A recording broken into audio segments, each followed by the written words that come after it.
Stress-Free: How to Thrive Under Pressure in Unprecedented Times. Authored by Richard Maloney. Narrated by Richard Maloney. Preface by Richard Maloney. From a very early age, I can recall myself questioning the meaning of life. Why are we here, and what's this human experience all about? I had no clear idea what I was here to do, but I sensed that it would unfold in time. And so I just cruised along, waiting for something meaningful to hit me. In the meantime, I didn't take life or people too seriously. And often, this seemingly relaxed approach to life worked to my detriment. At school, I was completely disengaged from the curriculum, the teachers, and their teaching methods, and this resulted in me being perceived as a difficult, combative, problem child. As the years passed and my disenchantment towards the status quo intensified, the perception that I was more trouble than what I was worth also heightened, and I was ultimately asked to leave 2 different schools. I struggled to fit into the box that my parents and teachers expected me to fit into, and so it was assumed that I was a non-academic and wholly incapable of applying myself. I found this frustrating because I knew this wasn't who I really was, but I also felt misunderstood and at times completely defeated. If they couldn't see me for me, then what was the point? Sport, however, was my one saving grace. It offered me a platform to excel and exhibit my talents, an outlet for my frustrations, and an opportunity to mould myself into society through my passion.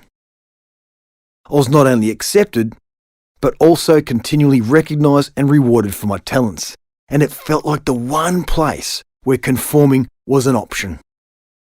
Unfortunately, this one safe haven in my life was still not enough for me to overcome my demons, and I really struggled mentally throughout my teens. I felt discouraged, misunderstood, and pigeonholed as the bad guy, and at the age of 16, I even considering taking my own life. Now at this point, I still had no clear sense of purpose and no real sense of self. I knew I wasn't who people thought I was, but if I wasn't that, then who was I? During this tumultuous period, my sporting abilities continued to flourish, and I was recruited to the St Kilda Football Club in the Australian Football League. This was the epitome of success for a footballer, and on the surface, it seemed like a dream come true. The opportunity to play football at the most elite level in Australia, and as one of the Saints, the team I idolised my entire life. Everyone thought I was living the dream, and yet what I gained there was a very stark and unnerving realisation that my attitude towards people, competition, and life in general was rather ruthless and unhealthy. And I didn't even possess the distinction of being best anymore. I'd gone from being the biggest fish in a small pond to a small fish in an ocean. Other elite footballers were just as good as I was, if not better. And even more importantly, they had the right mindset. I struggled with the pressure of performing to a higher standard, accompanied by the ego hit that came with no longer being the standout player. I had always been one of the best in class, and this had come easy. Now I had to work so hard and continually strive to prove myself to my peers and coaches. I felt discouraged and disillusioned. My young ego copped consistent beatings, and ultimately I got injured. From there, sadly, I just quit. One of the other reasons I think I had such a bad attitude at the time was one of the all too familiar classics. When I was 19 years old, my parents got divorced. It was far from amicable, and the raw pain and inner turmoil this inflicted were profound and lingering. My mum had a breakdown of sorts, and my sister was overseas at the time, so it all fell on me. I felt an instinctive need to take care of her, along with an overwhelming sense of looming responsibility. A lot for any teenager, and just all too much for me. At the same time, I also experienced the shock of almost losing my best mate Jason, who had been my closest friend, like a brother, from the age of 5. He and his mum were on a road trip when they were involved in a car accident on the Westgate Bridge in Melbourne. A collision at the top of the bridge sent the car into the safety rail, potentially causing a plummet of 58 metres, 190 feet, into the Yarra River. This terrifying experience sent my best friend into a downward spiral of post-traumatic stress, which brought on panic attacks and anxiety. Jace wasn't really the same after that. We were still just kids, but we were both going through our own private hell, and we both felt like we were drowning as our old world seemingly dissolved around us. At the time, I was too lost and broken myself to help Jace in any meaningful way, but caring for my mother post-divorce and stepping up as the man of the house forced me to mature swiftly, and I became obsessed with the concept of why. Why did one near-death experience change my best friend so profoundly overnight? And why was I so quick to throw away my opportunity for greatness at the first sign of struggle? Through our paralleled stress and suffering, I unearthed my true passion for working to understand the human mind, to understand myself, and to help my best mate Jace. I became obsessed by the concepts of metaphysics, and I felt a deep need to explore and uncover just why we were here. I started by researching all the major religions, then exploring the science of the mind and psychology. From there, I ventured further afield, with theories of parallel dimensions and the direction of personal energy. Along the way, I met many interesting kindred spirits who offered new perspectives and ideas that felt right, thoughts that I added to my ever-growing mental mosaic of life's meaning. Over the course of these seeking years, I was also playing football at the state league level at numerous clubs throughout Australia. This is one level down from the AFL that so successfully eluded me, and where I was often the leader or captain and the enforcer on the field. Australian football is an aggressive contact sport similar to the NFL in the US. I thrived in this physical combat because I found this allowed me to gain a major advantage over my competitor mentally. I had always pushed the boundaries of being overly physical in my sport, and yet off the field, I could so often be found meditating and looking deeper into spirituality. I was quite the walking contradiction, and I was concerned about people knowing that I wore two such radically different hats. This insecurity began to intensify as I came to the realization that my life seemed to be contradictory on so many levels. Here I was, known for being the enforcer, yet I was also a young man on a mystical journey. Aggression and harmony were my two driving forces in life, and in my mind, the two didn't really connect as one person, which only exacerbated my uncertainty as to who I was and why we were here. In the years that followed, I thankfully matured both as an athlete and as a man, and I continued along the leadership path both in sport and at work as a corporate leadership and culture coach. I also began to uncover notable patterns in business clients and elite athletes, and this sparked a keen interest which prompted me to study the areas of psychology, life coaching, neuro-linguistic programming, and hypnotherapy, just to name a few. After the first time in my life, I had unearthed a deep passion for learning, and I couldn't get enough of it.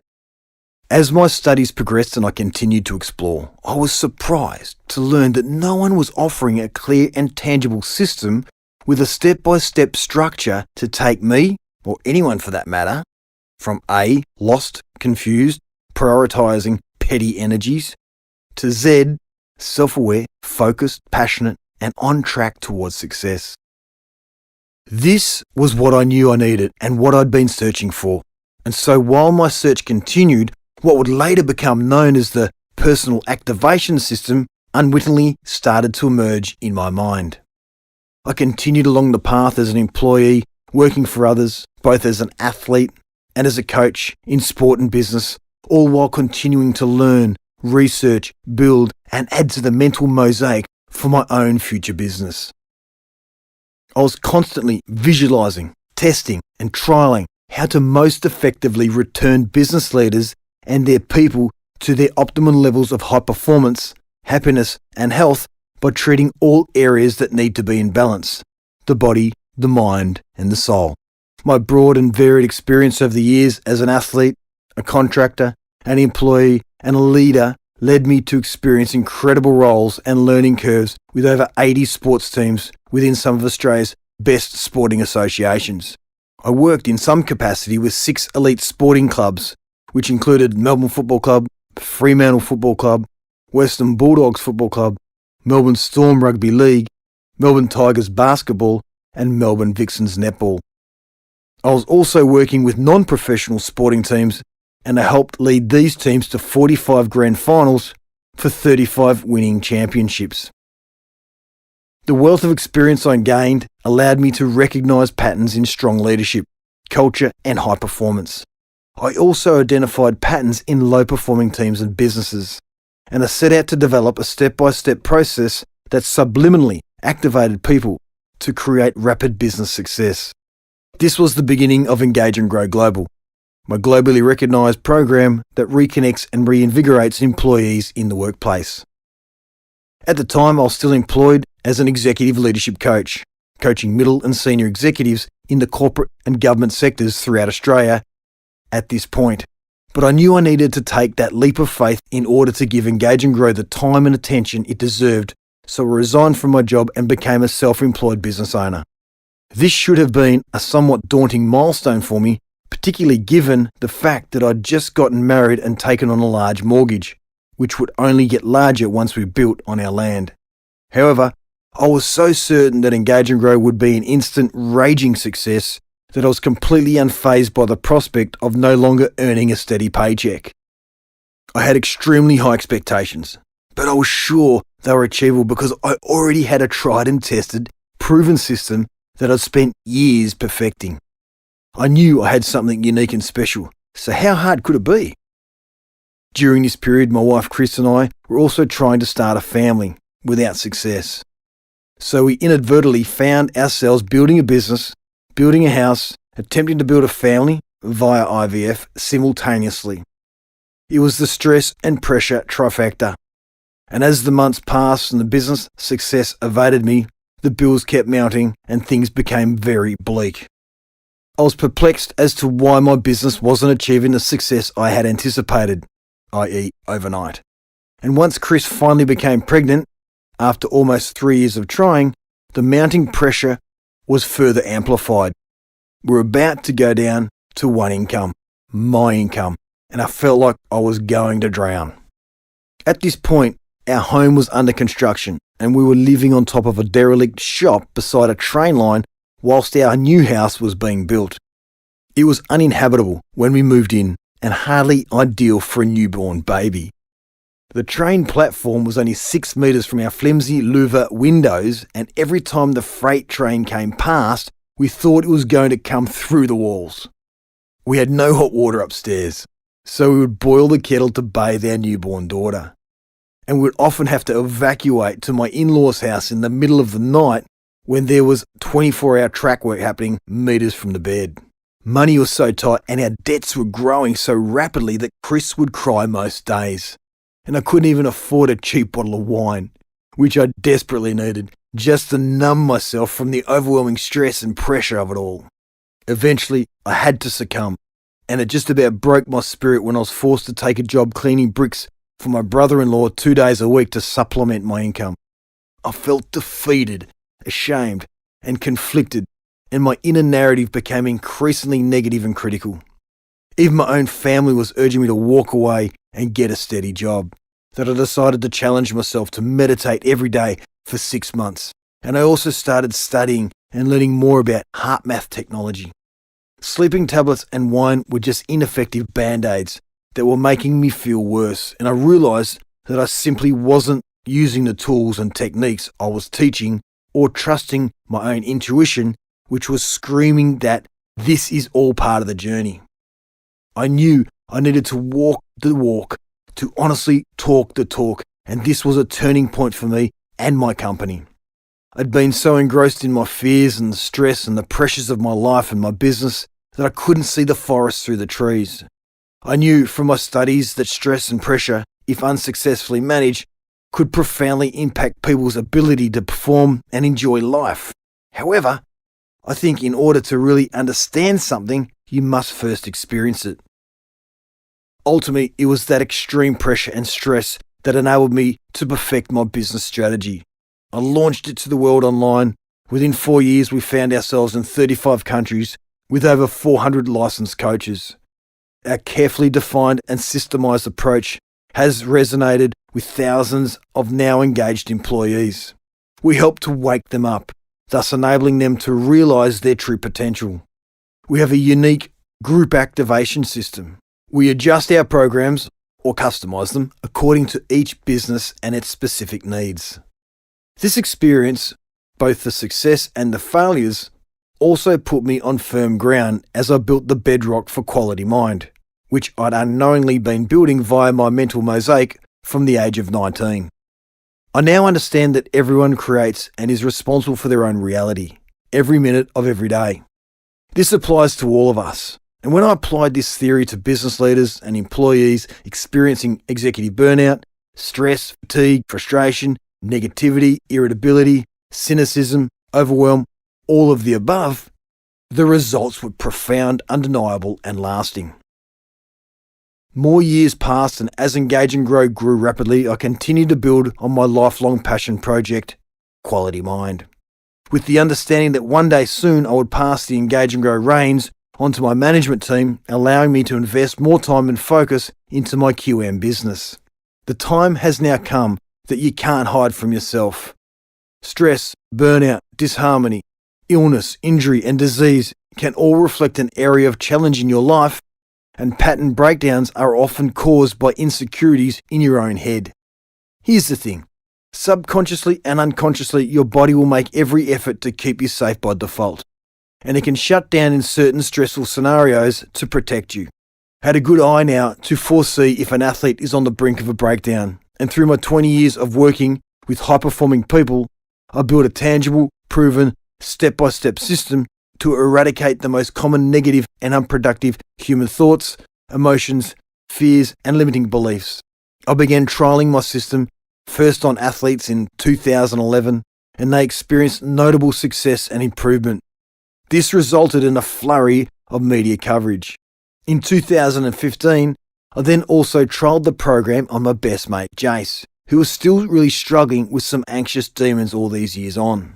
I used a lot of trial and error on him, and as he gained traction and understood the process more, we were able to build something amazing together, a life-changing strategy that finally enabled him to turn a corner, one he hasn't looked back from since.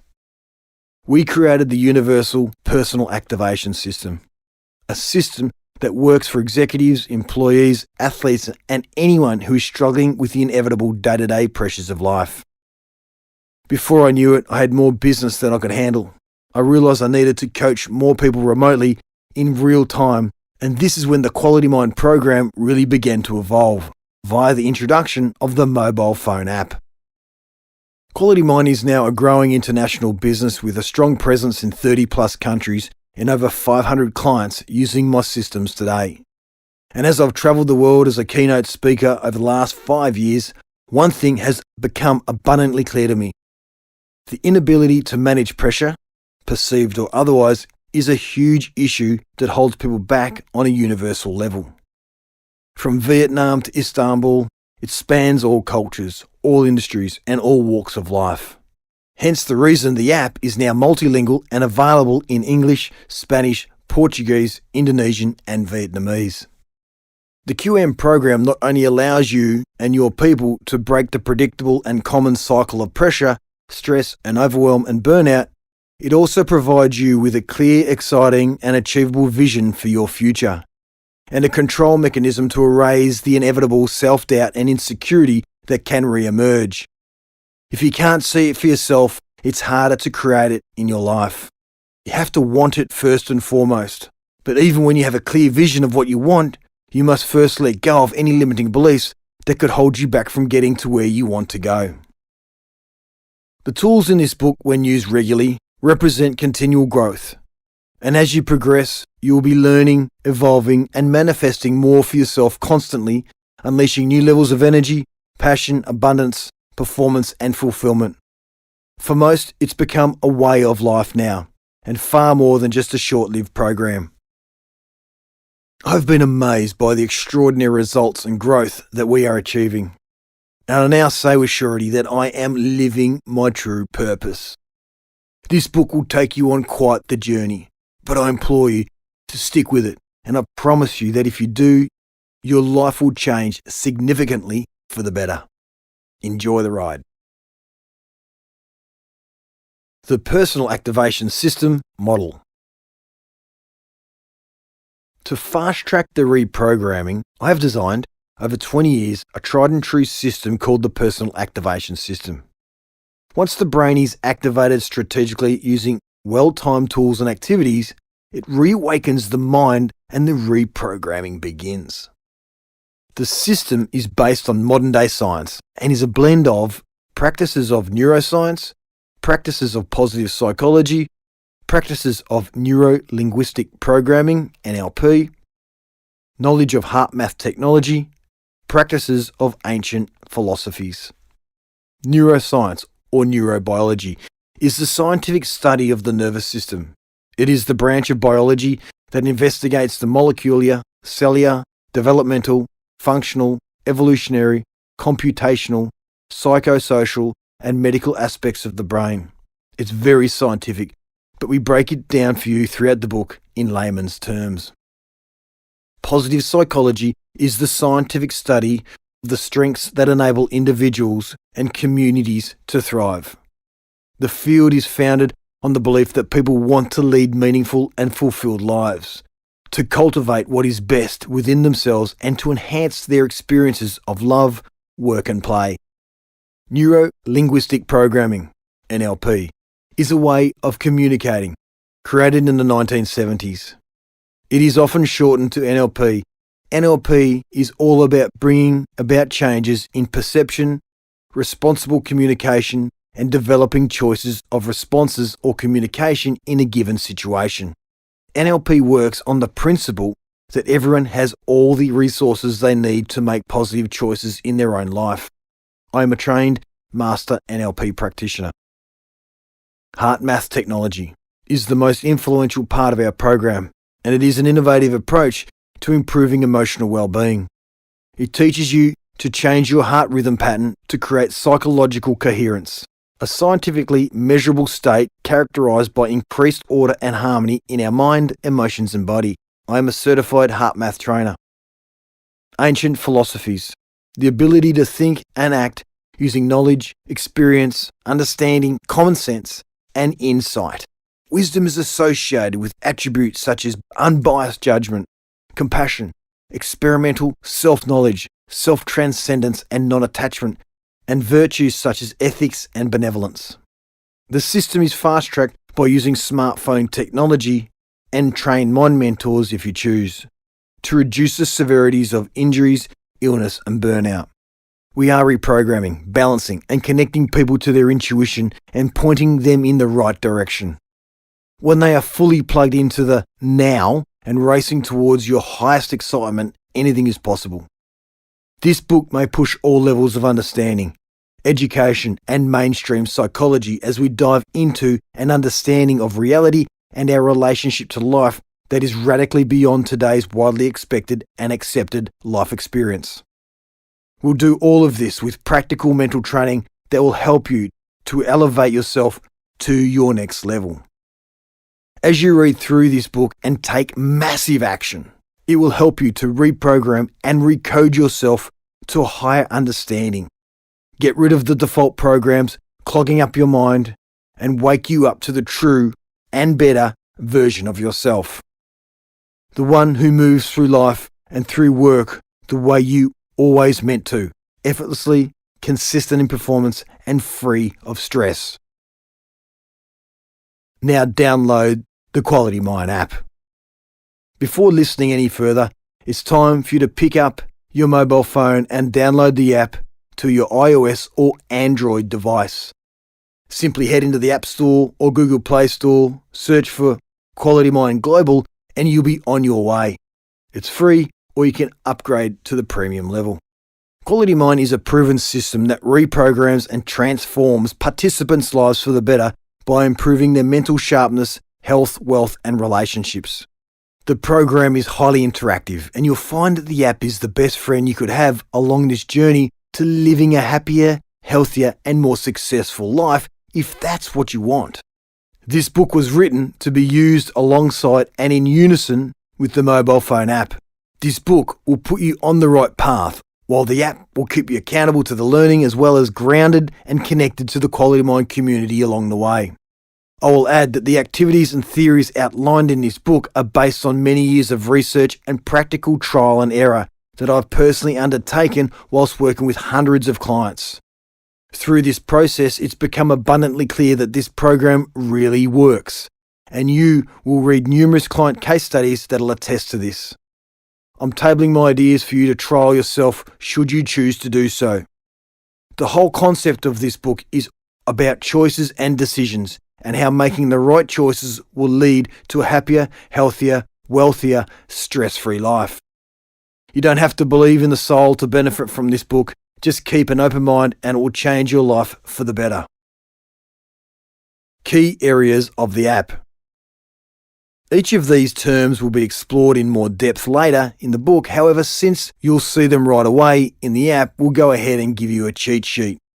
Thought shopping. This is the most frequently used tool in the app, and it will keep you aware of where your thoughts and feelings are throughout the day.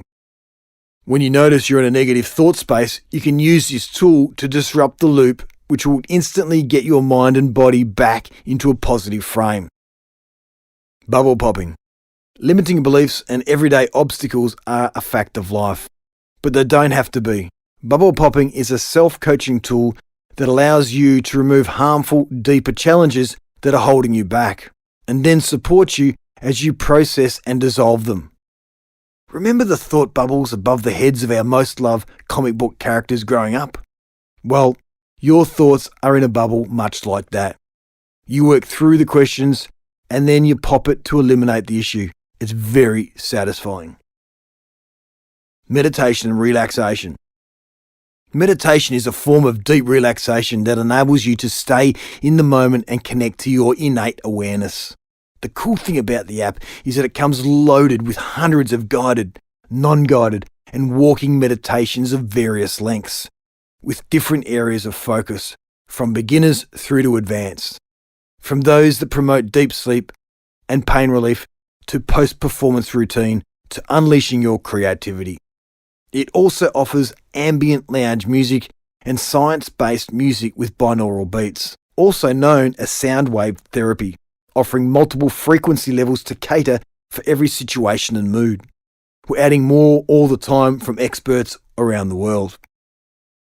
My journal. A journey is often most appreciated and most productive when we utilise a dedicated space to share our thoughts and reflections. This introspective space in the app encourages you to tell your story and share your discoveries with yourself. Body balance. Moving your body is a great way to elevate your mental state, and when we have a dedicated place to record daily physical activity, it helps with motivation and accountability. From walking to high intensity, interval training, to yoga to team sports, it all counts. This is also a place where you can keep a food journal. Reminders and notifications. If you want to change your life, all you need to do, quite simply, is change your behaviours. In this section, you'll be able to program your daily reminders, alerting you that it's time to activate and reprogram your mind. Initially, we recommend hourly reminders for optimal change, and this is always our default setting. You do have the ability to adjust this, however, to the intervals that best suit you. Now that you've downloaded the app, registered your account, and acquainted yourself with its key areas, you're ready to proceed. Why is it so hard to change? Most of us have heard the saying, "Give me a child until it's 7 and I'll show you a man." This is because the program period for a human being occurs up to the age of 7, and 95% of your life after that will be whatever was programmed into you in those crucially formative years. After the age of 7, 95% of your life is coming from the subconscious, and your life plays out as a printout of your subconscious behaviours. You watch your parents, you watch your siblings, you watch your community in order to learn the many hundreds of rules to survive, to communicate, and to fit in. You learn that there are steadfast rules to which you must adhere in order to become a functional member of a family and a functional member of a community. For those first 7 years, children just instinctively and unconsciously observe and download everything in their environment. And then from 7 onwards, 95% of our life becomes from the programs in the subconscious. Every day, only about 5% of our thinking is conscious and coming from our creative mind. The remaining process is subconscious, and unfortunately, that subconscious programming is never all positive. The reality is that 70% or more of all our thoughts are negative and unnecessary, and thoughts, both positive and negative, shape and influence our lives, our minds, and our physical biology every day. Consider you have an illness and the doctor prescribes you a miracle pill that he assures will cure you swiftly. You take the pill and you get better, only to find out later that the pill was a placebo. You didn't get healed by the pill, you got healed by the belief in the pill. It's a placebo effect, and that's where the healing comes from. The belief and the positivity that it will work. So, what about negative thinking?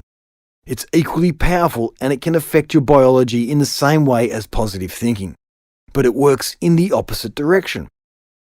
A negative thought that relates to one's health, either treatment or prognosis, is called the nocebo effect, and it can make you sick or even evoke death. Our thoughts really are that powerful. I think we can all appreciate that negative thinking can manifest negative life experiences on some level, and yet our negative thoughts still so often consume us due to the way we have been programmed. The good news is we can reprogram ourselves, but first we have to recognise and accept that 95% of our behaviour is coming from our subconscious. The things you like that come into your life come in because you have an inner program that supports them. But anything you struggle with or have to work really hard at is probably that way because you have an inner program that doesn't support that conclusion. And you're trying desperately and often unsuccessfully to override that inner program. Now, you don't need to delve too deeply to identify the negative programming in your subconscious. You just look at your life and ask, where am I struggling? And those areas you identify will inevitably direct you to a program in your subconscious that does not support the destination you've been journeying towards. Once you've identified that negative program, it's time to consciously eradicate it. The conscious mind is creative, and it can learn in any number of ways. Read a self-help book, go to a lecture, listen to a podcast, and your conscious mind is going to gain some awareness. The problem is, the subconscious doesn't learn that way. The subconscious mind only learns in these two fundamental ways: repetition and practice. You didn't learn how to drive a car by just sitting in the driver's seat and putting the key in the ignition. You had to practice driving the car. And you didn't learn the alphabet the first or second time you heard it either. But once you learn it, you never forgot. You want to train the subconscious mind in that same way. I'm sure you've heard the phrase, fake it till you make it. If you're not a happy person and you want to be a happy person, then you need to tell yourself you're happy. And repeat that all the time. I'm happy, I'm happy, I'm happy. Through repetition, you're talking to the subconscious. And if the subconscious gets that you're happy and 95% of your life comes from that subconscious, there'll come a point once the subconscious gets that you won't have to say it again. You're just happy. Through repetition, we create a habit. And you've got to do something religiously in the sense of repeating it to make it work. The subconscious mind is habitual, and habit can only be created in two ways: via repetition and practice, and via hypnosis. Hypnosis can be another effective way of reprogramming our subconscious mind. When you drop off to sleep at night, your mind drops down to theta, which is the same brain function as in the child's first 7 years. So if you put a pair of earphones in at night with a program of what you would like to be true in your life, as soon as your conscious mind disconnects, that program is already playing. It's not playing into your conscious mind, that's shut off. It's now going straight into the subconscious mind. This is called auto-hypnosis. The conscious mind is either focused on a task or it's off thinking about random things. The relevance here is that when the conscious mind is in the front seat and focused, you are in absolute control. The moment your conscious mind takes off into a thought or starts wandering, however, it lets go of the wheel, the autopilot takes over, and you're suddenly being run by the subconscious. Your conscious mind is all about wishes and desires, whereas your subconscious mind is a program. So, what if you took your wishes and desires and made these new programs? Then guess what? You don't even have to think about it. You will automatically, for 95% of the day, be manifesting those wishes and desires.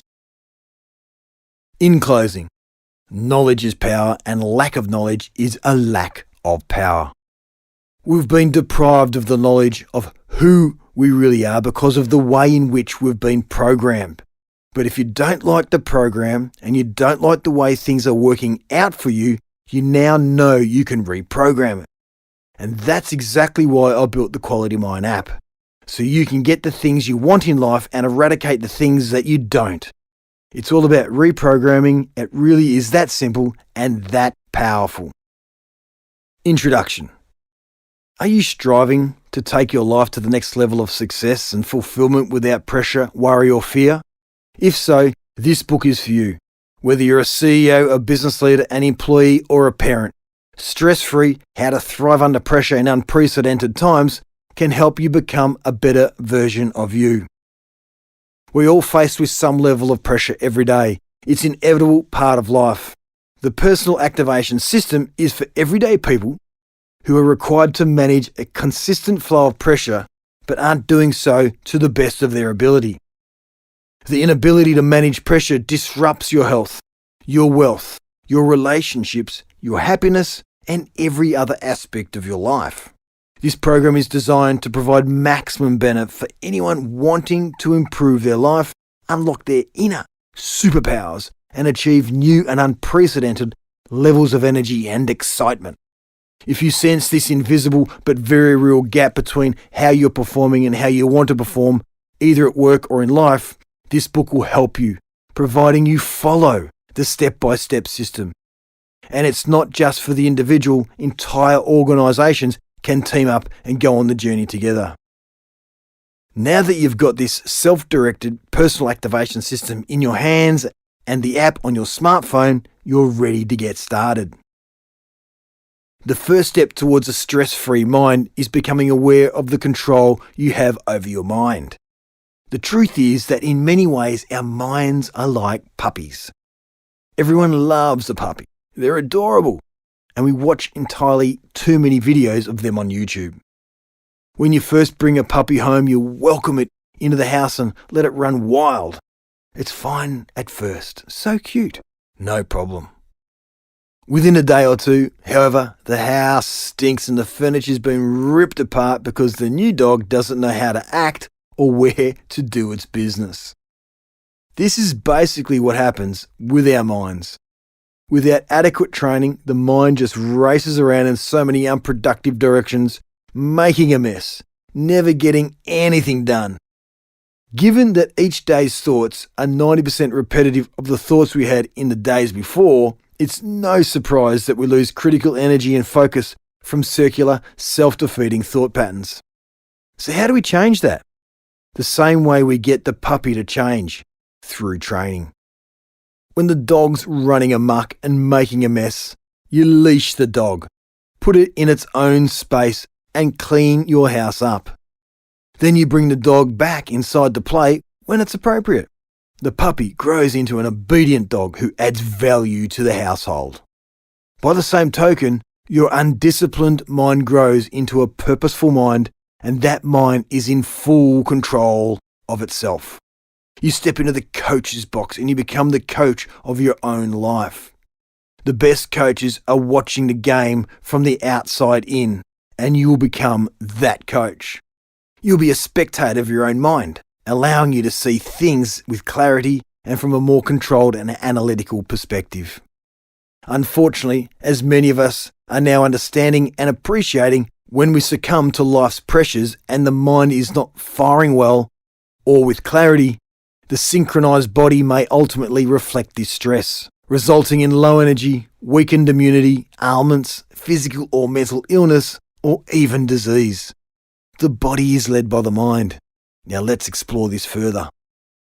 The world today, 4 in 100,000. Statistics tell us that there probably isn't a family on the planet unaffected by mental illness. Depression and anxiety are everywhere, but so many people suffer in silence. That's partly because these conditions can be difficult to speak about, but also because care can be hard to access. In half of the countries in the world today, there are fewer than 4 mental health workers for every 100,000 people. Imagine the biggest football stadium ever seen, and there's a single person standing on that centre spot responsible for the care of every single one of those people watching the game. Well, that's the reality of half of us. This isn't just a problem in developing nations either, with suicide remaining the leading cause of death for young people in most developed countries. It's clear that we need better options that can be made available to more people. So we have 2 key challenges: finding new ways to give people access to treatments, and then ensuring the treatments we give people access to are effective and lasting. Drug-based treatments, talking therapy, or psychotherapy are a form of treatment that work for many people. What we offer is an effective alternate to these mainstream treatment options, and our aim is to eradicate the root cause of stress, burnout, and breakdown, which can manifest physically and mentally in so many damaging ways. What is stress? Stress is how the brain and body respond to demand. Any type of perceived challenge, such as performance at work, a significant life change, or a traumatic event, can be stressful. Everyone experiences stress from time to time, and there are different types of stress, all of which carry physical and mental health risks. Stress is generally triggered by a stressor, which is something that causes a state or strain or tension for an individual. A stressor or a stress trigger may be a one-time or short-term occurrence, or it can happen repeatedly over a long period. Some people may cope with stress more effectively and recover from stressful events more quickly than others. Stress can cause or influence the course of many medical conditions, including psychological conditions such as depression and anxiety. Stress slows normal bodily functions, such as the digestive and immune systems, so that all resources can be then concentrated on rapid breathing, blood flow, alertness, and muscle use. Stress is the body's natural defense against predators and danger. It flourishes the body with hormones to prepare systems to evade or confront danger. This is known as the fight or flight mechanism. The body changes in the following ways during stress. Blood pressure and pulse rate rise. Breathing is faster. The digestive system slows down. Immune activity decreases. The muscles become tense. A heightened state of alertness prevents sleep. How we react to a difficult situation will affect how stress affects us and our health. Persistently negative response to challenges can have a detrimental effect on health and happiness.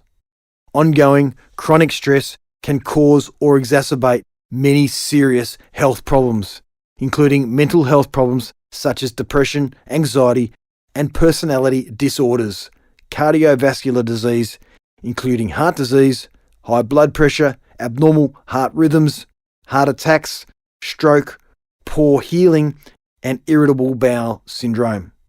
However, being aware of how you react to stresses and learning how to effectively manage them will help reduce the negative feeling and effects of stress. More about this shortly. The 5 main areas where we break down. The key to being stress-free is continuously becoming self-aware and being able to self-regulate throughout each day.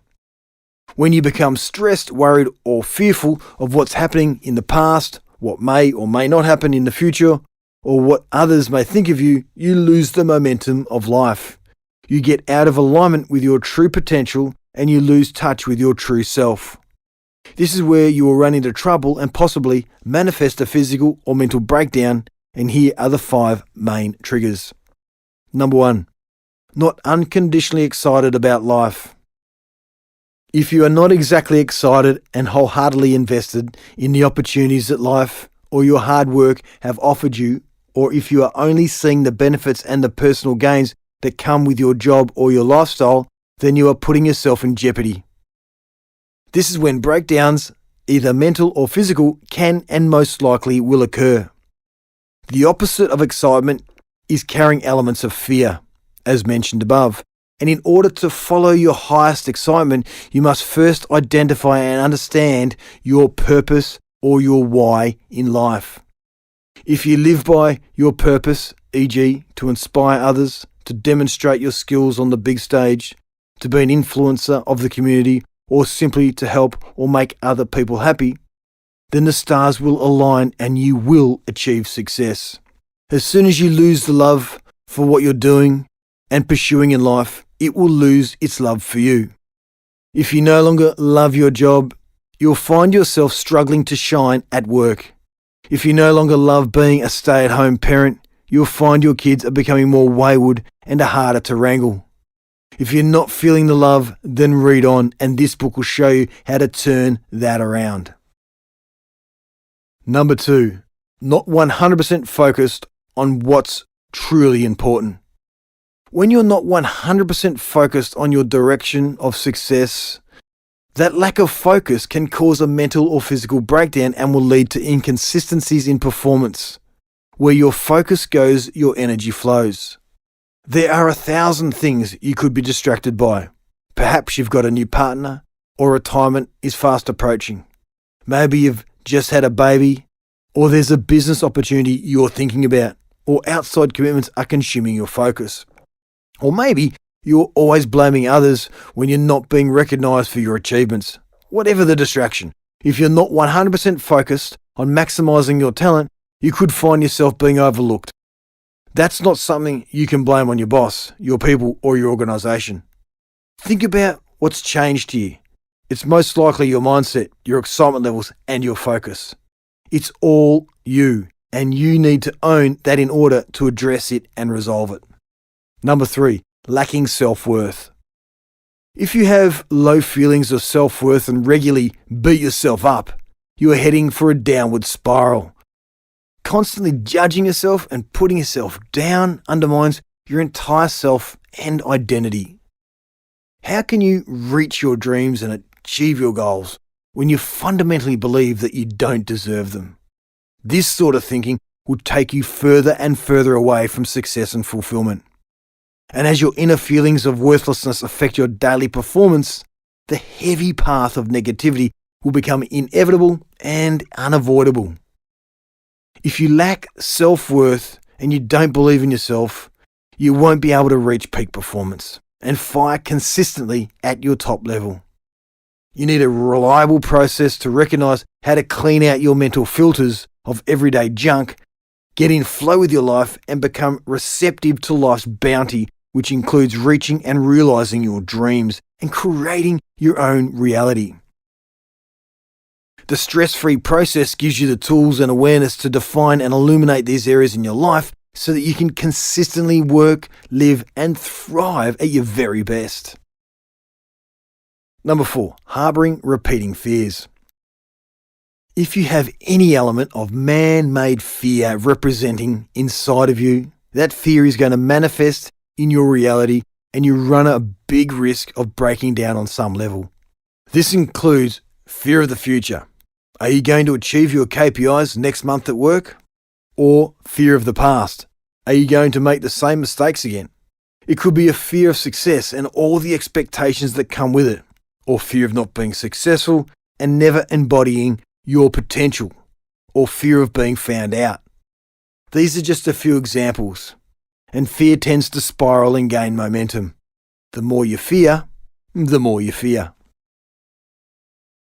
Number 5, not listening to and respecting your body. The connection between mental and physical health is undeniable, and poor mental health and chronic physical conditions may often go hand in hand. It's a chicken-egg-like scenario, and the two should not be thought as separate. Our body truly is our temple, and nothing beats the intuition we experience when we are in complete balance and alignment with our bodies, thus promoting mental alignment and overall harmony. There's a reason people overeat, reach for junk food, or abuse drugs and alcohol when their mind is out of alignment or they are experiencing mental distress. Just as there is a reason people who exercise and meditate experience greater personal balance and are less likely tempted to make poor choices when it comes to what they consume. The mind and the body are intrinsically linked, and once you address your mental concerns, your physical concerns will naturally be addressed in unison. When our minds are in perfect coherence, we easily recognize and acknowledge the inner alarm bells in the body. We understand when we need to treat our bodies with greater care, and our usual unhealthy habits, cravings, and temptations begin to naturally wane. The stress-free process offers a solution to this and to all 5 key concerns. I'm now ready to spill our secrets. So are you ready to get everything you've ever wanted from work and life? When the pressure goes on, the body or mind can break down. When I was a young football player, I was regularly featured in the best players list in my competition. And I was always that kid who was possibly going to be drafted by an elite team. Even at the age of 12, the local newspaper wrote me up as one to watch. But then, when I finally got there, I didn't have the adequate mental foundation needed to consistently succeed. I'd always been one of the best in my league, but I didn't have a great attitude or work ethic because I had always achieved what I needed to without discipline. Plus, I wasn't 100% committed to my future, and my mind was like an untrained puppy. Through my adolescent years, I dealt with bouts of anxiety and difficult life situations, mainly through my decision making. At the age of 18, my parents separated, as I said, which added additional pressure to my life. I broke my thumb, I had ongoing back issues that fed into my hamstring injuries and related pain. I also used to break my ribs a lot. It was a really difficult time. For so many of us, the pressure goes on, and then the mind starts to crack. Then the body follows suit. It's usually a predictable and cyclical process, and it's difficult to halt. If you're feeling a lack of self-worth, are experiencing low confidence, or afraid of making mistakes, then the body will hear the constant negativity that flows through your mind and shut down to pull you out of that extreme situation. The mind's role is to keep you safe. More on this soon. Many of us become trapped in our own minds and can feel our excitement levels decreasing, which means we're not performing on natural flow energy anymore. You are now performing from a place of fear, which drains your energy and gets you worried about the future or the past. This eliminates your now factor, and you're suddenly living and working while constantly thinking, worrying, thinking. You are not in the moment, and therefore you are out of flow, living in an exhaustive and mentally draining state. When you see someone whose mood and performance are inconsistent and are continuously going up and down, it's generally because there is no continuity of the mind. The excitement is wavering, the pressure is on, and fears are cementing. It's an inevitable cycle that leaves you feeling low, tired, and out of sync. And what I've learned is that the cycle can't be broken without the right tools. We are facing a global crisis when it comes to the mental health of our citizens, and our current health system is unable to overcome the ever-increasing needs of these people, with 1 in 7 globally now suffering from one or more mental or substance abuse disorders. People are so often unable to handle the pressures of life because their minds haven't been built with a strong foundation, which needs to flow back to our educational system and our leaders. We're just not adequately educated or equipped these days, both here in Australia and globally. Catching the thought patterns that contribute to the negative cycle and subsequent decline in mental and physical health is crucial, but it is not something most medical practitioners are currently able to recognise. This is where the app comes in. It allows us to identify when the "this needs service" light goes on in our mind, and it allows us to swiftly and effectively address it, providing you use the app multiple times a day with complete honesty. The 5 steps of creating a stress-free life. Step 1. Evaluate. Where are you now? Where do you want to be? Step 2. Retrain. Discovering another way. Step 3. Clean. Making room for the new. Step 4. Dream. Creating the new you. And step 5. Live. Become the new you. We live in the age of information, and most of us now have access to the world and all its knowledge thanks to technology, which has closed the proverbial information gap. In the past, the lion's share of knowledge was in the hands of those in authoritarian roles or those with money and power, and there was a separation between those people and the masses. Today, however, even the teachings from ancient philosophies are now widely available and accepted. And with the answers to just about everything at our fingertips, people are becoming more knowledgeable and more informed. With this new access to information and knowledge, we are experiencing With this new access to information and knowledge, we are experiencing an increase in awareness, and awareness is consciousness. So, we are now seeing a strong, fundamental change in the way people are interacting in their environment and in the world. Quite simply, people are waking up. What was considered cutting edge just a few years ago may now be considered obsolete, or will already have been superseded. We see examples of this every day. For instance, just look at your parents' mobile phones. They're just so 2017. The world today is moving far more rapidly than ever before because of technology. And, in turn, everybody's gaining information at speeds we've never seen before. Consequently, we are now seeing the economy, politics, religious models, medical models, the environment, and education all showing consistent cracks because the old models can't sustain themselves in these rapidly changing and evolving times. People are beginning to realise that it's not enough just to know, and that this is the time in history to know how. If I look back to 10 years ago when I was selling and teaching meditation to government departments and corporate businesses, I was seen as somewhat of a tree hugger. It was such a tough sell back then, and even once we were in, it was almost impossible to get our clients to immerse themselves in our program. They simply didn't understand or accept the concept of meditation and its benefits, and it was considered too left field for most people to embrace it.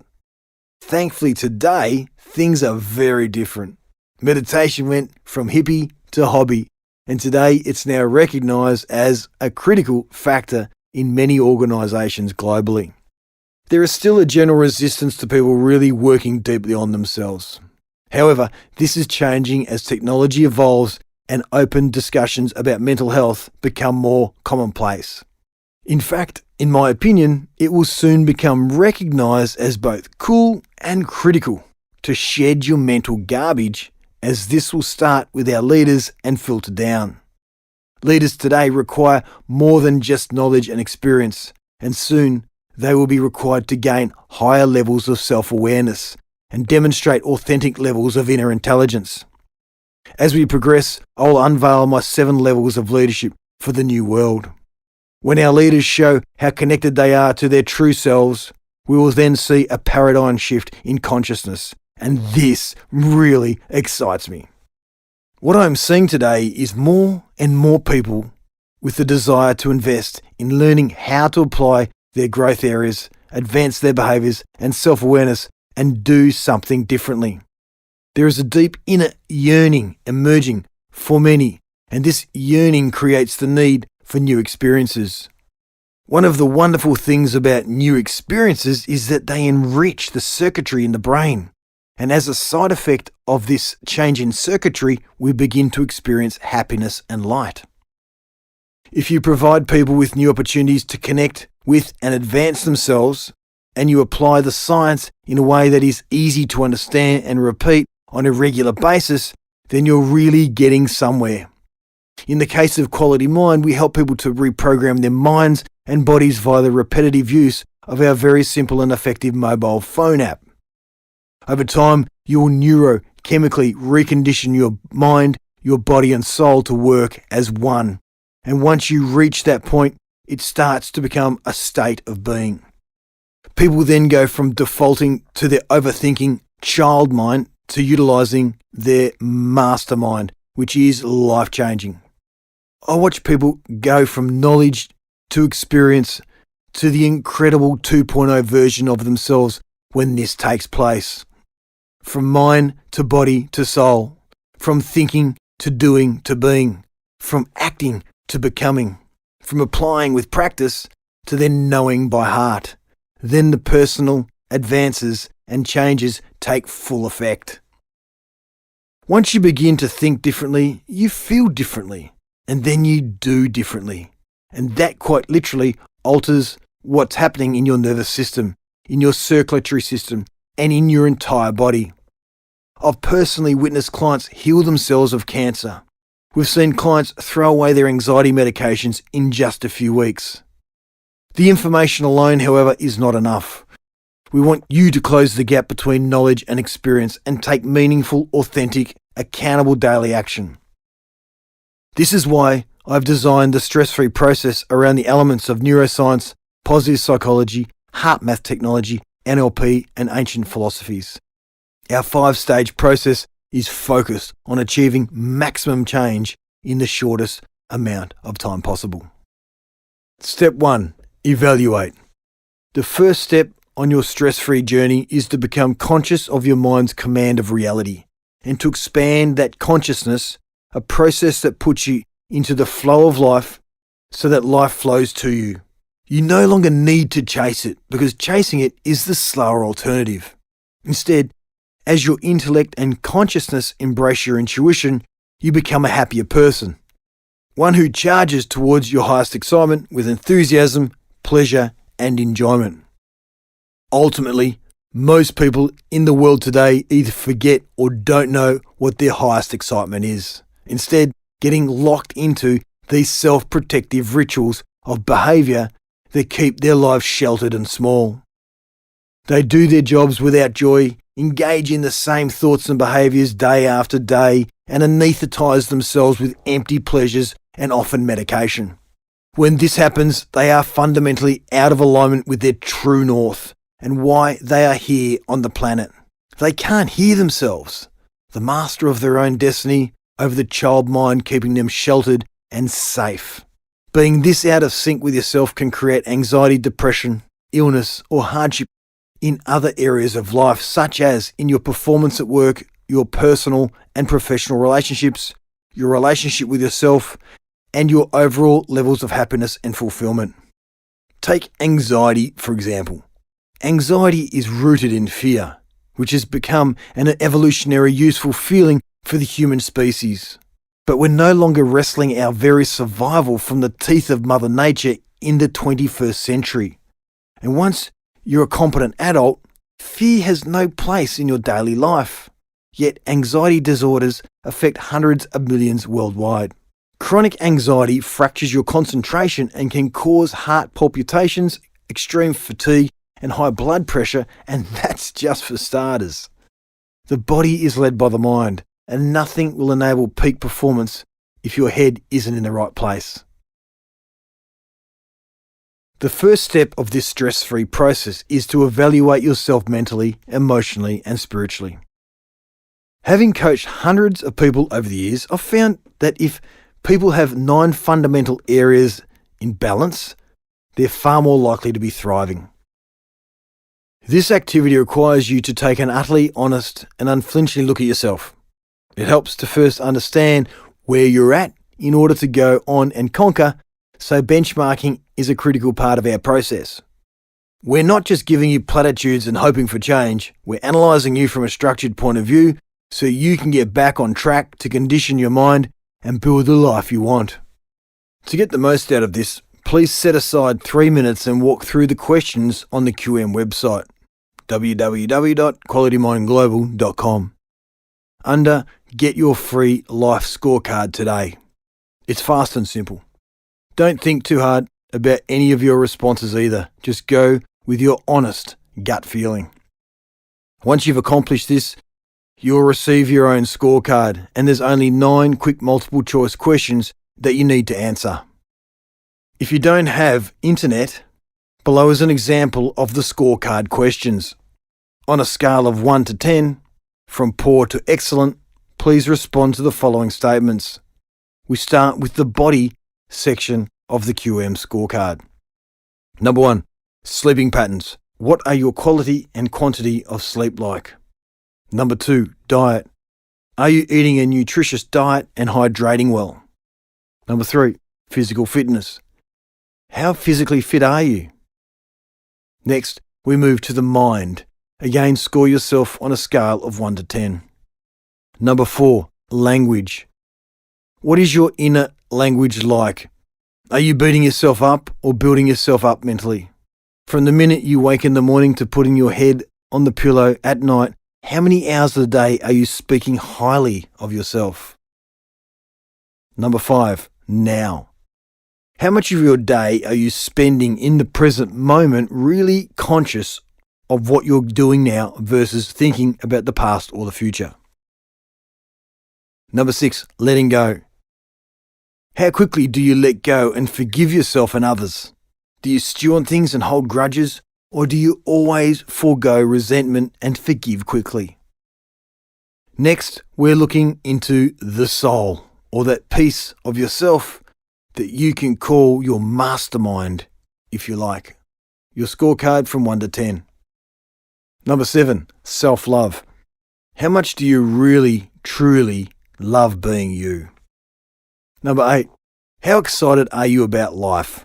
For what's coming, for what you have, for living each day like it's your last? Number 9, how aware do you feel of something bigger than yourself? How connected do you feel to your innate wisdom? Once you've finished rating yourself, print off your scorecard and file it as you'll need it again soon. This exercise may or may not have made you uncomfortable as you began confronting truths about your life and your mind that aren't necessarily what you'd like them to be. That's good. It means you're waking up and truly taking stock, and this will drive the change in you once we give you the tools to achieve a stress-free mind. Once you've completed your scorecard, it's very easy for you to visualize the areas of your life where work is required in order for you to become stress-free and perform at your best consistently. Please look at the scorecard like looking down at an artery in your body. If your connected lines are tight to the center, then your energy and blood flow are restricted, and that's bad for your life. You've got to clean it out so your artery is wide open and flowing with ease. When you're in flow, you're racing toward everything you've ever wanted and life flows to you as opposed to you chasing life, which can often be futile. The 9 questions that you're asked are all focused on tapping into the intelligence of the heart, which in turn will provide you with more energy in every aspect of your life. When your self-talk is always loving, when you feel grateful and live as often as possible in the now, when you consistently forgive yourself and others, when you truly respect yourself with a sense of love for yourself, when you are following your highest excitement as often as possible, when you are aware and connected to your innate intuition, you're more likely to sleep and eat better as your focus naturally shifts towards your physical and mental health and well-being. Intelligent energy management and the heart. One of the most important steps in being able to prevent burnout and increase resilience is to expand our awareness and identify unnecessary energy expenditures.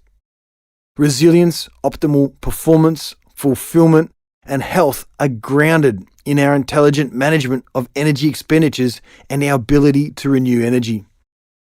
Depleting your energy.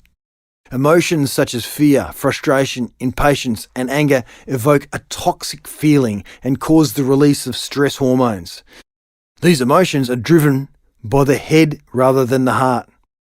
This often results in reduced muscle mass, brain cell death, impaired memory, accelerated aging, impaired mental function, diminished performance.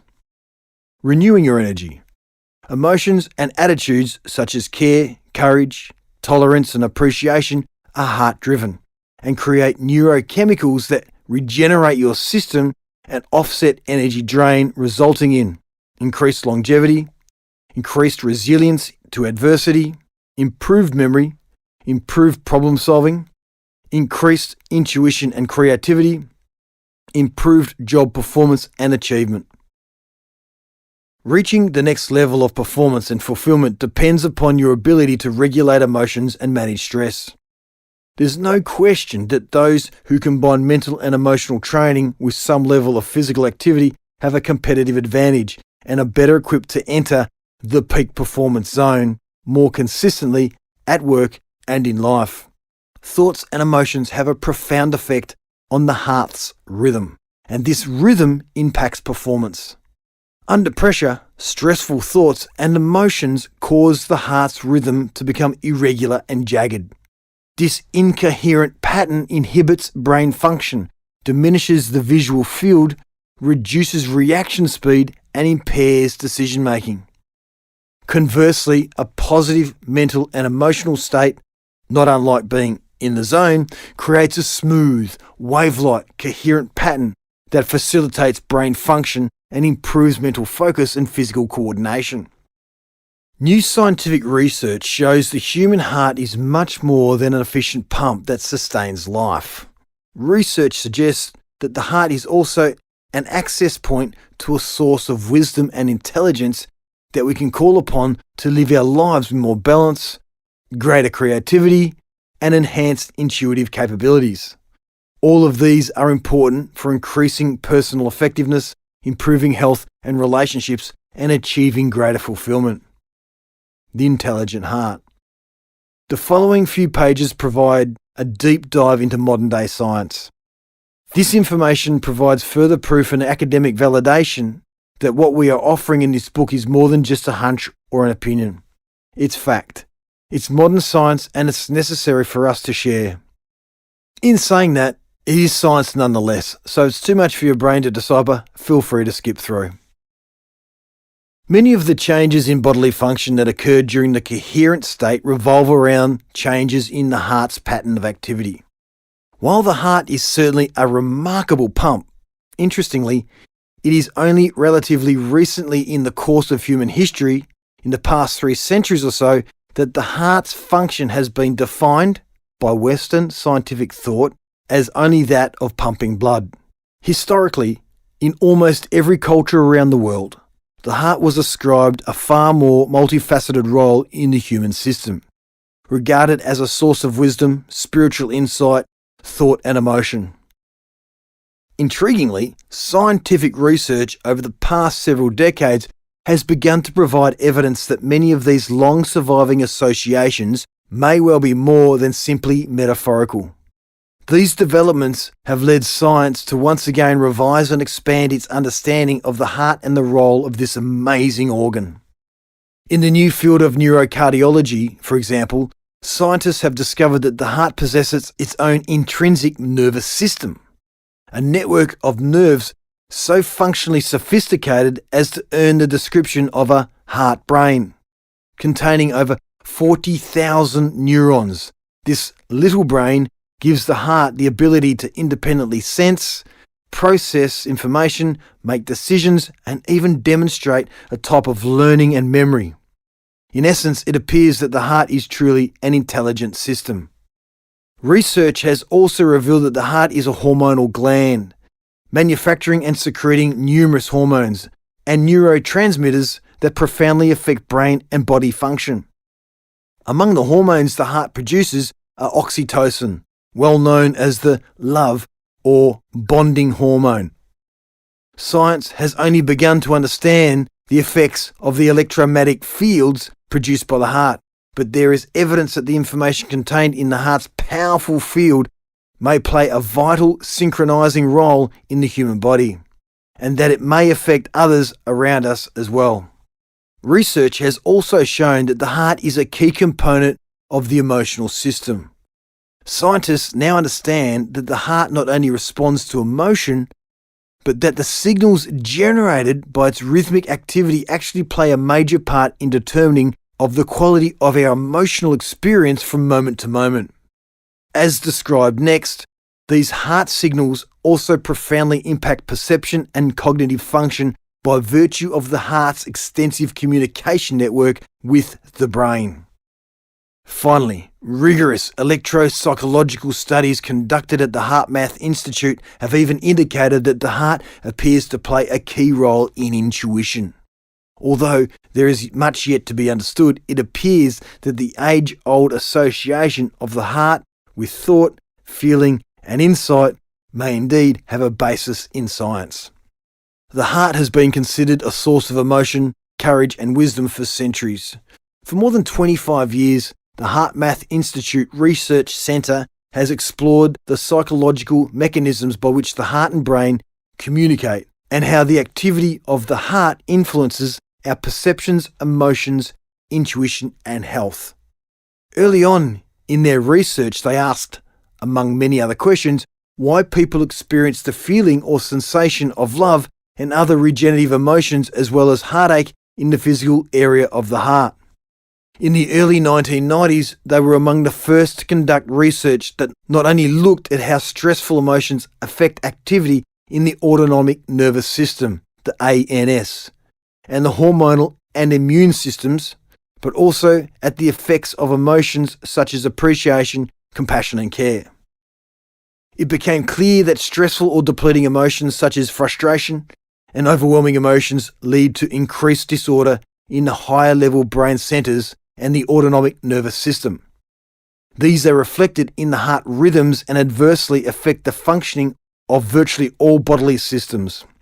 This eventually led to a much deeper understanding of the neural and other communication pathways between the heart and the brain. They also observed that the heart acted as though it had a mind of its own and could significantly influence the way we perceive and respond in our daily interactions. In essence, it appeared that the heart could affect our awareness, perceptions, and intelligence. Numerous studies have since shown that the heart coherence is an optimal psychological state associated with increased cognitive function, self-regulatory capacity, emotional stability, and resilience. The heart-brain connection. Most of us have been taught in school that the heart is constantly responding to orders sent by the brain in the form of neural signals. However, it is not as commonly known that in fetal development, the heart forms and begins beating before the brain begins to develop. The heart can continue to function without any connection to a functioning brain. The heart sends more communication to the brain than the brain sends to the heart. Moreover, these heart signals have a significant effect on brain function, influencing emotional processing as well as higher cognitive faculties such as attention, perception, memory, and problem solving. In other words, not only does the heart respond to the brain, but the brain continuously responds to the heart. The effect of heart activity on brain function has been researched extensively over the past 40 years. Earlier studies mainly examined the effects of heart activity occurring on a very short timescale, over several consecutive heartbeats at a maximum. Scientists have extended this body of scientific research by looking at how large-scale patterns of heart activity affects the brain's functioning. Their research has demonstrated that different patterns of heart activity, which accompany different emotional states, have distinct effects on cognitive and emotional function. During stress and negative emotions, when the heart rhythm pattern is erratic and disordered, the corresponding pattern of neural signals travelling from the heart to the brain inhibits higher cognitive functions. This limits our ability to think clearly. Remember, learn, reason, and make effective decisions. This helps explain why we may act impulsively and unwisely when we're under stress. The heart's input to the brain during stressful or negative emotions also has a profound effect on the brain's emotional processes, serving to reinforce the emotional experience of stress. In contrast, the more ordered and stable pattern of the heart's input to the brain during positive emotional states has the opposite effect. It facilitates cognitive function and reinforces positive feelings and emotional stability. This means that learning to generate increased heart rhythm coherence by sustaining positive emotions not only benefits the entire body but also profoundly affects how we perceive, think, feel, and perform. The autonomic nervous system, the ANS, regulates 90% of the body's internal processes, including breathing, heart rate, digestion, immune system, important aspects of the hormonal system, alertness, and sleep. The ANS has two branches which both connect to the heart: parasympathetic and the sympathetic. When these are out of sync with each other, it can be likened to driving a car with one foot on the gas pedal, the sympathetic nervous system, and the other on the brake, the parasympathetic nervous system, at the same time. This creates a jerky ride, burns more gas, and isn't great for your car either. Likewise, the incoherent patterns of psychological activity associated with stressful emotions can cause our body to operate ineffectively, deplete your energy, and produce extra wear and tear on our whole system. This is especially true if stress and negative emotions are prolonged or experienced often. In contrast, positive, renewing emotions send a very different signal throughout our body. When we experience uplifting feelings such as appreciation, joy, care, and love, our heart rhythm pattern becomes highly ordered, looking like a smooth, harmonious wave. This is called a coherent heart rhythm pattern. When we are generating a coherent heart rhythm, the activity in the two branches of the ANS is synchronized and the body's system operate with increased efficiency and harmony. It's no wonder that positive emotions feel so good. They actually help your body's system synchronize and work better. Coherence, a state of peak performance. Research has shown that generating sustained positive emotions facilitates a body-wide shift to a specific, scientifically measurable state. This state is termed psychological coherence because it is characterized by increased order and harmony in both our psychological, mental and emotional, and physiological, bodily processes. The psychophysiological coherence is a state of optimal function. Research shows that when we activate this state, our psychological systems function more efficiently, we experience greater emotional stability, and we also have increased mental clarity and improved cognitive function. Simply stated, our body and brain work better, we feel better, and we perform better. These are just a few of the benefits of being heart-focused. Maximum concentration, focus, and mental clarity even under pressure. Improved motor coordination and reaction time speeds, reduced muscle tremors or the yips. Perceptual clarity for better decision making. Team coherence, increased intuitive synchronization with others. Self-regulation of fear, performance anxiety, worry and frustration. In summary, the one with the most energy wins the race.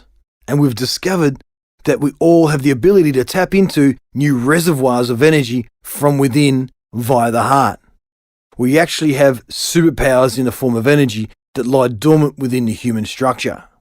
We've all seen examples of this as when someone is trapped in or under a car after an accident and their rescuer somehow manages to lift an entire car with no understanding afterwards on how on earth they were able to do it. This super energy cannot be just called upon. It's pure heart at work and will only emerge when you are pure heart and when you are 100% in the moment. More on this ahead. What do you seriously want? Once you have completed a clear evaluation of yourself, it's time to start thinking deeply about what you truly want from your life, imagining that nothing is in your way whatsoever. This is something that you should get very, very clear on. If you're not dedicated to giving yourself an honest review, being straight about what your dreams are and then fully committing to them, then there's nothing to work with. If you can't see it, you're unlikely to create it. The body is subject to everything we're thinking and feeling because we're always creating. If there's excitement in life and a big carrot to chase, and then there's enthusiasm towards where we're going, high levels of motivation and a surplus of energy. We will cover this in more detail soon to ensure you develop a super clear vision of what you're about to achieve. The evaluation stage of our process is identifying and understanding the past as well as how it continues to impact you today, so that we can get rid of and get clear on where you are right now, get you clearly focused on and excited for the future, and drive up your excitement for what you can achieve. Along the way, your use of the app will highlight when you're having a tough time and when you're flying. In fact, that's how the app was born. I'd be meeting with a client and I'd ask how their week had been. The response would be, Tuesday, I just felt flat, exhausted. And Wednesday, I felt really stressed and overwhelmed. But when I'd asked what happened or what they were thinking to trigger those feelings, the answer was always the same, I don't remember. That drove the app's development because that information is most crucial. If you can't identify the triggers that promote certain feelings and emotions, then you can't begin to address them. With the app, I can now go in on a Tuesday and I can see at 2 p.m. my client had a meeting with an executive team that didn't go well, or maybe they had a fight with their partner. It also gives me the opportunity to reach out in real time with a reminder to move into their mastermind. More on the master shortly. If someone doesn't want to truly evaluate themselves and start rebuilding their mind, we will know that rather quickly, thanks to the powerful app, because you need to use the app every day to create new habits and to transform into the new you. The app is a powerful activation tool that helps create the next and best version of you, which involves expanding your consciousness and improving your health, happiness, wealth, and relationships. If you're not committed to the process, however, then you will only achieve limited success. It's as simple as that. To encourage high levels of engagement, we've worked a variety of neurological motivators into the app, from pleasure and reward to self-improvement and self-direction to pain and punishment. One of the biggest motivators is a pain threshold, since avoiding pain is a fundamental drive for all humans. If you don't use the app at least once every 48 hours, you get a strike. Once you get 3 strikes, you're locked out of the app for 4 weeks. You'll also find a global leaderboard in the app that motivates you to keep on the right path and perhaps embrace a competitive camaraderie. Some people get quite inspired by that because they take pleasure in competition and are motivated by reward. They continually have faith with the rankings and enjoy the banter that can build relationships with others. Many people chat offline about it and exchange playful taunts like, I've got you. I'm number 5. I'll be number 4 soon. You can also list yourself under an alias on the leaderboard too, for those wishing to go incognito. Case study, Bruce Wilson. Bruce Wilson is one of the world's longest-serving members of Action Coach, which is currently the world's #1 business coaching franchise. As a franchisee, Bruce provides business coaching, mentoring, and training to business owners in the small to medium-sized business sector. And while Action Coach has thousands of franchisees in more than 60 countries, Bruce is one of only a handful of coaches to be inducted into the highly sought-after Action Coach International Hall of Fame, as well as being celebrated as a master coach, mentoring other coaches to success throughout the world. The coaching world was not always Bruce's profession of choice, however. In his early years, Bruce described himself as a bit of a rebel. He dropped out of university, bounced from job to job, and explored many different career paths until he finally discovered an unexpected love for beekeeping. He was content in his role for 15 years, but as Bruce found himself teaching others about his profession, he also discovered a passion for the human mind, for what motivates us and what makes us tick. This led Bruce to a new career working with at-risk youth and the long-term unemployed, where he learned about the human spirit and what strategies enable us to get the best from ourselves. As Bruce's passion for people exploded, he discovered the power of the mind and a cutting-edge system for improving human and business success. That was 20 years ago, and Bruce has since carved out a highly successful niche in the business coaching world, based on mindset and how it plays the most pivotal role in success, both in life and in business. Enter Quality Mind. Bruce first encountered the personal activation system when Richard was launching the Engage and Grow Team activation system. He was immediately drawn to the psychology of the group activation, and based on that, he was confident it was going to be a game changer. So he became a huge advocate for the program, becoming instrumental in getting the Engage and Grow name out to the rest of the business world. Richard kept telling Bruce, "Just you wait, I've got this personal activation program coming. It's on its way, and it's going to be a game changer." About 3 years passed, and while Bruce was achieving success in coaching, he was itching to learn more about Richard's next big thing. Bruce relays, "I wrote an email to Richard asking, 'Where's this personal activation system?' I could see that my clients and their teams were learning to work together effectively with the Engage and Grow system, but people still had their own personal paths to carve out, and it was the perfect timing for this next step in their journey." Finally, Richard said, "I've got it ready to go. It's called Quality Mind. It's based on an app, and you need to know about it." So that's where we really joined forces and looked at how we could most effectively impact the mental development of people in business and life in general. The undeniable mind-body connection.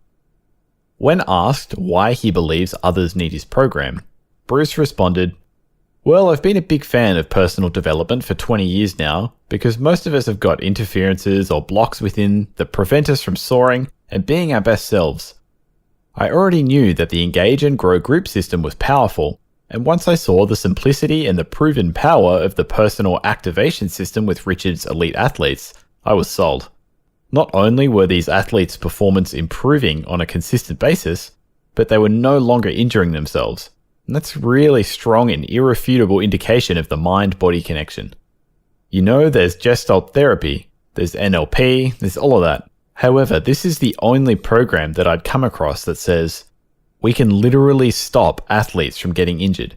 I thought, well, I'm not playing sport, but if it's that powerful, it's going to do my life and my clients' lives a huge amount of good.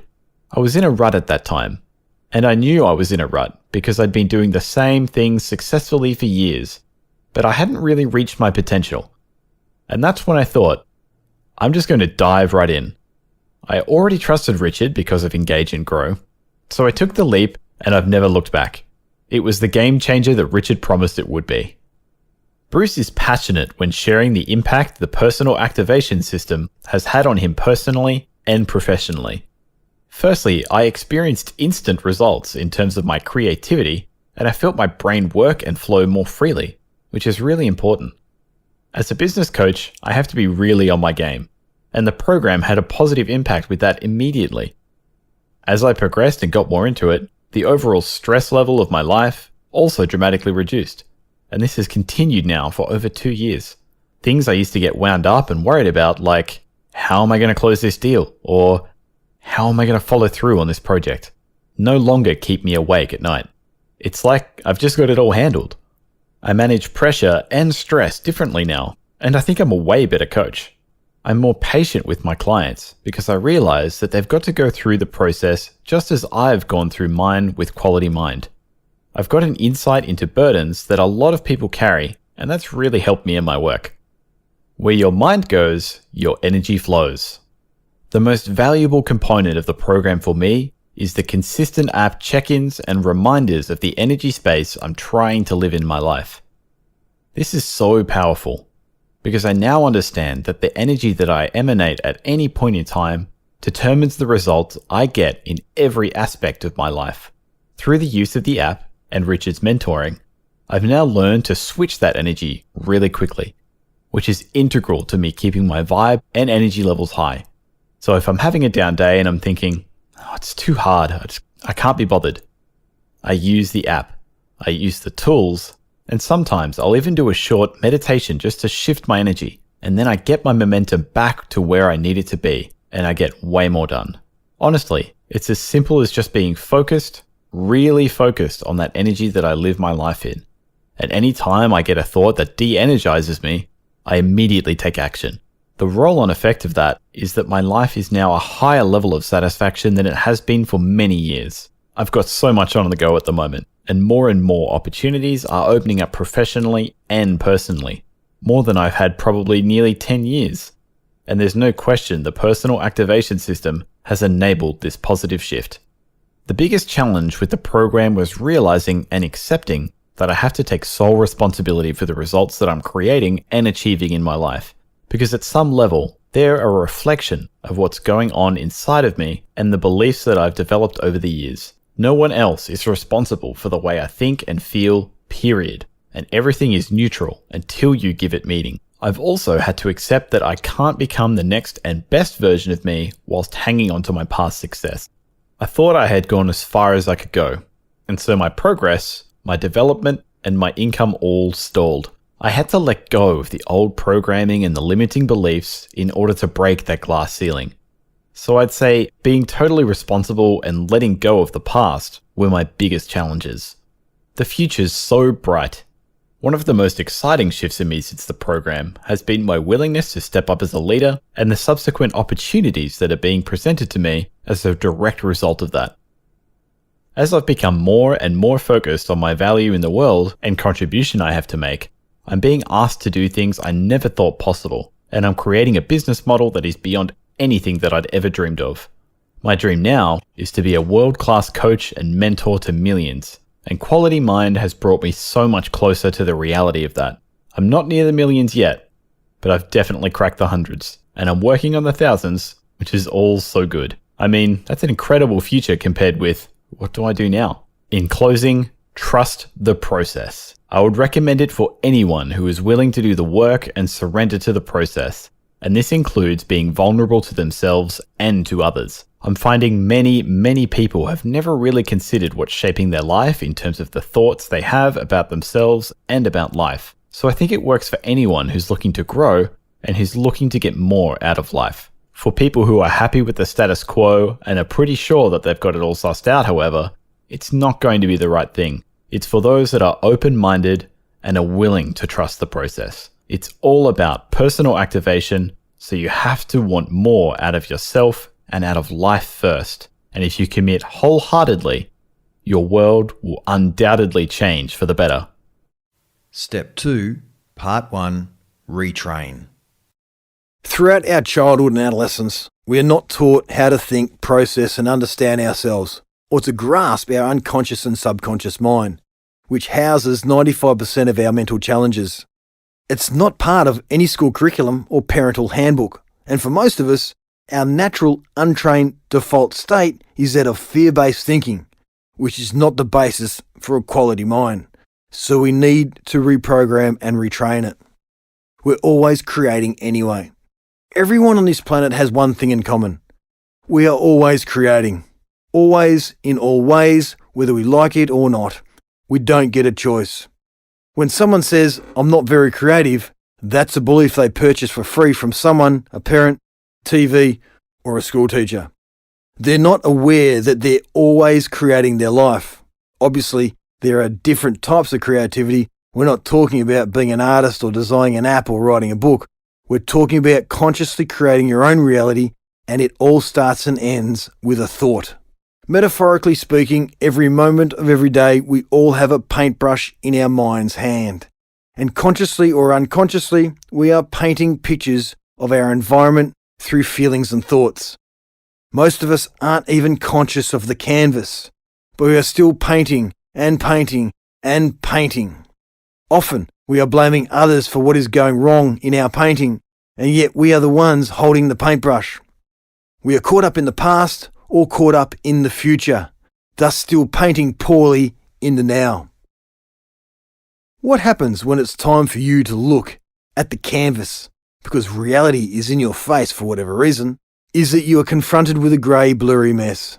There's no clarity, no defined picture, and no vibrant colours. This realisation that you've been painting all this time only to create a horrible situation for yourself can be an overwhelming blow. You haven't been consciously aware of what you've been creating, and so your life has been unwittingly heading down a staggering deep valley, or you may even be falling off a cliff. Our goal is to get people to the stage when they're consciously creating. They've got the paintbrush in their hand, they know what paints they're dipping in, from beautiful pinks to hopeful yellows to calming blues and passionate reds and so on. With their colours selected, they're now focused entirely on their craft and their canvas. Throughout the day, they're completely aware of what they're thinking and what they're feeling, which are the very real colours creating their painting, and willfully determining what's next. They are constantly building their future, excited by life, having arrived at the point where everything starts flowing to them. When you're unconsciously creating and staring aimlessly at your mess, you're always chasing life, and it's got a fair head start. Once you get to the point where you're consciously creating, something amazing happens. You can evaluate your art, change the direction of your creation, and quickly make changes on the run to keep you on track. You're not emotionally enslaved to the outcome, but you know exactly where you're going, what you're doing, and what you want to achieve, all while remaining completely excited and full of clarity. When you complete your masterpiece, summiting the mountain and achieving your dream, the artwork is complete. It's beautiful. It's whatever you want it to be. It's your dream, and it's come to you effortlessly with no chasing required. Once you reach the top of the mountain, there will always be another mountain for you to climb, should you choose to. That's life. However, you'll notice that the mountains become flatter. In other words, you'll get there quicker and more easily, and it's not as harsh or as cold up at the top. It's beautiful and euphoric, and the options available to you are boundless. You can continue to advance to the next mountain, but there won't be any valleys as such. You'll just discover a higher understanding and a superior perspective on life. When confronted with the creation of your own reality, people often push back because they don't want to truly know themselves. They're afraid to see themselves clearly, and they struggle with the concept of relinquishing control. Why? It is because people are control freaks. And most of us are control freaks because we feel out of control on some level. When people have their nails bitten down because the to-do lists that contain 40 plus items every day, they are probably feeling completely out of control. While they're out of control, we desperately want to control. It's a cyclical, habitual response rooted in anxiety, and it's extremely counterproductive. Have you ever tried to hold on to a handful of sand by squeezing your fist? You lose more sand than you keep. But when you relax your hand, the sand sits in your palm. The stress-free program helps you open your fist and walk hand in hand with life. These concepts are tough because most people don't know why they are here on this planet. If you don't know why you're here, if you're consistently seeking safety and certainty to control every minute of every day, then you're staring at the ground under your feet instead of the stars over the mountain. You're missing the great mystery of life. Why are we here? That's the question that underpins this whole program. It's the question that compelled me to start searching when I was 21 years old. When I was going through school, I would have been diagnosed with attention deficit disorder, ADD. No question about it.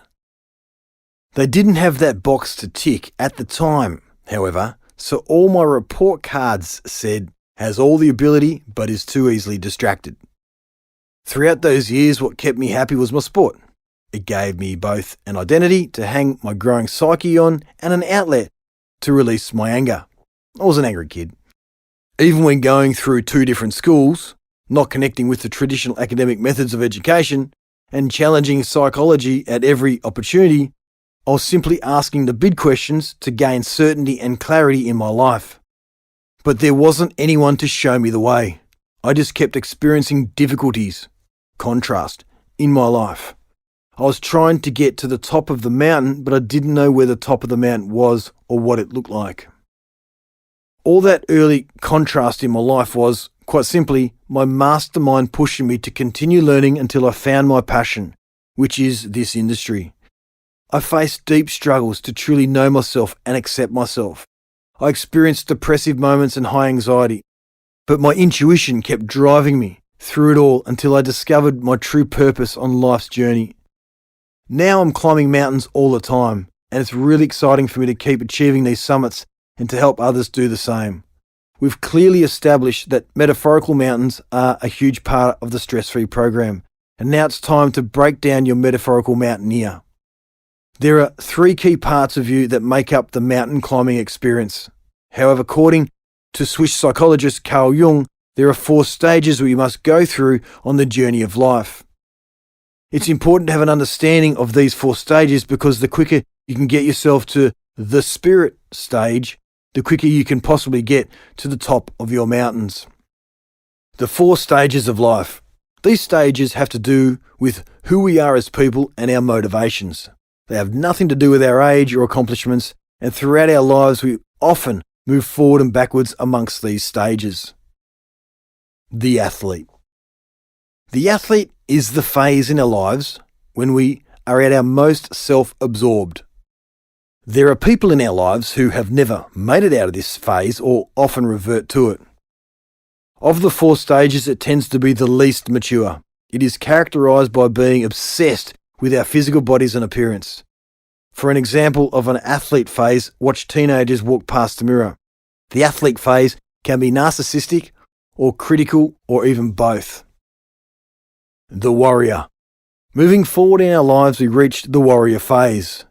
This is where we begin to take on responsibilities and get the desire to conquer the world. Well, maybe not the world for some of us, but this is when we become more goal-orientated. All of a sudden, we can see objectives that we want to accomplish, and the vanity of the athlete phase begins to fade.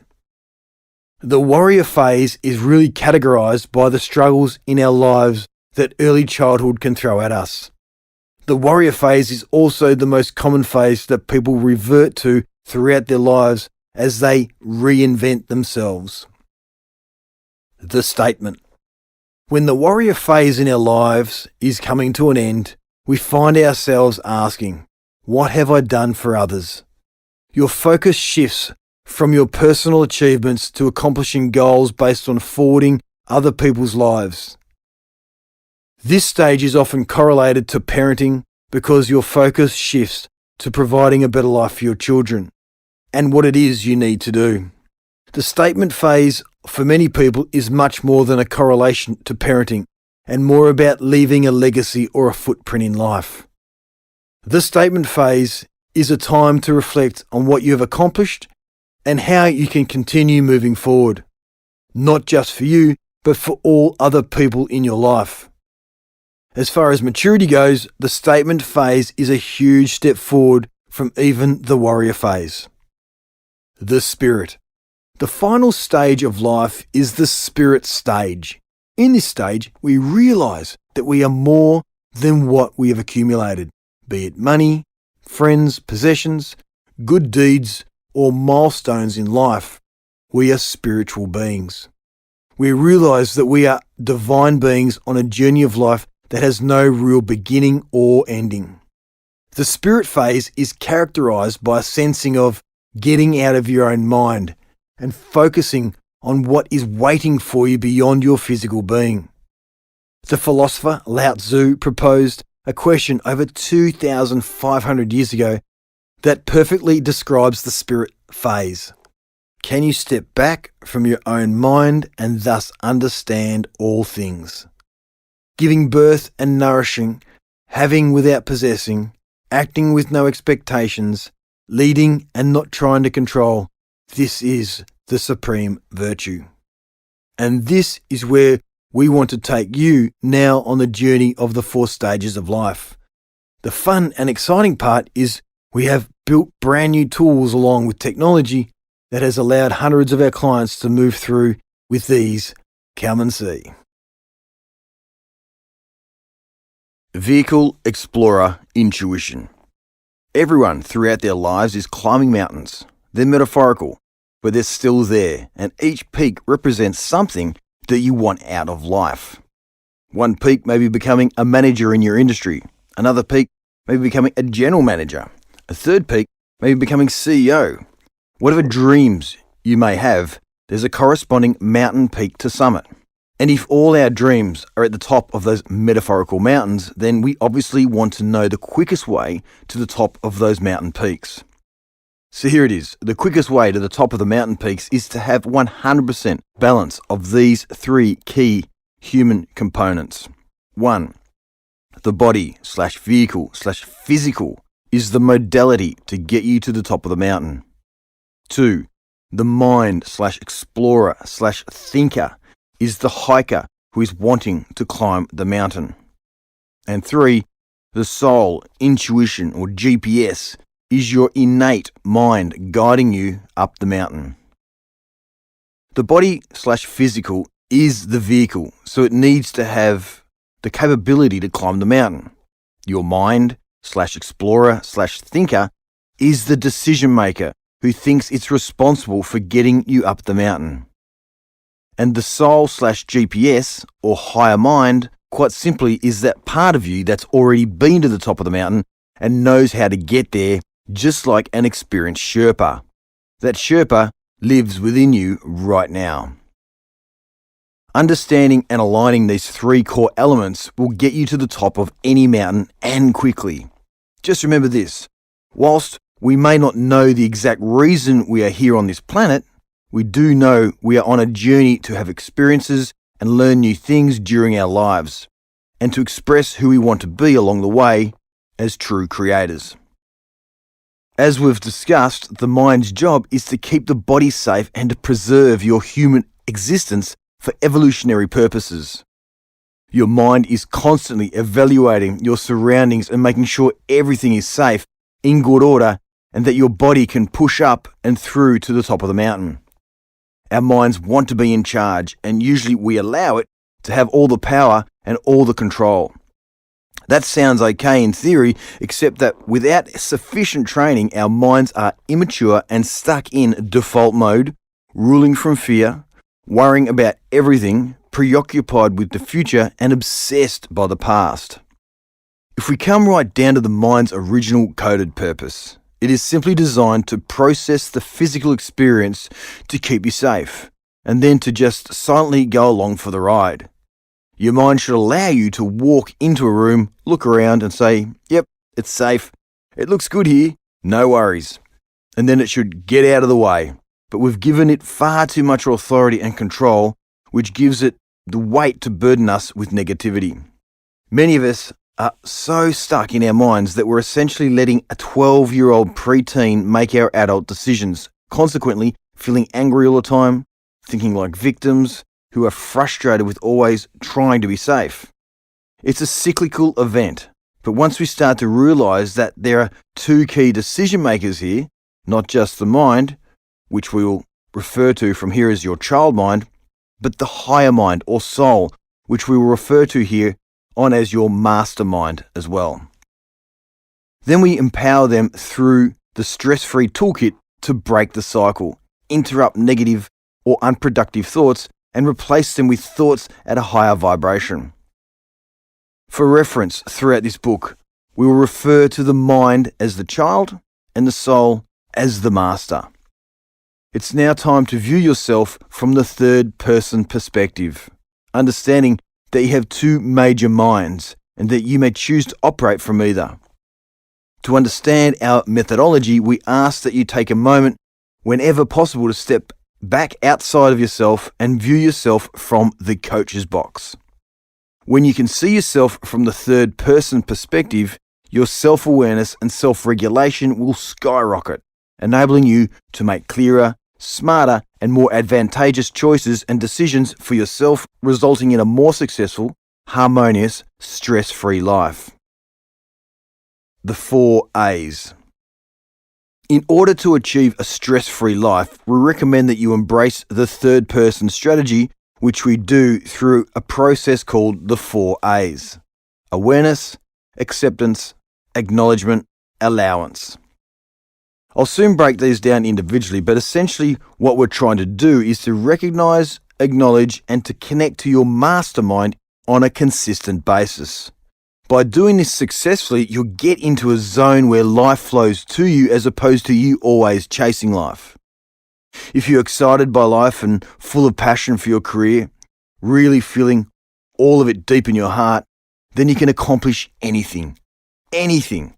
And that little voice in your head right now saying, yeah, right, what the hell does he know, is your child mind standing in your own way. We're not moving towards the mountaintop when the child is in the driver's seat. So I suggest that you embrace the awareness of your inner master, accept that it's there, acknowledge that it's about releasing control, then get out of the way to allow life to flow through you. Anything you want in life can be accomplished, and if you want to move ahead towards your dreams and find a life and abundance flowing to you, start with this truth. There are two key decision makers inside you. This was mentioned earlier, but it's a pivotal concept and is therefore worth repeating. The first decision maker is your higher mind, which we call your master, and your master is you. Once you start getting reconnected to yourself through your master, you will find yourself living your life with far more energy and enthusiasm. Your master is pure energy and pure intelligence, as opposed to the other key decision maker. This other mind is your child mind, which is made up of emotions such as worry, fear, and concern, all of which drain your energy. The child mind is really a controller. It's power-hungry, impatient, and fearful. It's worried about the future and the past. It has low self-worth and it's moody. It's also very emotional. And when we are emotional, we lose energy.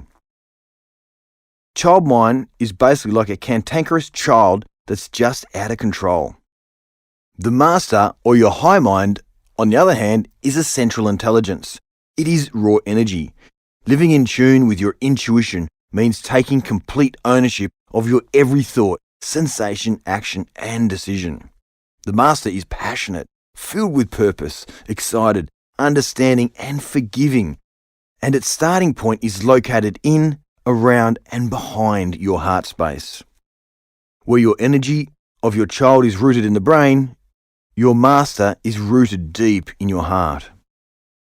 Once we reconnect you with your mastermind and you start getting in touch with your master, you'll start seeing dramatic changes happen quickly. Let's look at an example of an average executive's thoughts throughout the week. Odds are you're spending much of your time in your child mind, which means you're worrying about the future, reevaluating the past, worrying over comments from colleagues or clients, worrying about your performance or your team's performance, stressing about issues with your employees. The stressful thoughts are endless. Perhaps you didn't deliver a great presentation or sales are down, and you repeat and replay that performance over and over in your mind obsessively. The child is a control freak, and it locks you into a repetitive worry that tends to snowball. This is when your child may start to say via your subconscious, alert, alert, listen, this is way too much for you to handle right now, and I'm concerned. You're stressed out of your mind, and you don't deserve this. I'm going to make a decision, and I'm going to take you away from the office for the next few days or for the next few weeks because you need a break, and I want to keep you safe. This is when illness and breakdowns occur, because the body is listening to the child mind, and because everything is connected, it thinks it's protecting you. If you're out of alignment, out of sync, and not heading towards releasing all this fear and worry, you're not connecting to your intuition. Your master is always trying to help you, but if you're in this space, then it can't help you because you're not able to tap into it or hear it over the child that has taken control. What happens next is you find yourself heading down the path of illness, breakdowns, and/or inconsistent performance. Let's flip this on its head. What happens when you come out of a meeting or a presentation in full sync with your master? When you come out and do your personal 100-point plan, which is in the program, you recognize the strengths in what you did, you understand what you've learned, and you accept the facts of your performance, and you don't get emotionally connected to it. Instead, you clean it all down move on from the past, and don't worry about the future. Forgiving yourself for any mistakes will keep your energy high, and as your energy remains high, you can freely look forward to the next opportunity because you have released everything, and you are continually living in the master throughout the week. When you do that week in and week out, your energy goes through the roof. You vibrate with high energy and potential that is ready and waiting to become accomplished. Again, contrast this with living in your child mind. When you worry about everything, your energy gets depleted. You start operating with low energy, and that means your performance suffers and you start making more errors. Over the course of time, your errors compound each other, and you may find yourself under a microscope, being pressured to perform. Suddenly, you're in a cycle again, and that cycle is a loop of negative feedback which creates low self-worth. This is the depressed level, where I first connect with many of my clients because they get into that negative cycle and things may begin to unravel in the face of their low energy and low self-worth. Remember, the body is led by the mind. When your child mind says things like, "This is far too stressful," "I'm not sure I'm good enough," "I'd rather be surfing," "I can't be bothered anymore," "I'm tired of this," "I'm out of my depth," your body will create a reason for that break. You're always creating, and that means you're always creating your own reality. It doesn't matter what happens, it's what you do that matters. We're teaching our clients that when they live in their mastermind, they've got extreme levels of energy, as opposed to living in their child mind with minimal levels of self-worth, energy, happiness, satisfaction, and success. I've never personally met a 12-year-old who's a multimillionaire and has high levels of continued and sustained success. Enter awareness. The first stage of the 4 A's is about understanding the characteristics of your master and your child, and being aware that your child can never grow up. It is coded to keep you safe, and that is its primary and only role. The process is not about eliminating the child, it's a key part of you and it has its use. Embracing awareness is about understanding your two selves and recognizing who is center stage in all moments of your life. Awareness is the first and most critical step because if you're looking at yourself through your third person perspective, you become aware that the child has taken over, and you can then take the necessary steps to bring your master to the forefront. Then in time, once you are in full control of your child, you'll find that your child mind and your mastermind will just naturally merge into one. This is called balance.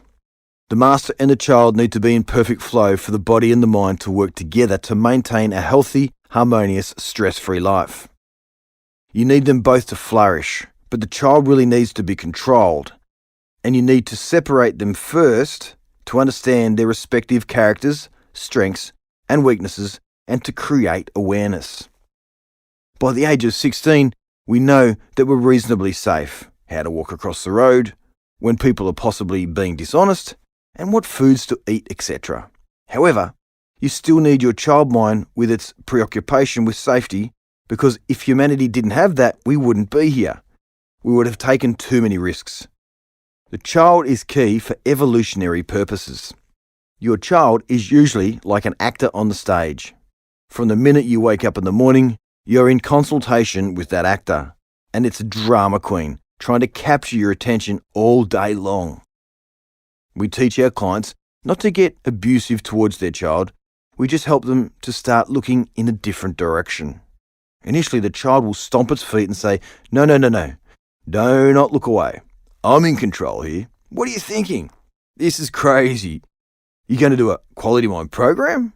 You going to change direction? No chance. I'm in control, so don't look away. This is where some people struggle. When you first start looking away, the child on stage usually becomes more dramatic and demands much more attention. But it's like any actor. If they're not getting paid, then they're not going to perform.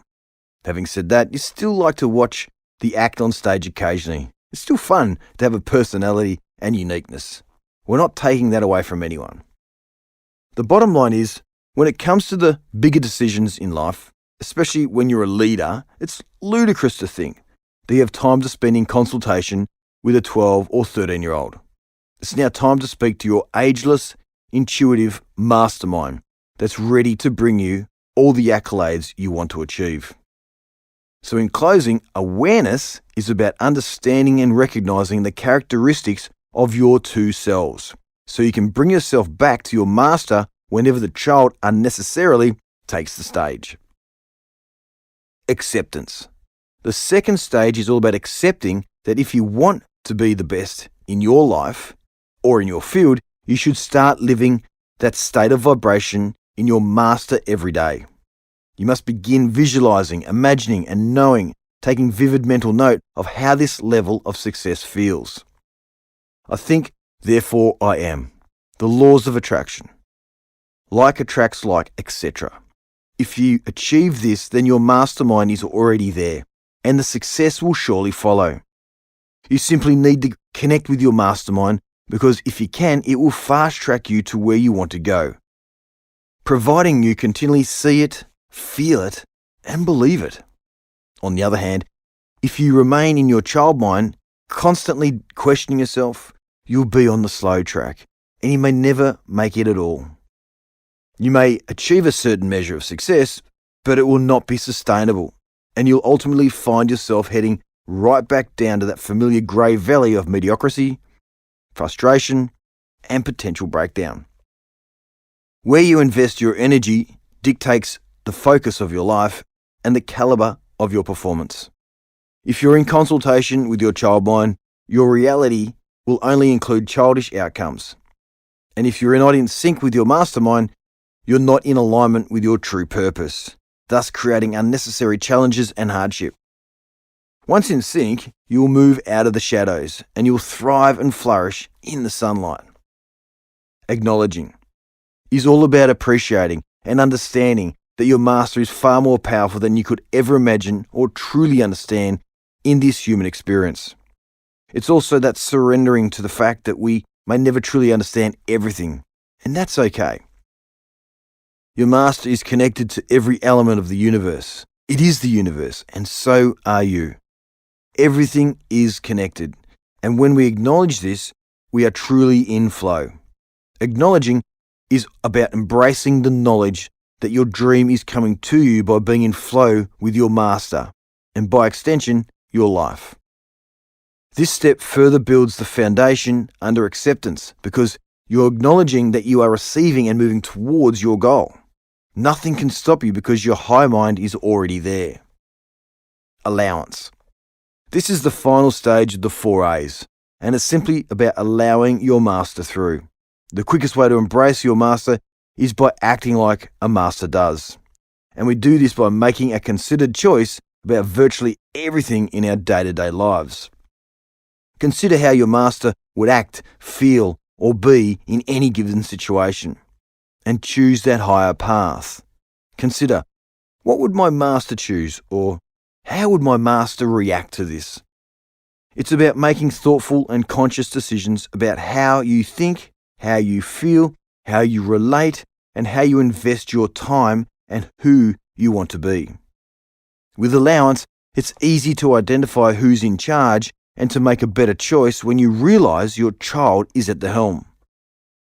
Where your child may choose anger, guilt, bitterness, or blame, your master will choose empathy, kindness, and understanding. Allowance is about taking that final leap, releasing control, and getting excited by your everyday existence without worrying about the future or about when or how it comes. It's about living in the now and allowing yourself to know and trust that you're on track. You're no longer living and working from a place of fear, worry, or concern. You're not trying to control your future or things that are outside of your control. You're not trying to control anything more than what you can control, your own performance. You are living moment by moment with clear, exciting dreams that you are passionate about and you are determined to achieve. Basically, if you're fully present and plugged in, what you're after will come to you if it's on your path, assuming you have the attributes to perform at the highest level. It's like putting your hands in the air and saying, I'm allowing this to take place. I know that I'm on track. I'm going to allow my higher mind through and I'm going to stay excited and watch my thinking. not go into the future, not sit in the past, and I'm constantly going to keep my thinking in that place of, I love life, I'm safe, I love being the best in my field, and so on. By following these 4 A's, you'll find that your child mind can't control you anymore, because your master has taken over, and you keep it that way by staying in the present moment. Remember this, because it's important. The more you're in the past and the more you're in the future, the less energy you have and the more you lose. Dream and have a plan for the future, by all means, but don't hold on to that plan so tightly that you lose sight, as you'll only focus on your hand and not the bigger picture. The more you're in the present moment, engaged in and seeing perfection in the now, the more perfection you will create. You're giving and receiving, and what you put out is what you get back. This is a universal law. Acknowledge that you are at the top of the mountain and that you've already reached your goal. It's now just got to be played out through feeling it and becoming it. It's like you've already written the script of what you want, and now you just play out that role. Unfortunately, what often happens is that people go on stage and they think they've lost the script. Then they experience uncertainty, doubt and fear. Don't let that happen. Acknowledge that you are on stage with your script and allow everything to proceed as it's been scripted without overthinking.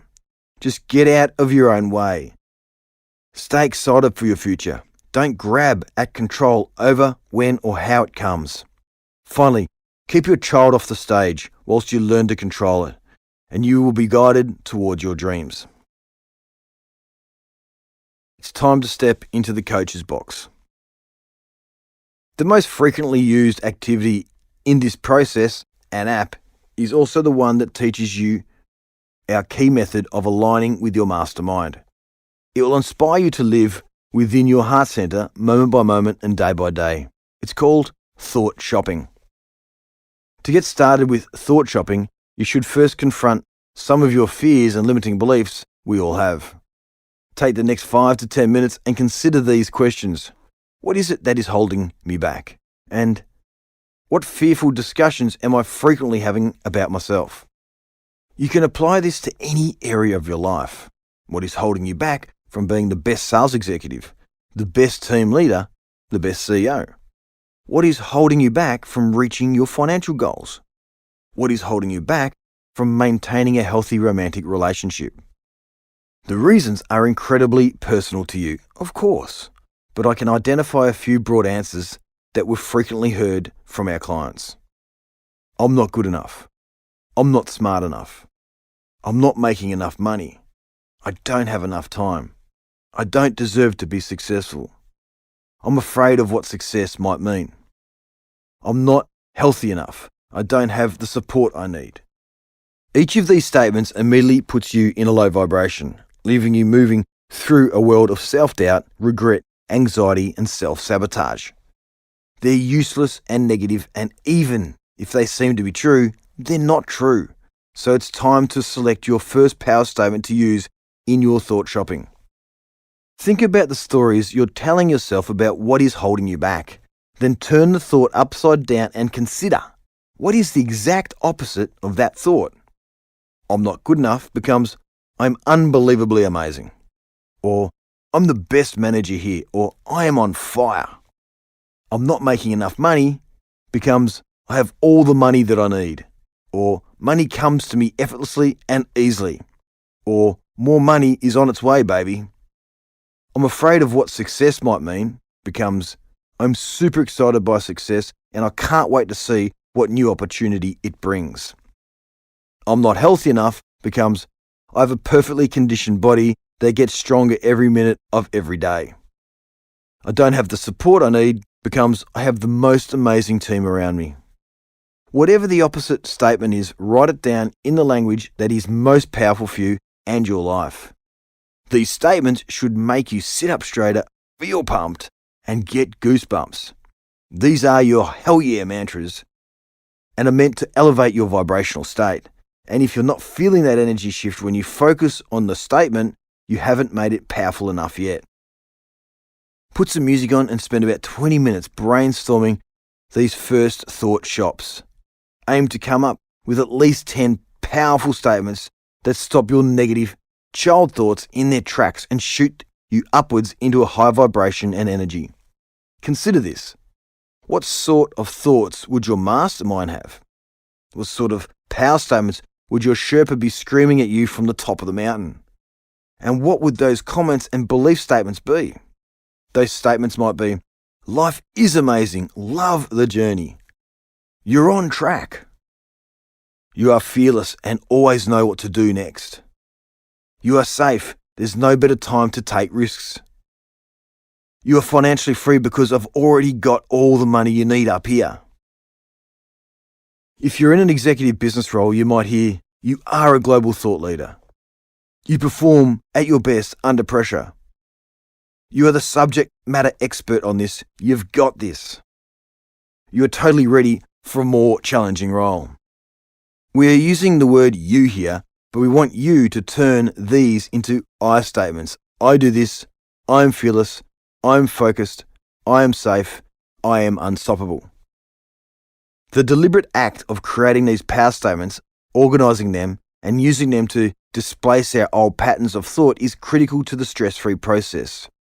Remember, we experience an average of 70,000 thoughts a day, and most of those come from our child mind.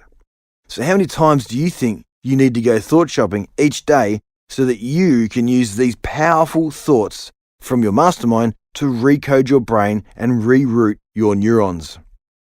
The answer is as many times as possible. Once you've got your top 10 power statements, add them to your app. Open the app on your smartphone and navigate to the Thought Shopping tab. Follow the directions on screen to enter your thought shops one at a time. You can add or remove these power statements at any time, keeping your thought shops relevant and vibrant for you. Whenever one just doesn't pack the same punch anymore, you can brainstorm another and evolve your list. I do this monthly. Practice thought shopping as often as you can each day, especially when you recognize that you're in your child mind, being pummeled by limiting beliefs, or sliding into negative thought patterns. Simply open your app, go to the Thought Shopping tab, identify how you're feeling and why you're feeling that way, and assess your thoughts. Then select a thought shop from your list of new power statements and repeat it to yourself 10 times, out loud or in your head, whatever works, until you deeply and fully feel the power statement in your body and in your heart. With your energy shifted and your vibration levels back up, you can return to your day knowing that you're rewiring your brain into a stress-free state. Thought shopping empowers you to deliberately stop the onslaught of childish, negative thoughts that flow through your mind and then into your body. We're arresting the momentum of your old ways of thinking. For example, if you've had a bad outcome or lost a big sale, then your child mind usually kicks into gear and says, "You weren't good enough. That was your fault. You've disappointed everyone." These thoughts can and do snowball and can last for hours, days, weeks, and months. This is why it's so important to appreciate you've got to watch the momentum in everything you're thinking all day long until it becomes your new normal. We want to recode our minds so that the master is now on stage, not the child. That is what it means to be completely clear and aligned in your thinking and your feeling. It's like stopping a driverless car at the top of the hill before it careers downward in an undirected rampage. If you wait until momentum has taken hold and the car's almost down the hill before jumping in front of it, you're not going to stop the car. You're going to get wiped out, run over and injured. You've got to interrupt that momentum early on. And this is true in everyday life, as well as in the high-pressure lives of executives and business leaders. Retrain your mind and body, stop the momentum of the child mind, connect to your mastermind, and become the version of you who is the best at what you do, or the leader of the team, or the strongest in the business. If you can't get out of the feeling in your body and into your future self, you can still bring an old memory back in that reminds you what it feels like to be the best. You should stay there. Remember that time. Own that feeling of success. Walk that, act it out, and become that for as long as possible. This disrupts the old patterns and removes the old thought process, leaving your body free to rise to a higher level of energy. The second part of thought shopping is becoming the creator. We've put strategies in place to remove that negative, low vibrational thinking, and we've brought in the new power statements from the Sherpa at the top of the mountain.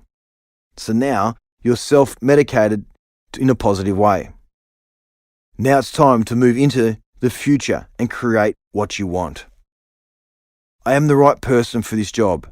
Even if you're not there yet, you will be. Your Sherpa already is. I am the best in the business.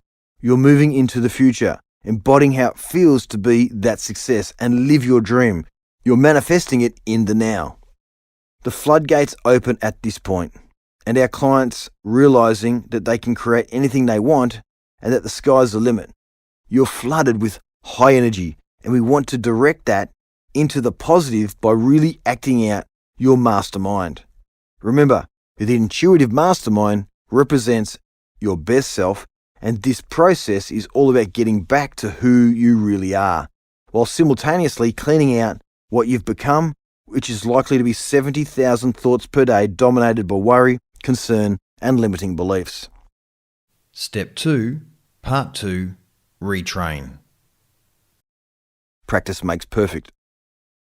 The mastermind is always the preferable decision maker that I'm asking you to exercise and use consistently, and one of the easiest and most effective ways in which to do this is consciously trusting your first intuitive thought. Honor the fact that your first intuitive thought is often the most powerful level of communication your high mind has with you. Your master is more heart-focused, whereas your child is more brain-focused. For example, when you're walking down the street and you see a beggar, your first intuitive thought is empathy. I want to help. It comes from the heart, which is where the higher mind is centered. Then, almost instantly, your child mind, who thinks it's in charge, will take over and say practical things like, I don't want to encourage begging, or they'll just spend it on alcohol or cigarettes, or they should get a job. And consequently, you are more likely to just walk on by. Sound familiar? Learn to recognize your intuitive thought. Learn to hold it longer if you can, and stop and analyze what it was if you can.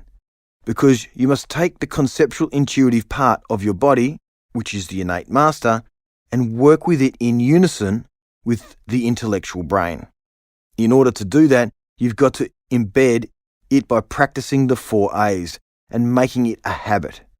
You've got to see it for what it is and understand it. It's not easy at first, but it gets easier once you open yourself up to the 4 A's. You can use intuitive thought everywhere. Many of us already do in the guise of the parking angel. You involve this apparent outside source to find you a parking spot because you can't see the whole car park. Trust in it. And you'll turn left and you'll turn right until this space opens up. Then you feel that you've used an energy that is beyond yourself, which you then call the parking angel. But you should also understand at this intuitive level that you just used your own intuition. This is a fun example of exercising your master, but an example nonetheless. You can talk to and exercise your master in many interesting ways, and these stretch far beyond intuitive thought. You can even muscle test it, and one highly effective way to do this is via kinesiology. Kinesiology is used in the complementary health and natural medicine field, and it is defined primarily as the use of muscle testing to identify imbalances in the body's structural, chemical, emotional, or other energy in order to establish the body's priority healing needs and evaluate energy changes brought about by a broad spectrum of both manual and non-manual therapeutic procedures.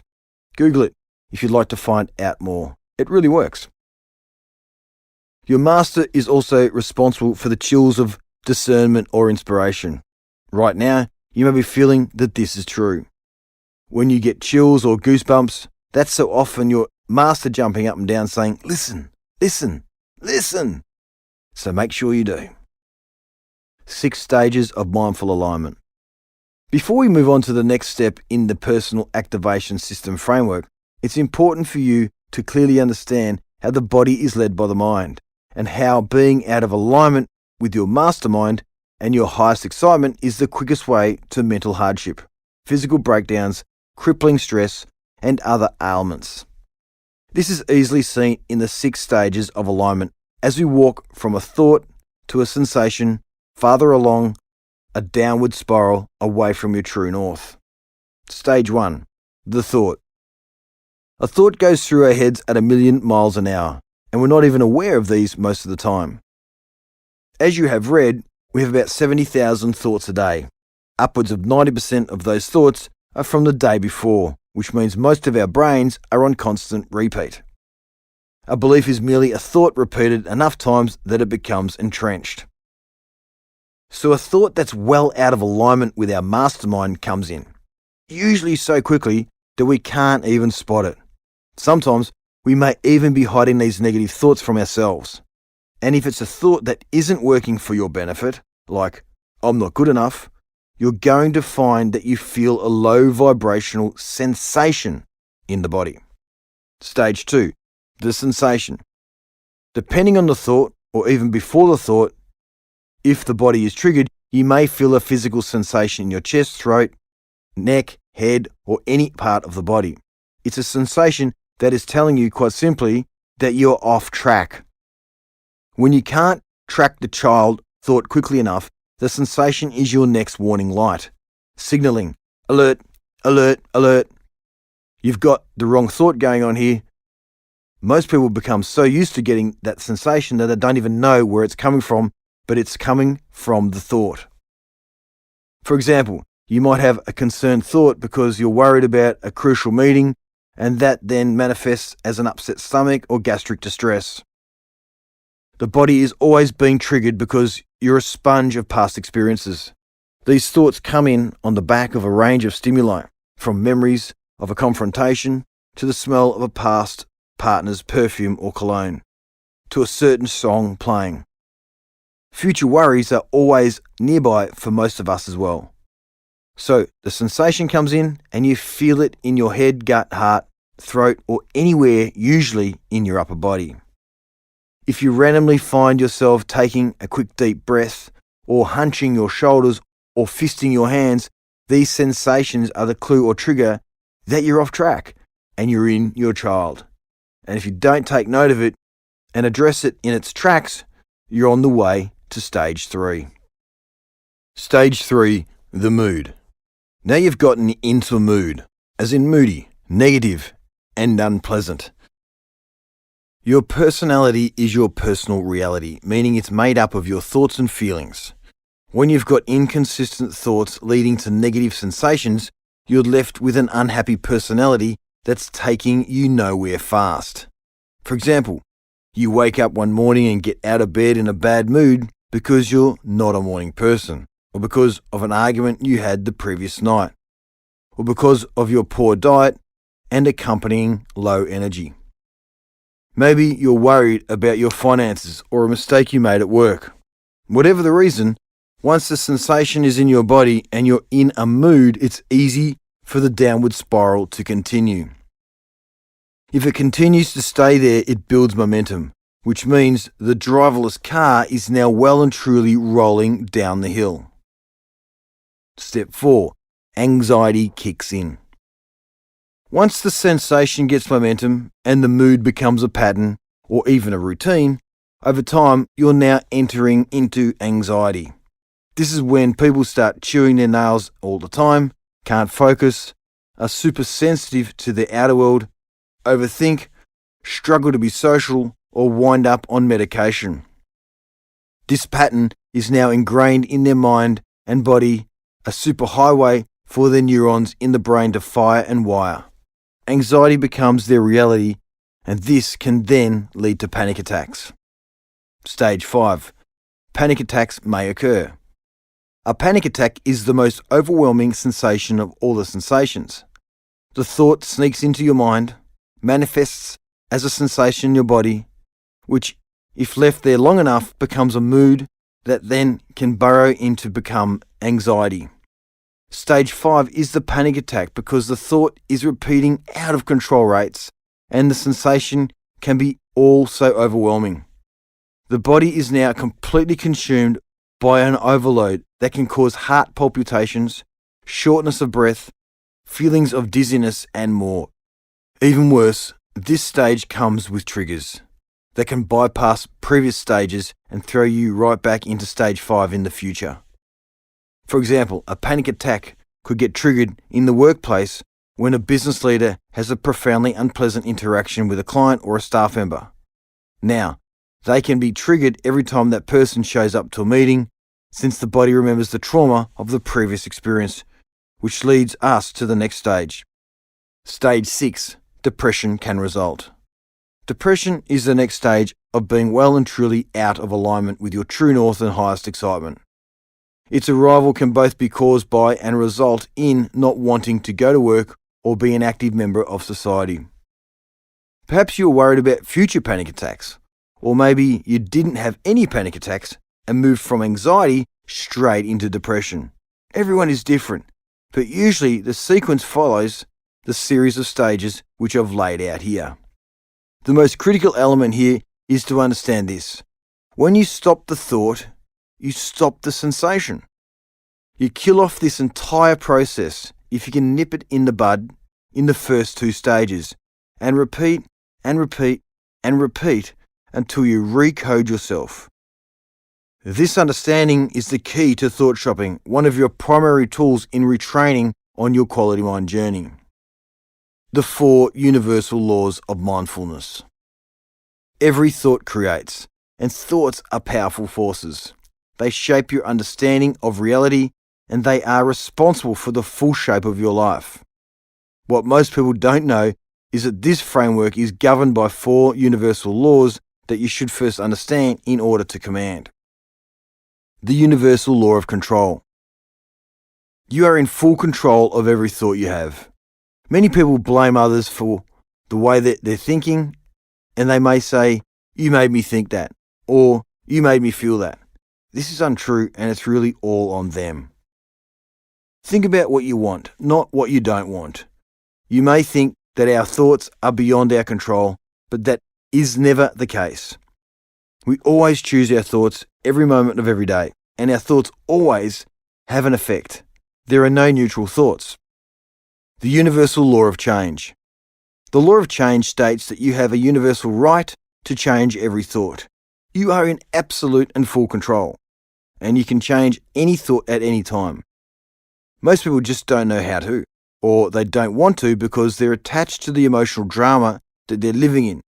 They're caught in a cyclical downward spiral of self-damaging thought processes, and they don't want to change because they don't want to take ownership or responsibility. People who suffer with anxiety will often blame their external world for this, when in fact it's quite the opposite.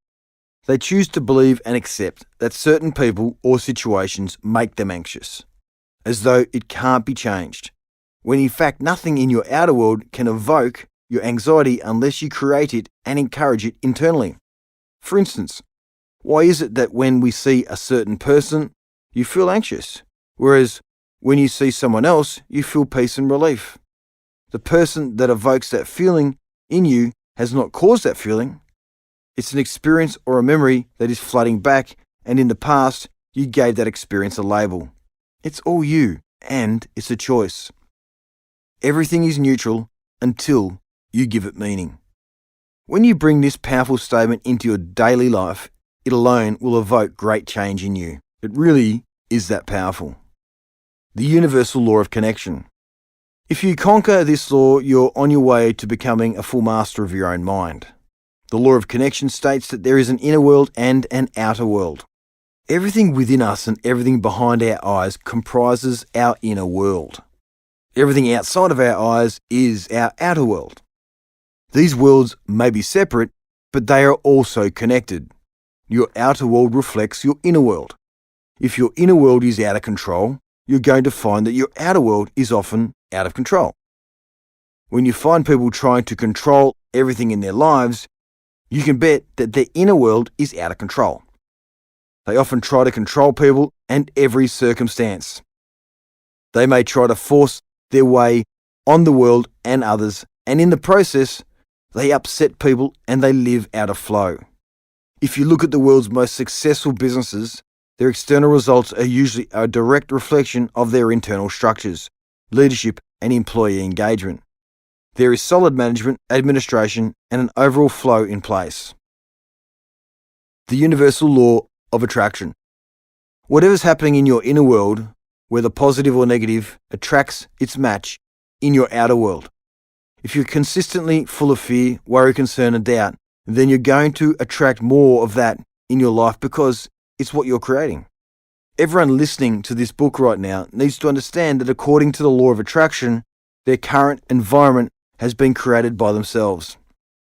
And if you're unhappy with your current environment, then you've got to start separating yourself from your outer world, and we'll show you how to do that in the cleaning step of the quality mind process. You'll start to see that when your inner world is cleaned out, your outer world cleans down, and then the law of attraction works for you in a way that you want. You attract what you're putting out to the universe, and where your focus goes, your energy flows. How are you vibing? Vibrational levels, you say? You may have noticed that I often refer to your vibrational levels, and you need to keep them at a high vibration. I believe that learning how to raise your vibrational frequency is the single most important thing you can do to improve your life.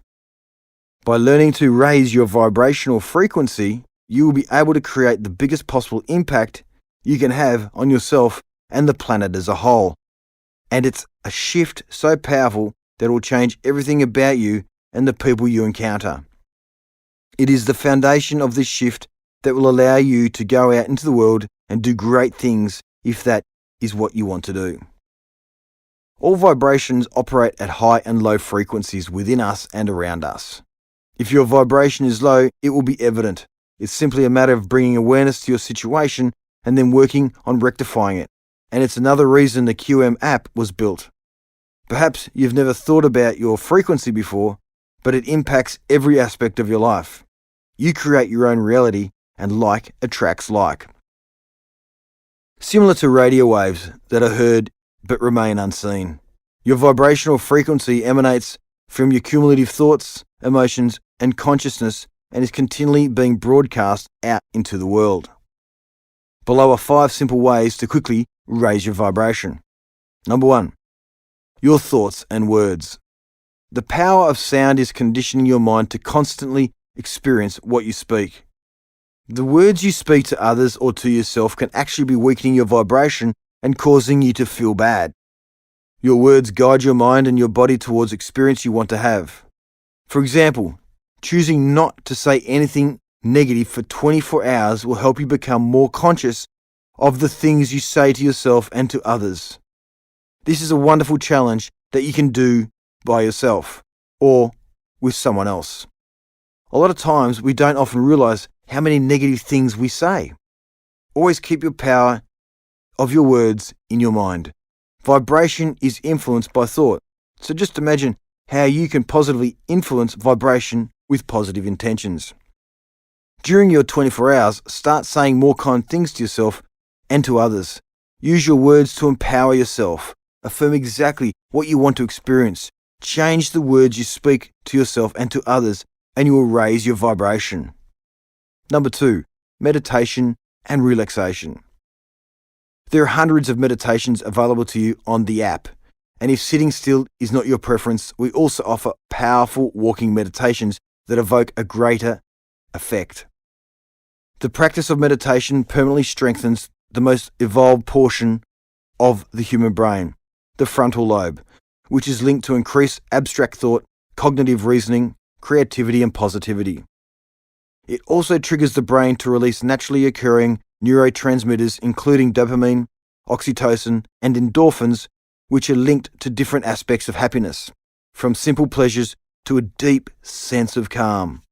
Regardless of your religious orientation or which method you choose to use to meditate, even 5 minutes a day can help you clear the mind, confront and minimize negative, conscious and unconscious thinking patterns, and connect to the divine space within that transcends thought, feelings, and circumstances.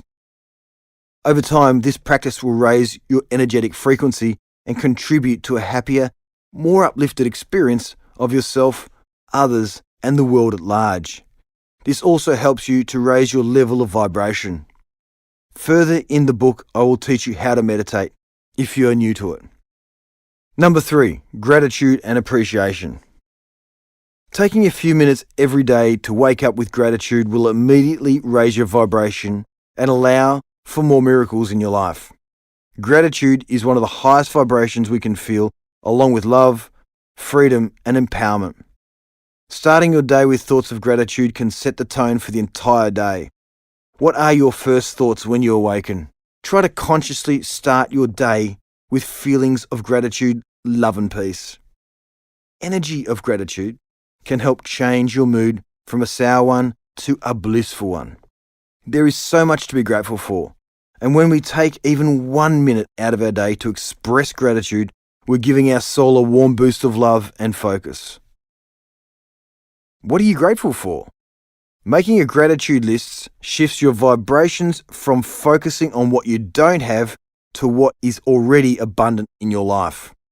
There is more to be grateful for than you could possibly imagine, and when you raise your vibration with gratitude, the universe responds. Number 4, body nourishment.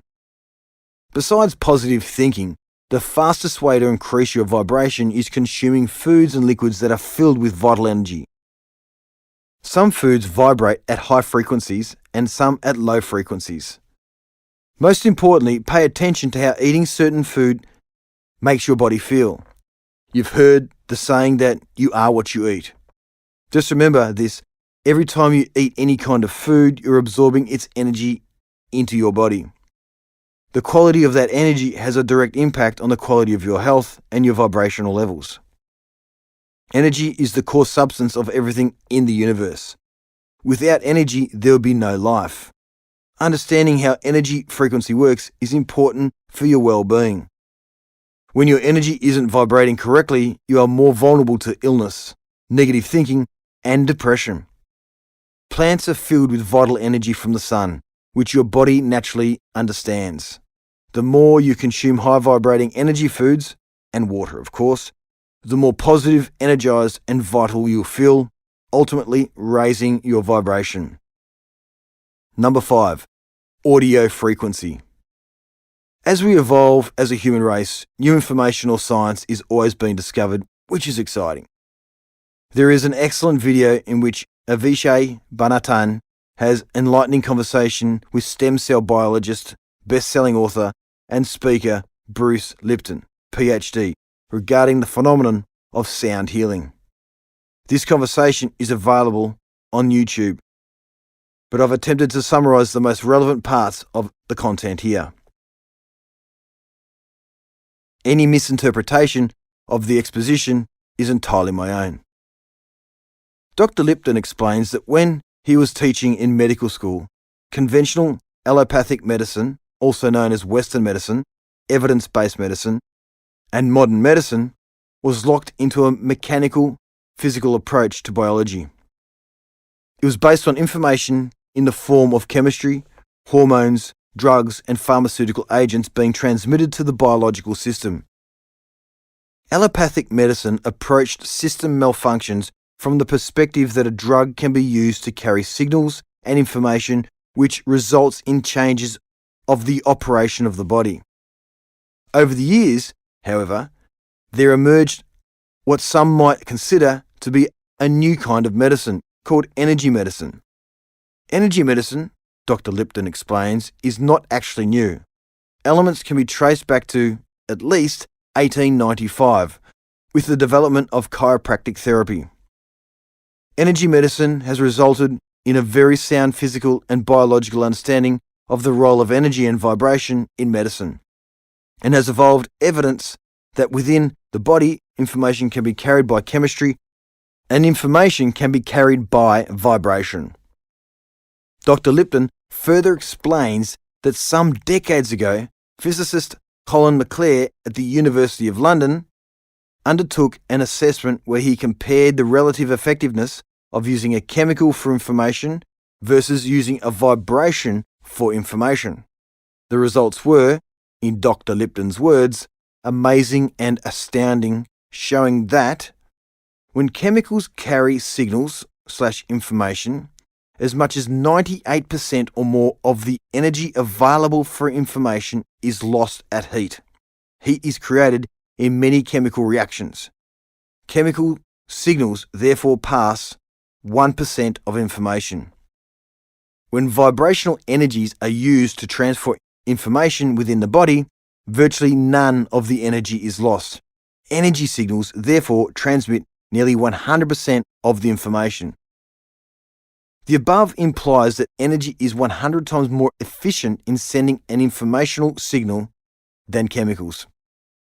As such, McClare's conclusion was that, in Dr. Lipton's words, given the option, we must recognize the truth that resonant information, vibrational information, is profoundly more efficient in sending information.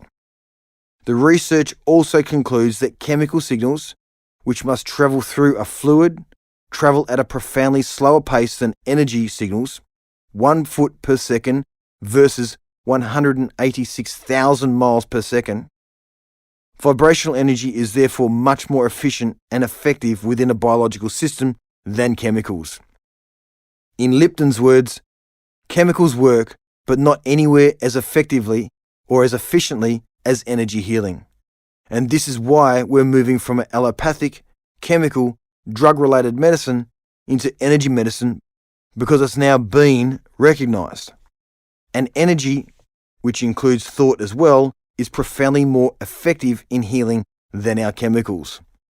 Regarding sound healing, Lipton explains that a healthy system measured by an oscilloscope will show a beautiful, smooth, nice sine wave, while a system undergoing stress becomes very choppy in comparison. This shows that harmony is health, while disharmony breaks down health. Music has been considered important in healing for at least 5,000 years, when the ancient Greeks were employing it for that purpose, and sound is the element of music that transmit harmony to the biological system, reducing stress by inducing a more harmonic vibration throughout the body. Now, that being said, and since music is a type of frequency, you can easily raise your vibration by listening to music that feels good.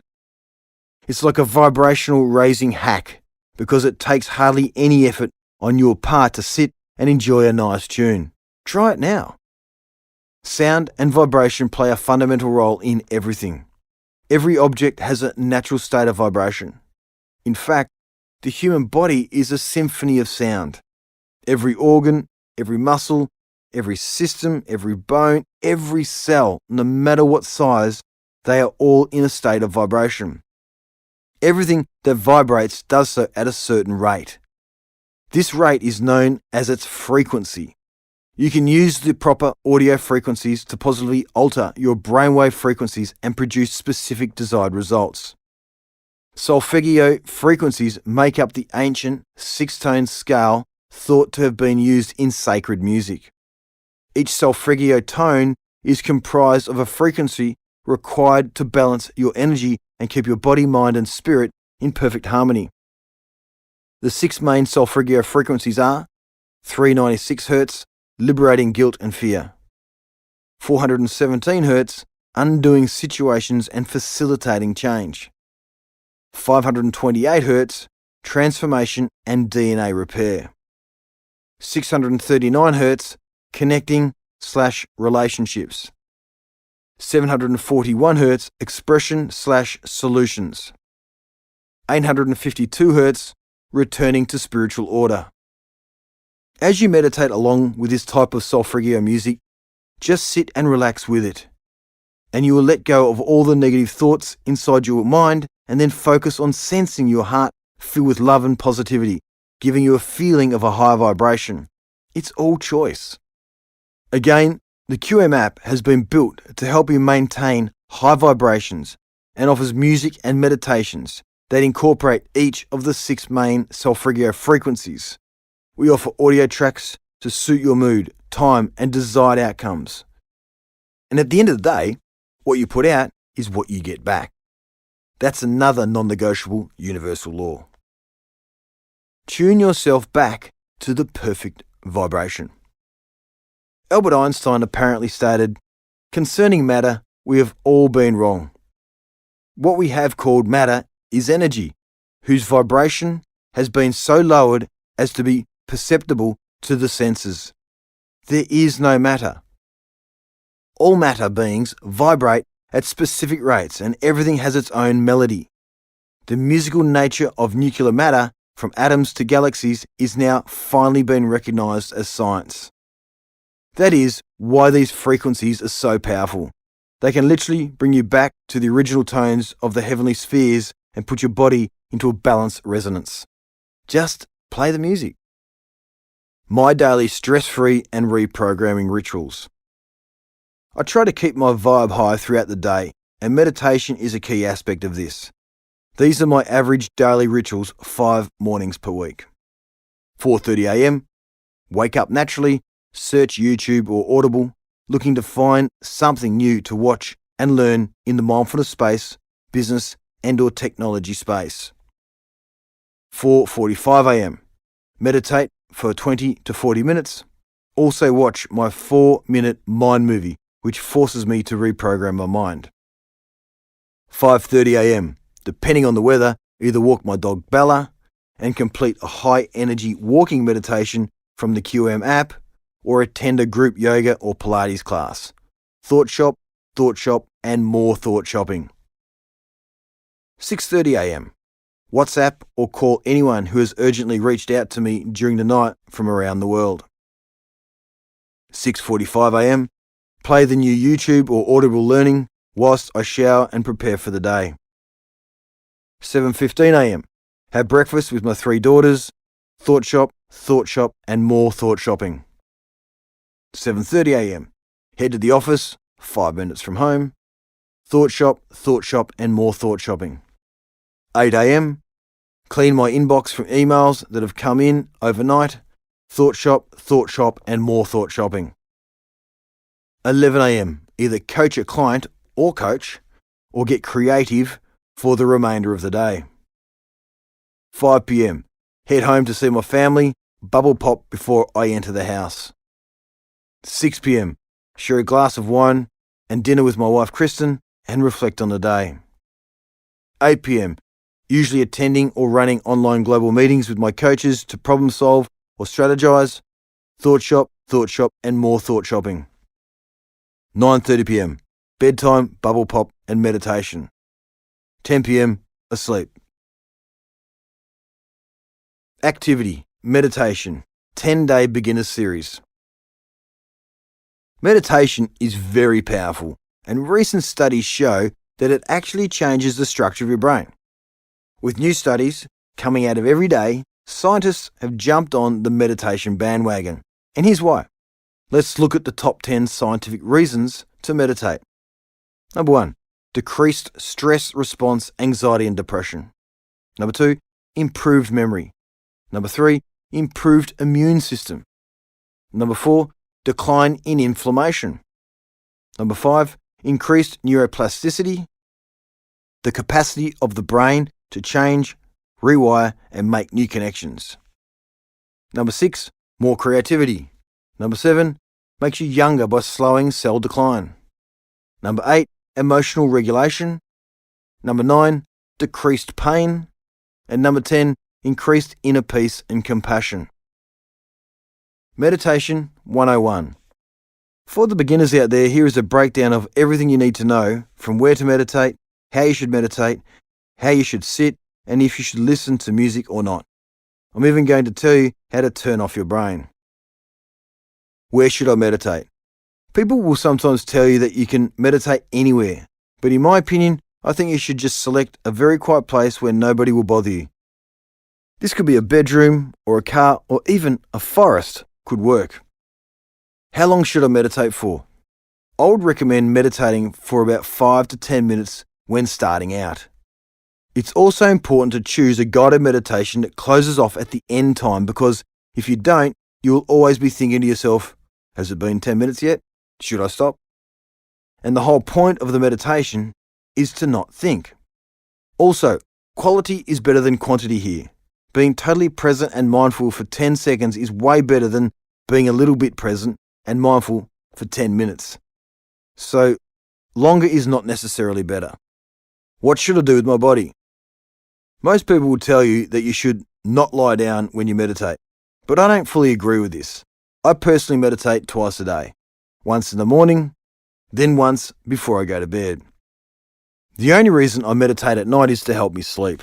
So at night I will lie down, but in the morning I will always sit up because I don't want to fall back asleep.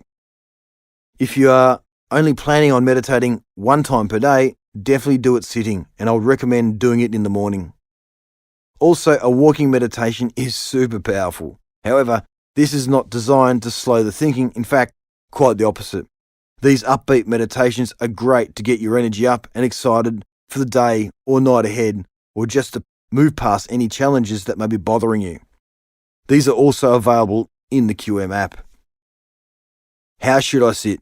For beginners, I would recommend sitting in a chair with your eyes closed, head facing forward, back straight, chin up, feet flat, with your hands just relaxing on your legs. Should I listen to music alone or a guided meditation? I would suggest starting with the 10-day beginners guided meditation series on the QM app. Then try listening to music alone, which could be relaxing chilled music or nature music. What should I do or what should I think about when I meditate? There are many different meditation techniques, but the one I usually practice is something called mindfulness meditation. The whole idea is simply around focusing on your breathing. When you're sitting down, simply inhale through your nose, then exhale out your mouth with your lips slightly open. Just focus all of your attention on your breathing, feeling the sensations of the air hitting your nose, noting how the air feels when it fills your body and lungs. Pause briefly between inhaling and exhaling. This will get your brain to stop thinking. It's called being mindful, which is just focused intention. When starting out, my clients will say things like, "I'm still thinking too much. I have an itch that I keep scratching. I can't do this. Meditation just doesn't work for me." It's completely normal to experience this. I've been meditating twice a day for 10 years and I still get an itch and thoughts frequent my brain. But if you keep breathing and you trust the meditation process, those thoughts and itches will eventually dissipate. Now, if you'd like to explore this further, as mentioned, please open your QM app and navigate to the Meditations tab. You'll discover hundreds of different meditations, from those that help you sleep to those that energize you for a presentation, to walking meditations and more. You'll also find meditations especially calibrated to take you down through each of the brainwave patterns. What I'd like to focus on right now, however, is the free 10-day beginner series of meditations in the app, which I personally walk you through. This beginner series of meditations will introduce you and walk you through the basics of regular meditation and get you accustomed to meditating every day. It's best to make this part of your morning routine. Be sure not to drive or operate machinery during this time. Day 1, Introduction to Meditation, 7 minutes. Day 2, Beginners, Calming Meditation, 10 minutes. Day 3, Beginners, Breathing Meditation, 6 minutes. Day 4, Beginners, Raising Your Vibrational Levels, 7 minutes. Day 5, Beginners, Surrender Meditation, 6 minutes. Day 6, Beginners, Letting Go Meditation, 11 minutes. Day 7, Beginners, Gratitude Meditation, 11 minutes. Day 8, Beginners, Healthy Relationship Meditation, 12 minutes. Day 9, Beginners, Communication and Clarity Meditation, 9 minutes. And Day 10, Beginners, Sleep Meditation, 12 minutes. Once you've completed the 10-day beginners course, you can then progress to the guided meditations. What happens when we meditate? At the root of all thoughts, emotions, and behaviours is the communication between neurons within our brains. Brainwaves are produced by synchronized electrical pulses from masses of neurons communicating with each other. Brainwaves are detected using sensors placed on the scalp. These are divided into bandwidths to describe their functions, but are best thought of as a continuous spectrum of consciousness, from slow, loud, and functional to fast, subtle, and complex. It is a handy analogy to think of brainwaves as musical notes. The low frequency waves are like a deeply penetrating drum beat, while the higher frequency brainwaves are more like a subtle, high-pitched flute.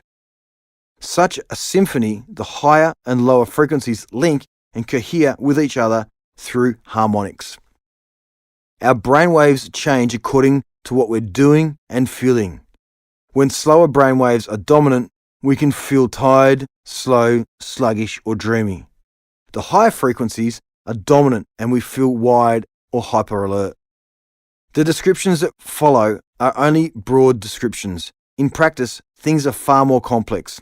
The brainwaves reflect different aspects when they occur in different locations in the brain. Brainwave speed is measured in hertz, cycles per second, and they are divided into bands delineating slow, moderate, and fast waves. The goal with a relaxed meditation is to get into the alpha/theta state. These are the states.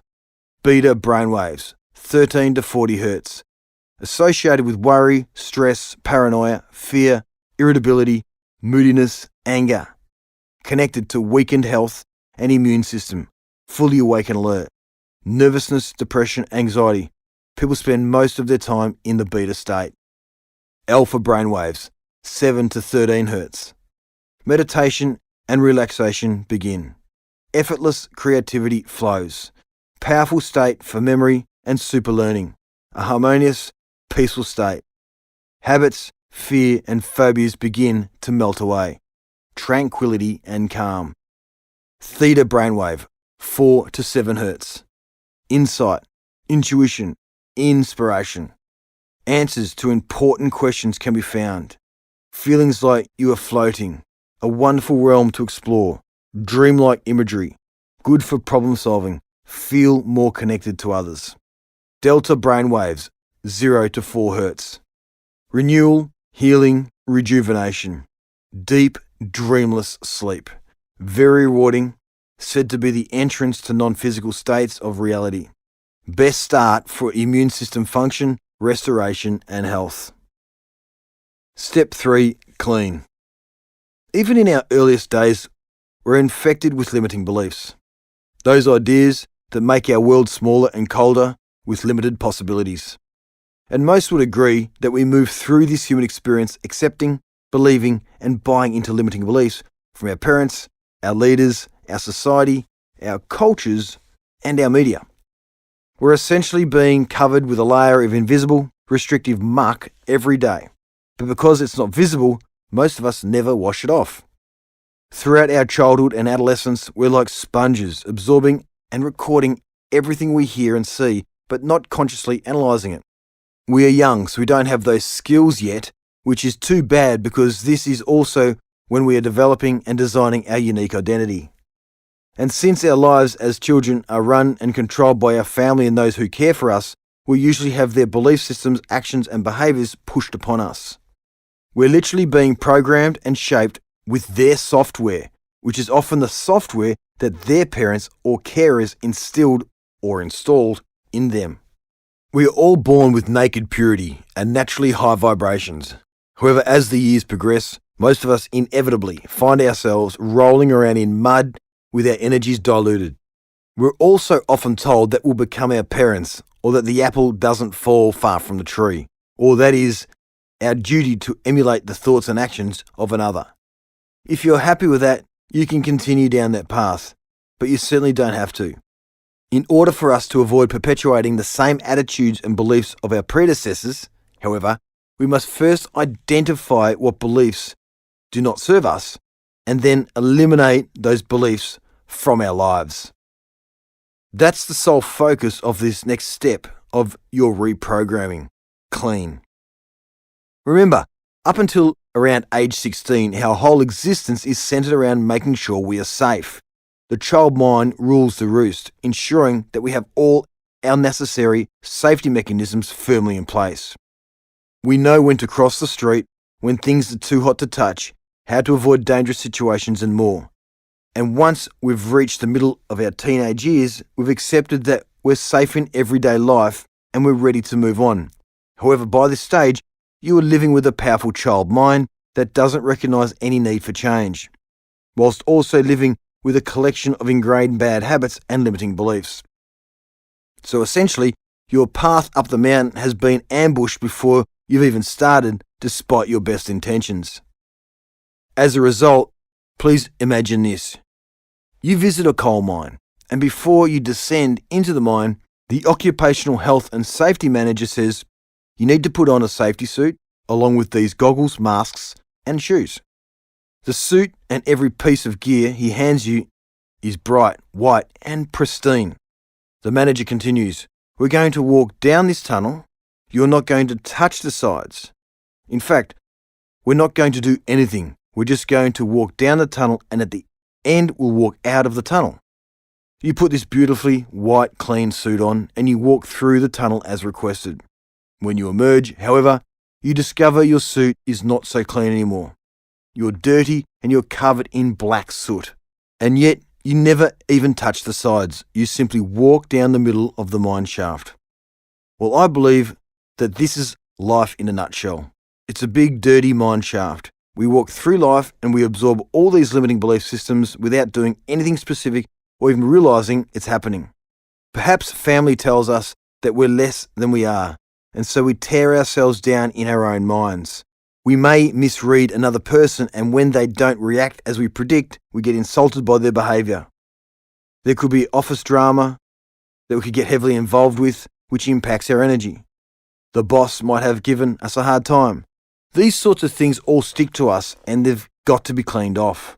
So at the end of the day, you need to take off your white protective suit, figuratively, of course, then wash it down and prepare it for the next day. If you don't, you'll find yourself dragging a dirty suit through life. Then the filters get clogged up. The dirt infiltrates the goggles, as suddenly all that muck is in your eyes and in your mind. It's impacting how you perceive reality and changing your reality into something miserable and squalid.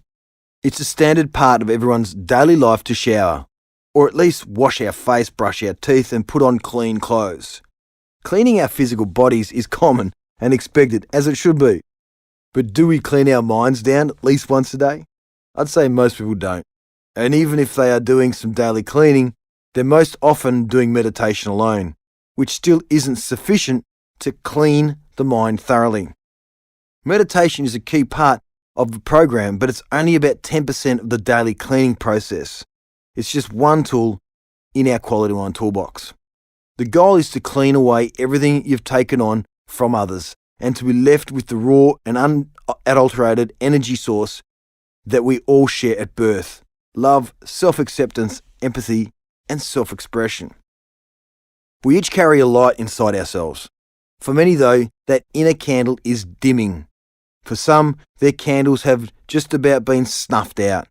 It's up to us to make our candle burning brightly, both absorbing and providing high energy, enthusiasm, and excitement.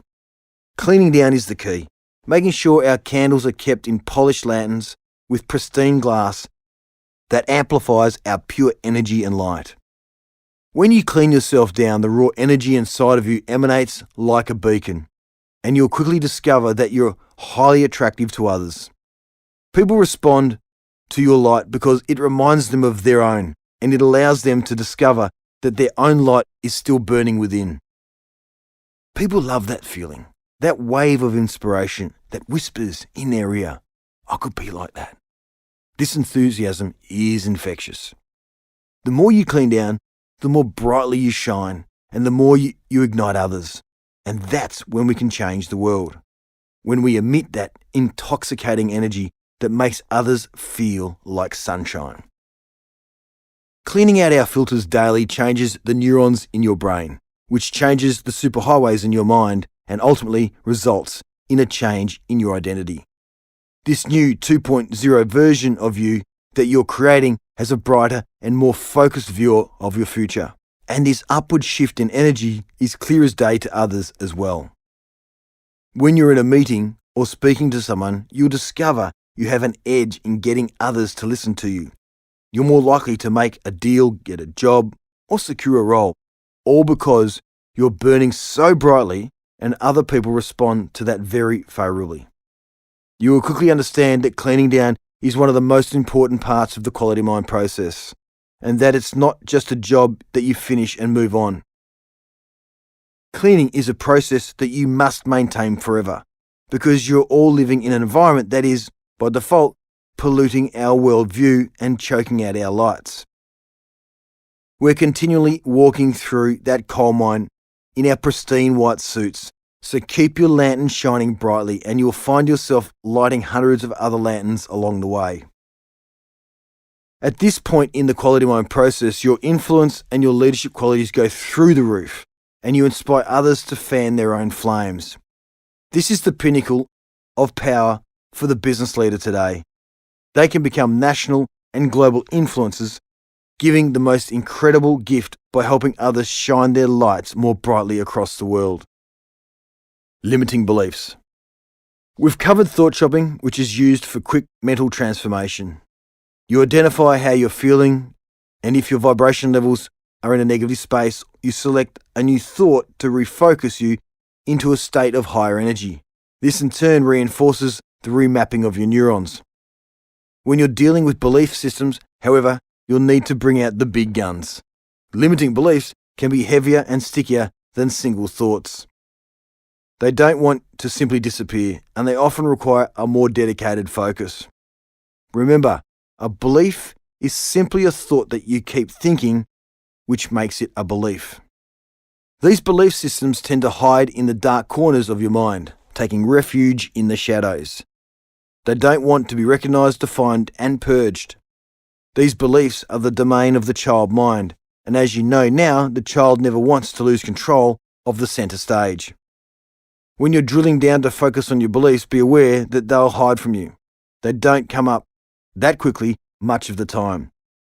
If you're fully aware and focused on how you're thinking and feeling each day, however, you'll find limiting beliefs pop up organically like a splinter.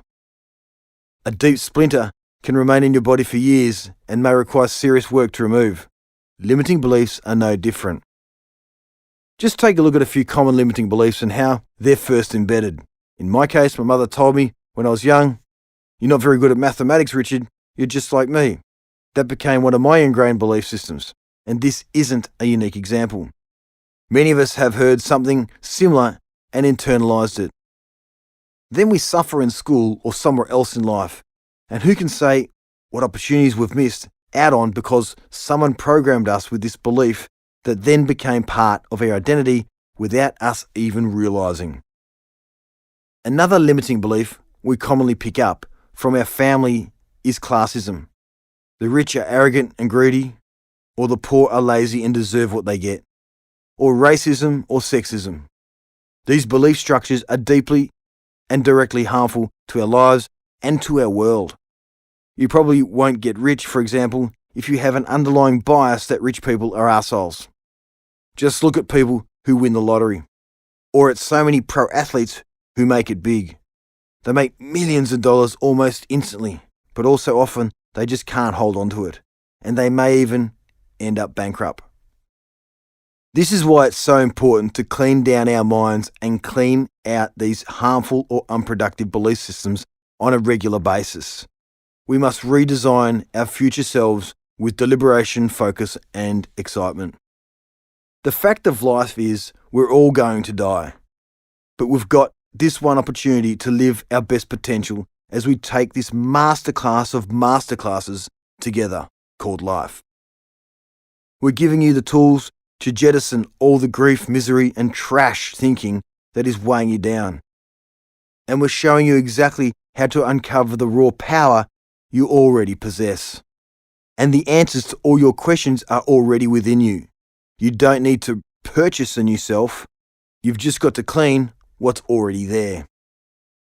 Once you awaken that bright light that's currently dimmed within you, you'll uncover pure intelligence and raw energy that will get you back in flow with life, enabling you to shine brighter and achieve your biggest dreams.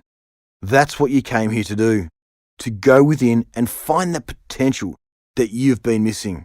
If you don't go within, you'll go without. The 4 stages of diffusing old beliefs. Let me first reiterate that a belief structure is simply a thought that gets repeated over and over again until you believe it. It then becomes part of your identity, and sometimes it's even a formative piece of your identity if it's implanted early enough. The great news is that you don't need to keep any beliefs that are not helping you. There is a 4-stage process that'll enable you to get rid of them. Desire. The first stage in changing a belief is having the desire to do so. It's as simple as that. You must have the deepest interest in making this change and be fundamentally committed to wanting it. This burning desire often emerges once someone gets fed up with life and just throws up their hands, either literally or metaphorically, whilst exclaiming, "Right, I am done with this." Remember, when you're not listening to your mastermind, you're going to get contrast in your life, and if you're in a position where life isn't working for you, that contrast will come through. If you're not in alignment with who you really are and what you're here to do, that contrast will come through again, and it often manifests as unhappiness, overwhelm, burnout, or disease. At this point, you'll realize, okay, I need to change my belief systems, because you're creating the current reality. Once you've identified that desire to change, hold on to that inner passion. Definition. The second stage in defining the belief that you want to change and understand why it needs to go. It's likely to be a belief you've purchased for free or borrowed from a family, friends, the media, or society surrounding you. This belief may have served you up until now as well, recognizing the ways in which it may have been of benefit to you and define why you no longer require that belief. Dedication. In the third stage, you are building the dedication to purge the belief. There may be a good amount of internal discussion or even discussion with a mentor or confidant as you clearly define who you want to be and how the current belief does not fit into that next version of you. Examine your behaviours, reflect on your beliefs, and see how the belief you'd like to excise interacts with the rest of your internal ecosystem. Firm up your dedication to defining and becoming who you want to be until you can say without hesitation, "I'm ready to be the next version of me." Detachment. The fourth and final stage is detachment of the belief. Once you have expressed a desire to change, defined what needs to change, and shown dedication to becoming the new you, it's time to compassionately release the belief that no longer benefits you. Don't beat yourself up for having the belief in the first place. Don't think of the belief you're letting go as wholly representative of who you are as a person. Simply understand that the belief was part of the old you. And because you're always changing, you can let that piece go without shame or regret. Every moment of every day, right down to the cellular level, you are always changing. Detach yourself from the past and move into the new you. Activity. Remove limiting beliefs. To assist you through this process, open the app on your mobile device and navigate to the Meditations tab. Look for Removing Limiting Beliefs meditation. This is a 15-minute meditation that I recorded, which will walk you through a relaxation and visualization exercise to help you release these beliefs that no longer benefiting you. This is a meditation that you'll wish to return to regularly as you purge those old beliefs and make room for the new you. Once you locate an old belief, follow the 7-step belief system busting questionnaire to eliminate it instantly. Number 1. Is this belief statement 100% true? Yes or no? Number 2. What does holding onto this belief give you? Number 3. What has this belief already cost you? Number 4. If you hold onto it, what will this belief cost you in 1 to 2 years? Number 5. Who would you become and how would you act without this old belief? Number 6. Once you've decided on the statement that is the exact opposite of this belief, then say it, feel it, and be it until you own it. What you think is what you get. The single most effective way to ensure frustration in your future is to be constantly frustrated and worried about elements of your current life. Your thoughts become your reality. Harbouring negative belief systems and allowing negative thought patterns to persist allows an unfulfilled and stagnant life to become a self-fulfilling prophecy. When you have negative expectations, you're creating a space where the only possible outcome or even understanding is negative. When you define something as wrong, then that thing can only be experienced as wrong.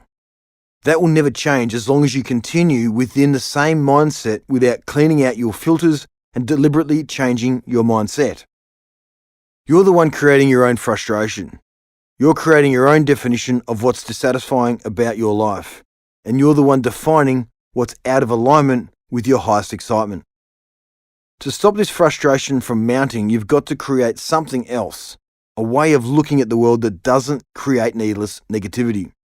The idea is to understand that wherever you are in any given moment, even if it's not where you prefer to be, it's where you need to be to learn what you need to learn, even if you don't prefer it. Everything is neutral until you give it meaning. Realize the difference between neutrally recognizing that you don't prefer something and tainting your life with negativity by negatively defining the experience. Once you validate an experience, it'll stick to you like glue because you're giving it undue attention and power. What keeps you in this self-perpetuating cycle of frustration is defining what's going on around you as an invalid experience that shouldn't be happening. You created that experience. You defined it. You gave it a negative vibration and discarded what you could have learned. Ultimately, you are invalidating yourself, and you'll find yourself manifesting the same challenges and frustrations again and again as you feel invalidated and constricted. Everything is just a mirror. Are you seeing frowning faces and concerns being reflected back to you? Then you know you're not validating yourself because that frown is coming from your own face.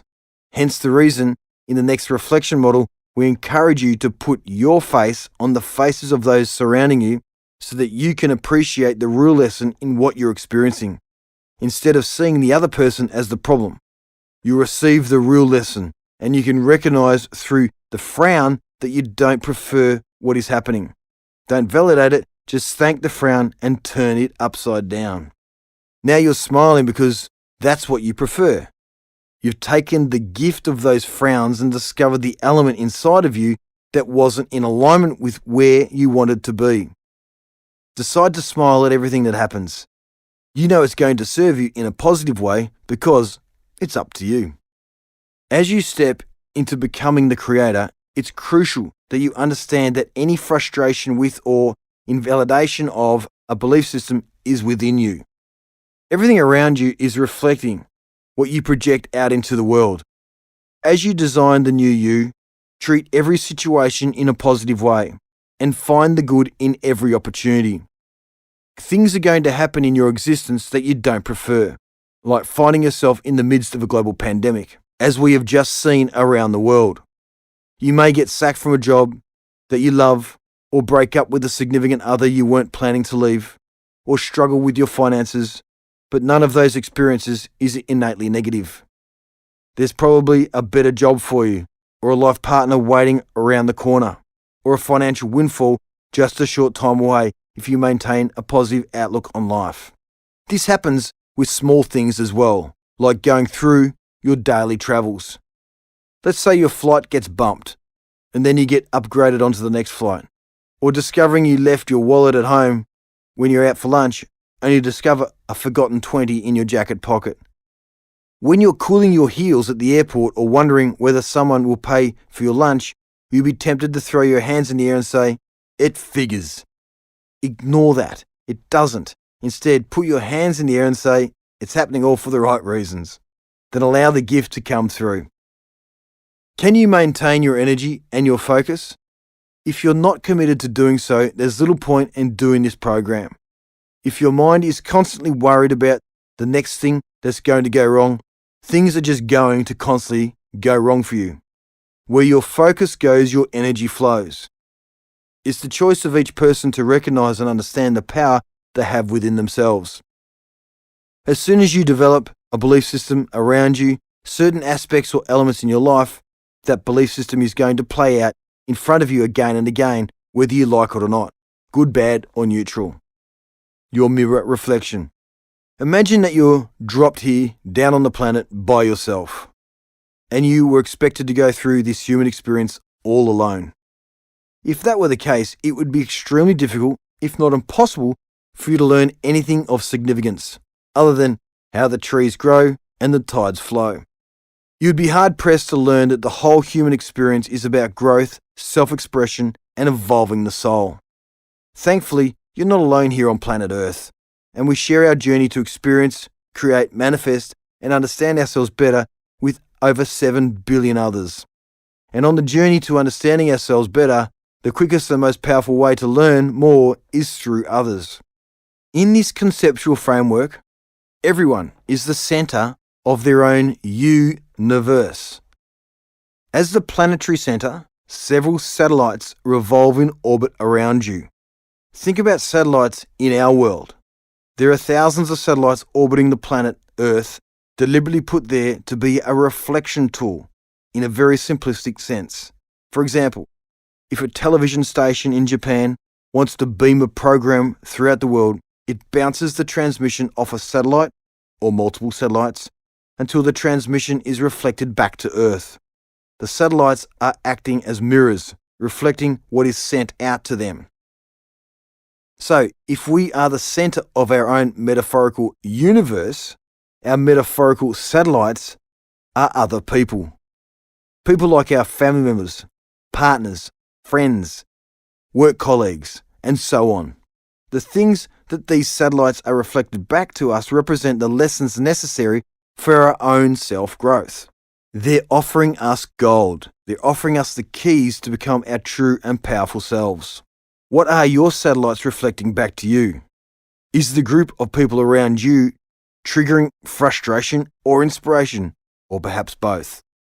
Meditate or tap into your intuition on why you're responding with those feelings in order to grasp the lesson standing in front of you. Perhaps there's an area within you that needs to be fulfilled or discarded. Let's say that you're frustrated with your mother, and what you're frustrated about is that she doesn't understand you. You're constantly arguing with her, or there's a persistent feeling of uneasiness between you. If that's the case, then there's an area within you that is unsettled and needs to be examined. The need to shine that light within yourself to identify that area for growth. Because it's that need for personal development driving the contrast that's manifesting within your relationship with your mother. Do you have a real problem with your colleague? Maybe you feel they're too arrogant, or that they aren't taking their role as seriously as they could. Consider what it is about your own performance that is making you feel uncertain, and redirect your energies towards firming up your knowledge or improving team coherence. Of course, it can be difficult to separate our personal feelings for other people from the lessons that they may represent for us, especially if you're getting contrast in the form of frustration with those around you. Luckily, we have a simple exercise to help you quickly cut through your personal feelings and focus only on the mirror image. Activity, mirror reflection. For starters, close your eyes. Visualize that person and the frustration you have with them, and put your own face on their face in your mind's eye. Once you identify them with yourself, ask yourself, what is the challenge here? What lesson am I missing? Or what do I need to get from this relationship? Proceed to have a mental conversation with yourself, pretending that the other person is you. Every issue that you have is actually with you. So the issues you think you're having with someone else, you're really having with yourself. All of the people surrounding you are quite simply reflecting the gifts and opportunities that are within you. They're deliberately designed for your own growth in every capacity. There is no such thing as coincidence with those people who revolve through your life. I refer us again to my early life. As a young man in my teens, I was quite angry because of my misinterpretation of existence, frustrations with my outer world impacted my inner world, and the more heated and frustrated my inner world got, the more I attracted the same level of aggression in the outer world. I got into quite a few bar fights and outright brawls, and some trouble with the law. I was consistently creating my own reality of strife because I was not listening to my outer world or seeing the lessons I needed to learn reflecting in those around me. I was completely in the grasp of my child mind. Once we bring ourselves into alignment with our surroundings and truly open our eyes, we evaluate ourselves with a new level of awareness. We can see the opportunities and gifts being offered to us through our experiences and our relationships. Look at school. You go through grade 1, 2, 3, and so forth, but you cannot advance to the next level until you've demonstrated your knowledge to the current level. Many people are consistently having the same types of arguments with their family members for multiple years because they are not advancing. They are still playing the same record over and over in their heads, and until they change the music, they'll be stuck in grade 1 singing the same old song. They're unable to see the gift being offered by this contrast, and so they're unable to grasp it, and they repeat the same mistakes. Why is understanding your DNA important? DNA is a nucleic acid that contains the generic instructions for the development and function of living things. All known cellular life and some viruses contain DNA. The main role of DNA in the cell is the long-term storage of information. DNA, quite simply, is the crowning glory of existence. The basis of who we are comes from the lineage of our DNA, and that we cannot change. It's simply our framework, and our ancestors never had access to the evolutionary tools, such as mind training, to which we have access today. So it's now our time and our responsibility to change the code. This is necessary because the old code usually has viruses and needs an upgrade, because we are aware that there is a code, and because we now have access to the tools for change. The world and individuals have not, for the most part, been heading in the right direction. You just need to watch the news. You don't want future generations to carry same lineage of destruction, greed and harmfulness that currently exists around the world. And while we can't change the past, we can change the future. So the first thing we can do to create massive change is to clean ourselves down. From there, we can assist in cleaning others and in cleaning the world, thus changing our code and the code of others. Awareness of our DNA is first, and once we understand who we are and where we have come from, we can get a rough understanding of our family belief systems which we inherited and then decide whether they are actually working for us or hindering us. Activity. How do I recode myself? You recode yourself by wanting to understand yourself and why you are who you are. This is a fantastic and enlightening activity. You need to pick 3 members of your family, preferably upline, mother, father, grandparents, and if not possible, you can fall back to aunties and uncles. You want to sit down and interview them. Find out what pain, joy, limiting beliefs, and empowering assumptions of those that came before you were carried and transmitted to you and your DNA. Ask them to join you for a coffee or a wine and inform them that you want to learn more about your family history and that you have a few questions you'd like to ask them. During the question time, please be mindful that some questions may bring up old memories, so you will need to be sensitive and empathetic to your family members' needs throughout. And please don't judge, just be an excellent listener. Also, it's advised to carry with you a notepad and pen or even an MP3 recorder if you have their permission. It's best to ask all these questions however you choose. Please upload your answers onto the app journal. Ask each family member these questions, in isolation preferably, so the environment feels safe for each family member. Number 1. What is your favourite childhood memory? Number 2. If you could ask one question to both your mum and dad, what would it be? Number 3. Has there been any history of anxiety, depression or trauma in the family lineage? Number 4, were your parents/grandparents financially well off or not? Are there beliefs throughout the family lineage about accumulating wealth? Number 5, are there any family secrets you haven't told me about? Number 6, what do you think is the biggest gift you got from your parents and how are you implementing it in your life? Number 7, how would you rate your relationship with your parents? Number 8, what have been your 3 biggest challenges in life so far? Number 9, if you could start your life again, what would you do differently? Number 10, what was your highest excitement/dream that you didn't get to realize? Understanding your history is one way to greatly accelerate the personal path of enlightenment and expanded consciousness. By shining a light on why we may be the way we are, we can empower ourselves, increase our awareness, and alter our behavior to create new outcomes. The more you clean down and shed light on who you are, the more you activate new levels of energy and clarity in everyday life. Love and forgiveness. Forgiveness of yourself and forgiveness of others are critical and essential if you are to progress and move forward. We all make mistakes and we all must amends and fix our relationships, both with ourselves and with others. Remember, every issue is you, and it's an opportunity for growth, so see it that way.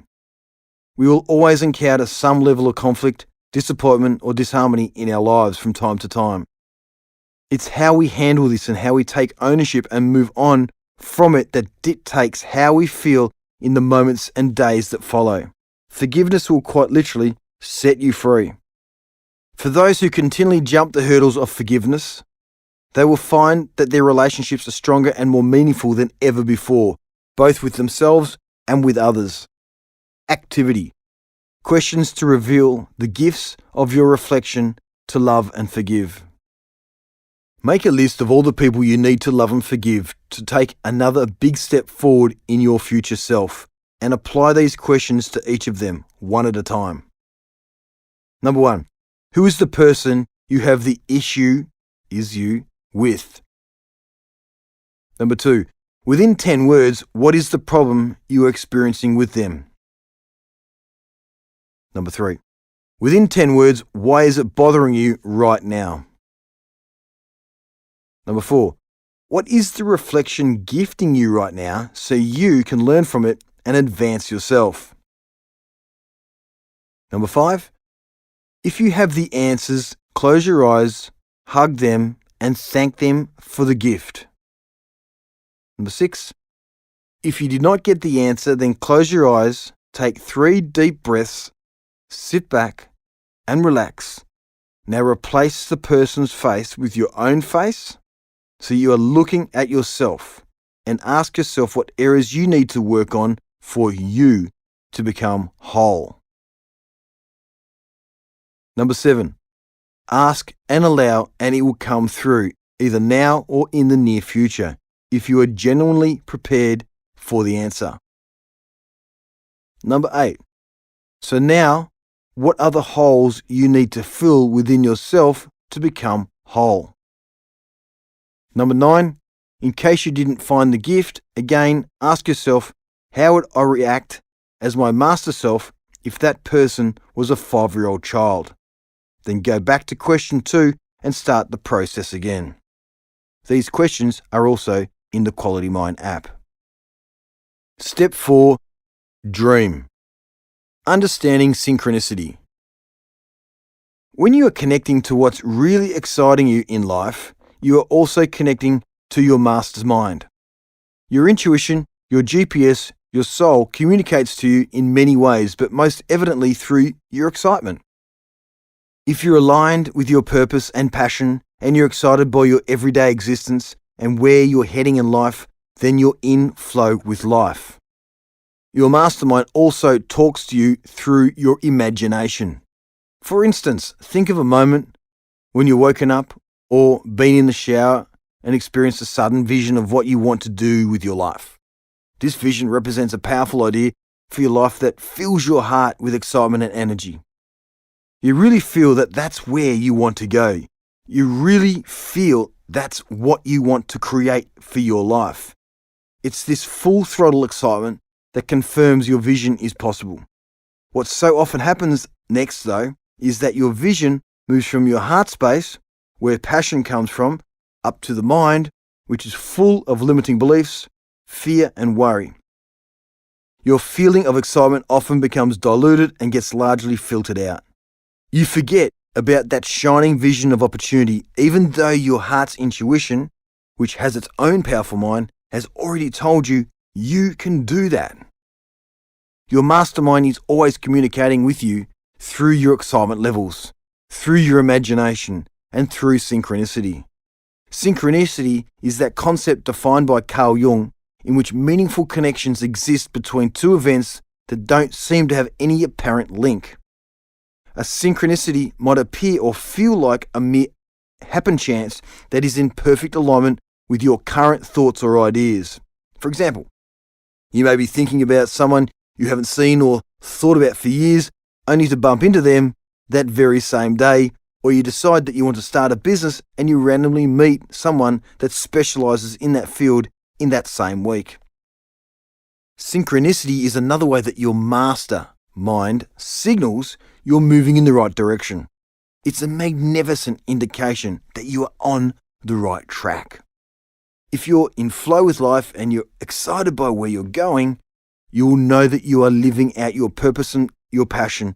Then you'll be more aware of the synchronicity of an encounter, and that will accelerate you towards what you want at a faster rate. Synchronicity will always be at play as it is another universal law. However, if you're vibrating high and you have a positive outlook, you'll be more inclined to read the play. Recognizing contrast.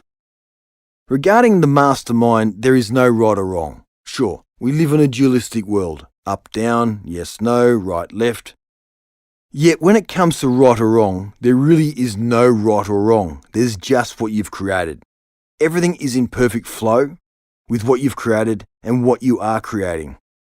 Contrast, quite simply, is the guiding hand of the mastermind, providing you with more choices and moving you into a different direction. Your mastermind is always guiding you on the path of least resistance. And because you've been equipped with the keys of self-creation and we are ultimately in charge of our own choices, we can often find ourselves going off course.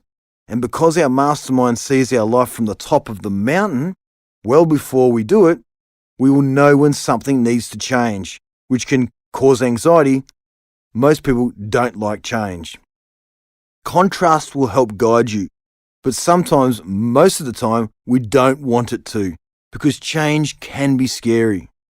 Contrast will often occur when things aren't working in your favour. Contrast might occur when a relationship isn't working out, when a job is about to finish, that you didn't want to finish, when finances are in a struggle, or you're getting some other element of pressure in your inner and outer world. Contrast is a gift, disguised as pain or discomfort or illness, that is guiding you in a different direction from the one in which you're travelling. But because we are mostly control freaks, we find contrast difficult to allow in, and we tend to push back. For instance, when I was playing as a semi-professional athlete moving around Australia to play with these different teams, I'd get a job quite easily because that would be part of my contract. But then suddenly that job would finish abruptly, or something didn't work out, or the boss had other plans. There was frequent contrast coming into my existence, and it pushed me onto another experience and another experience after that. I just kept moving, going from job to job to job. At the time I was thinking, this isn't great for my resume. I'm on my 9th or 10th job in a matter of 3 or 4 years. This is not looking good. What I realised, however, years later, as I founded my company Engage and Grow Global, which is in 80 countries and more than 400 licensed business coaches currently, is that the contrast funneled me in the right direction. It was an amazing gift for me because I can now talk to people from the factory floor to hospital wards to mining sites to pubs and clubs just as easily as I can speak to people in the office, in the corporate world, and in government. Because I've actually moved through all of these areas in some capacity as an employee. At the time, the contrast felt like a hardship and it made it difficult for me to find the next job. But in hindsight, I was always in perfect play because I was meant to go there for a certain experience, then move to the next and the next. Contrast occurs when you've got more room for growth to experience, express, and accumulate more information for your life's journey. It will all be good at the end of the day, as long as you keep your vibrations high, because life is meant to be good, and life isn't meant to be difficult. The person who said life was never meant to be easy simply had a limiting belief. Your mastermind is always pushing you towards the path of least resistance.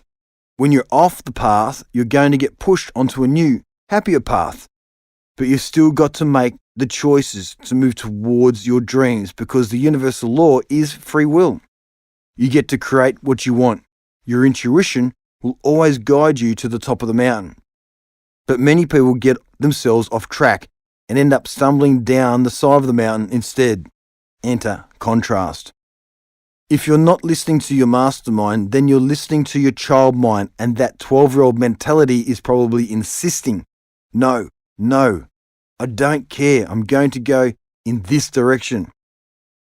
If it's not the direction for your body, mind and soul, you're going to get contrast that will guide you back toward the path that leads to your highest excitement.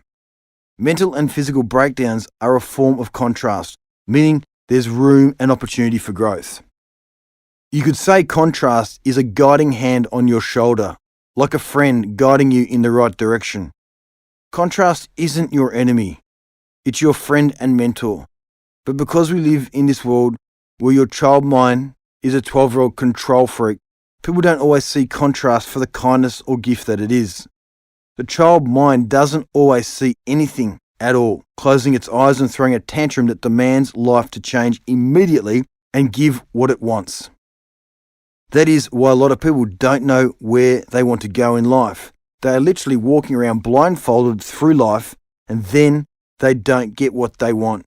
They blame society or the government, anyone and everyone but themselves. Contrast isn't a slap in the face, but most people see it as. It's purely a guidance system. If you're not where you want to be, that just means you have the opportunity to make more choices and change your world. Contrast is what illuminates those opportunities. The power of contrast must be managed carefully because it can easily gain momentum if you're not aware.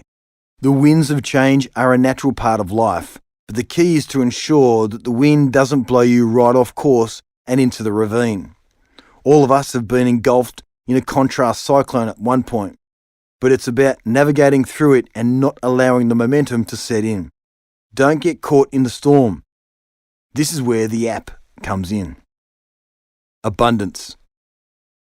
In first world countries, almost everyone is chasing a dollar. Money is the be-all and end-all.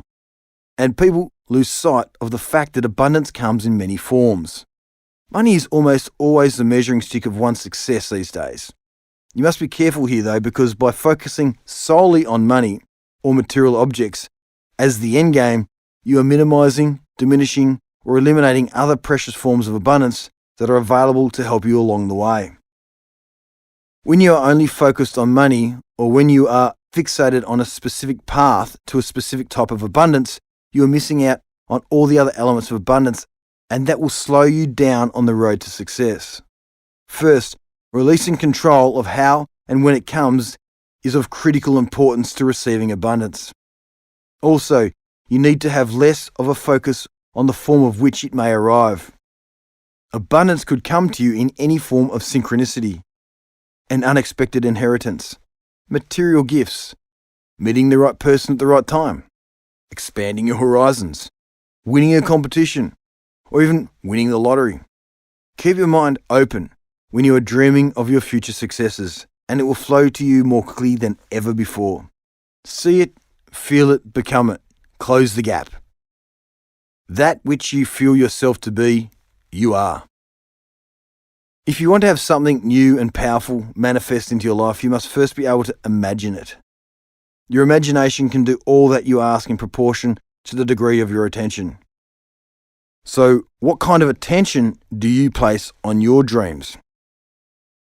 In one of Einstein's most famous observations, he says, "Imagination is more important than knowledge, for knowledge is limited, whereas imagination embraces the entire world, stimulating progress, giving birth to evolution." Logic will get you from A to B, but imagination will take you everywhere. Make your future dream a present fact by assuming the feeling of the dream fulfilled, and the feeling that would be yours if you were already in possession of your dream. For example, if you want to be promoted, use your imagination to visualize and feel how that actually feels, then hold on to that feeling and practice that feeling until you become that feeling every day. When you advance confidently in the direction of your dreams and endeavor to live the life which you have imagined, you will meet with success. It will happen as long as you've done the cleaning down to remove those limiting beliefs that may have been swept under the carpet. The strongest belief will always prevail. You are where you are today based on what you believe, and it's not just what you think you believe on the surface. It's also your limiting beliefs that often run deeper that are holding you back from moving into the life you deserve. If you're telling yourself you're not good enough, you're not wealthy enough, you're not smart enough, you're not enough, then you end up acting out that belief system. Quite simply, if you think you can't, you won't. You can't talk defeat and expect to have a victory. You can't talk lack, not enough, can't afford it, never get ahead, and expect to have abundance. If your words are poor, you're going to have a poor life. So often we don't become what we want because so much of wanting is about living in the space of what we don't have. That's why Jim Carrey's story is so powerful. He started to act as though he already had it. He would go up to Mulholland Drive. He would drive away saying and thinking, "I already have those things. I just haven't accessed them yet. I believe those things are going to come to me and I'm going to act like they are. And I'm going to move forward in my life in order to draw that to myself in such a way that my actions are in alignment with what I say I believe." You can talk yourself out of your dreams. Negative words can keep you from becoming who you are created to be. Don't fall into that trap. Quit calling in defeat. Quit talking about how it's not going to happen. Get focused. You only have one life in this body. Write down what you want to see happen in your life from this moment forward. Any areas where you're struggling or where you need to improve, write it down like it's already done. And then every day revisit it. Read it, feel it, act it every morning. It's not enough just to think it. You must feel it in your heart and become that person in your mind's eye. Something happens when you feel it in your heart. This will not only change your outlook, it will change your entire life. It all starts with a choice of thought, and your thoughts become your reality. Activity. Designing the new you. Many of you already know the power of visualization. It's been a popular technique in the workforce for decades, mentally rehearsing strategies and performances before enacting them. It should come as no surprise that visualization also plays a large part in being the creator and consciously creating the life that you want. Many people simply don't know what they want in life, so this activity is about defining what you want and building a collage of the places, people, concepts and things that surround your future self. It's about visualizing your dreams as reality and bringing that energy into your everyday life. For this exercise, we're starting with visualizing your goals in terms of your lifestyle, relationships and health. We've put together a series of questions for you to answer, and you can do this in a few sessions or in one big session. It's up to you. Simply take some time to go through the questions and answer them by finding images of what you are working toward in life on the internet. For example, when asked about your dream car, you might find a photo of a BMW or an Audi. For your dream home, it might be on the oceanfront, beach, house or a country estate. For travel, feature photos of the destinations you'd most like to visit. I think you get the gist. Some of the questions are more abstract, so use your imagination. That's what this activity is all about. Find a picture that represents your answer to each question. For example, let's say generosity is a personality trait you'd like to have. A picture of someone doing charitable work or giving away gifts could represent generosity to you. Or let's say you're struggling to define what healthy means to you. You might select a photo of yourself in peak form for inspiration. Whatever you do, answer these questions with pictures that really excite and energize you. They should inspire you to vibrate at a high level and move into flow with life so that you'll more easily summit these mountains and bring your dreams to life. Lifestyle questions. What type of car are you driving? Where do you live? What kind of house do you own? What does it look like? Do you own a holiday home? Do you travel? Where do you go? What experiences that make your heart race do you want to achieve? What other toys do you want? A jet ski, a motorbike, a boat? What do you like to shop for? Do you have a nanny, a driver, or a permanent housekeeper? Relationships. How do you want to be described? What do you love about yourself? What personality trait do you like to have? Who are your close friends? What do you love about them? What do you do together? What sort of friend are you? What is your relationship like with your family? How do you show them that you love them? What do you like to spend time doing? What does your perfect partner look like? What qualities do they have? What does your relationship look like? How does this make you feel? What do you enjoy doing together? What sort of partner are you?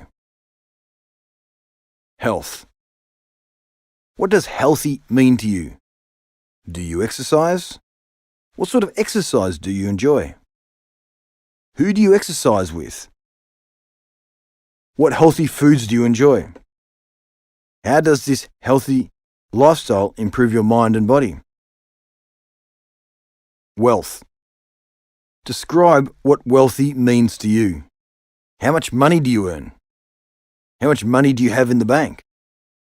What sort of investments do you have? What is your net worth? What does financial freedom mean to you? Career. What do you enjoy doing? What are you really good at? What sort of work hours do you have? Where do you work? In an office? Outside? In a mobile business? What is most rewarding about your work? What is your title? Who do you work with? Community. How can I pay it forward? Who do you know whom you can help? How can you help? What causes speak to your soul? What local charities can you donate time or money to? How can you improve this planet? Save these photos to your journal in the app so they're always at your fingertips. And for a quick boost to remind you of your dreams, you should also save the images into their own folder on your computer. Booknote. This next section below has been added to assist business leaders who also want to build a high-performance and heart-focused team.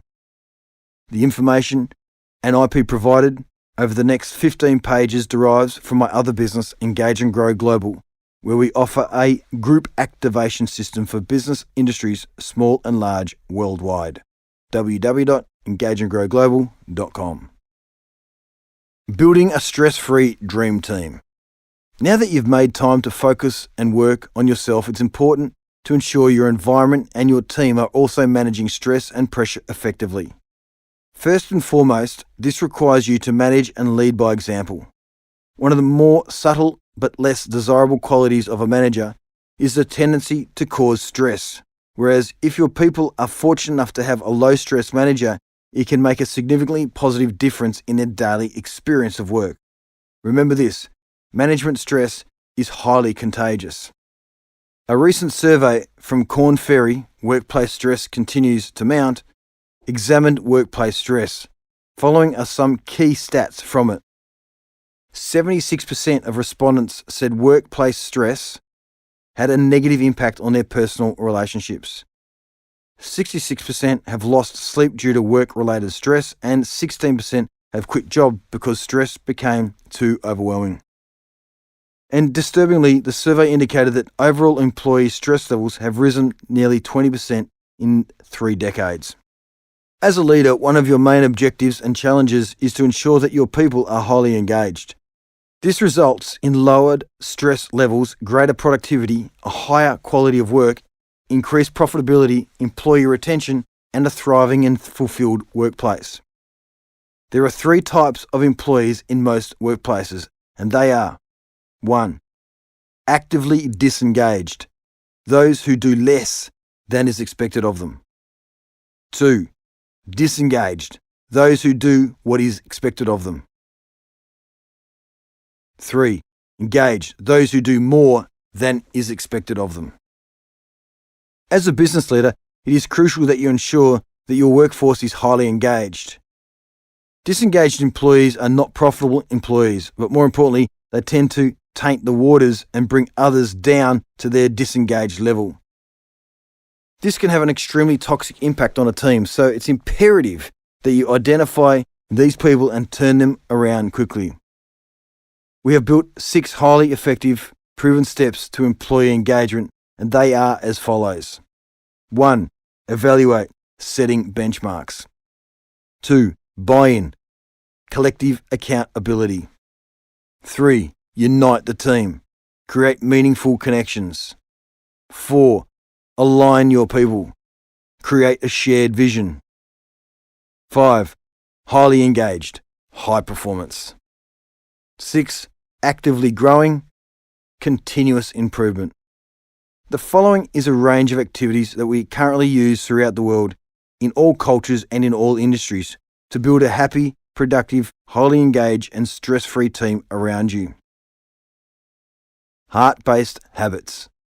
The purpose of this exercise is to empower and engage all employees to strategically look at the business as a whole and then discuss new ideas where they can collectively work towards improving their workplace as leaders. Start by handing out 5 to 10 post-it notes to each participant and asking them to jot down what they feel needs to improve if the organisation wants to be number 1 in the industry. Once completed, stick these notes on the whiteboard. Examples: unity, communication, sales, more training, fun, processes, leadership, systems, culture, engagement. Next, summarise the feedback on the whiteboard, but separate the feedback into either the heart or the brain of the organisation. The heart is all about the leadership, culture, relationships, engagement, and communication, while the brain is all about the processes, products, the systems, and governance. If you get the same responses, which you will, then just count how many times they're featured. We end up getting our top 5 key focus areas on both the heart and the brain. Then, focusing solely on the top 5 heart problems, everyone must think and be accountable for one individual leadership act that works towards improving the heart of the business. As the weeks go on and the heart of the business begins to improve, they can then shift their attention to fixing the brain side of the business. Each week, the group will be required to announce the individual leadership act for the week ahead and then report back to the session and explain what they got up to. Leadership acts ideas. Some examples of potential leadership acts ideas for both virtual and workplace teams are: recommended read and watch list. Start each day with an online huddle to share what you appreciate. Everyone brings something personal to share. Create a virtual negativity jar. Write what frustrates you, put it in the jar, and forget about it. Bring a photo of something you want for motivation. Weekly newsletter. Team outing. Daily fun facts. Photo collage of the team. Run a game to motivate your team. Create a birthday calendar. Joke of the day/week. Staff WhatsApp group. Organise awards. Weekly staff story sharing. Staff engagement/leadership survey. Cooking lessons. Language lessons. Movie night. Training sessions for staff development.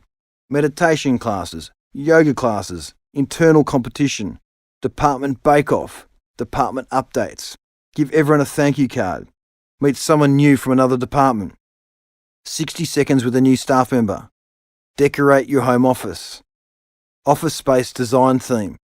Client communication templates. Staff introductions. Official welcome team. Ask staff to get feedback on company. Inspirational quote on every customer email. New artwork on the walls. Make a short video to thank your clients.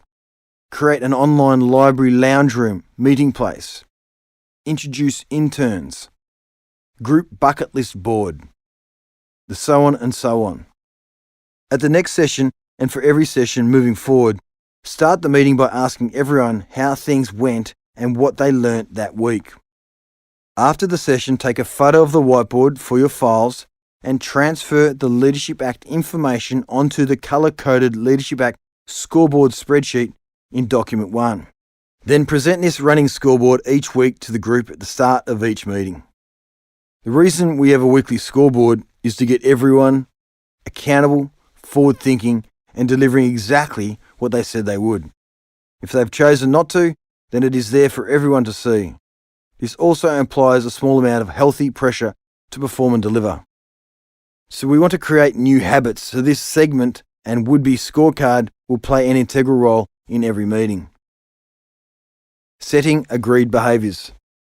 The purpose of this exercise is to identify what behaviours the group would like to emulate and stand for throughout the program and well into the future. Start with a group discussion asking the following questions. What do we stand for as a team or an organisation? What are the agreed behaviours that we want to own and create to ensure we're seen as quality leaders? Separate the group into 3 or 4 smaller groups and ask them to discuss and come up with their top 5 agreed behaviours. Allow for 10 to 15 minutes for this to take place.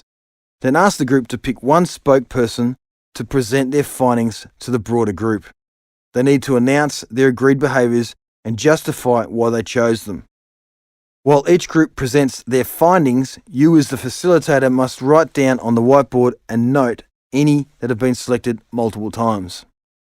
Once all behaviours have been presented, take some time to work through each with a broader group discussion before agreeing to the final top 5 behaviours for the group and team.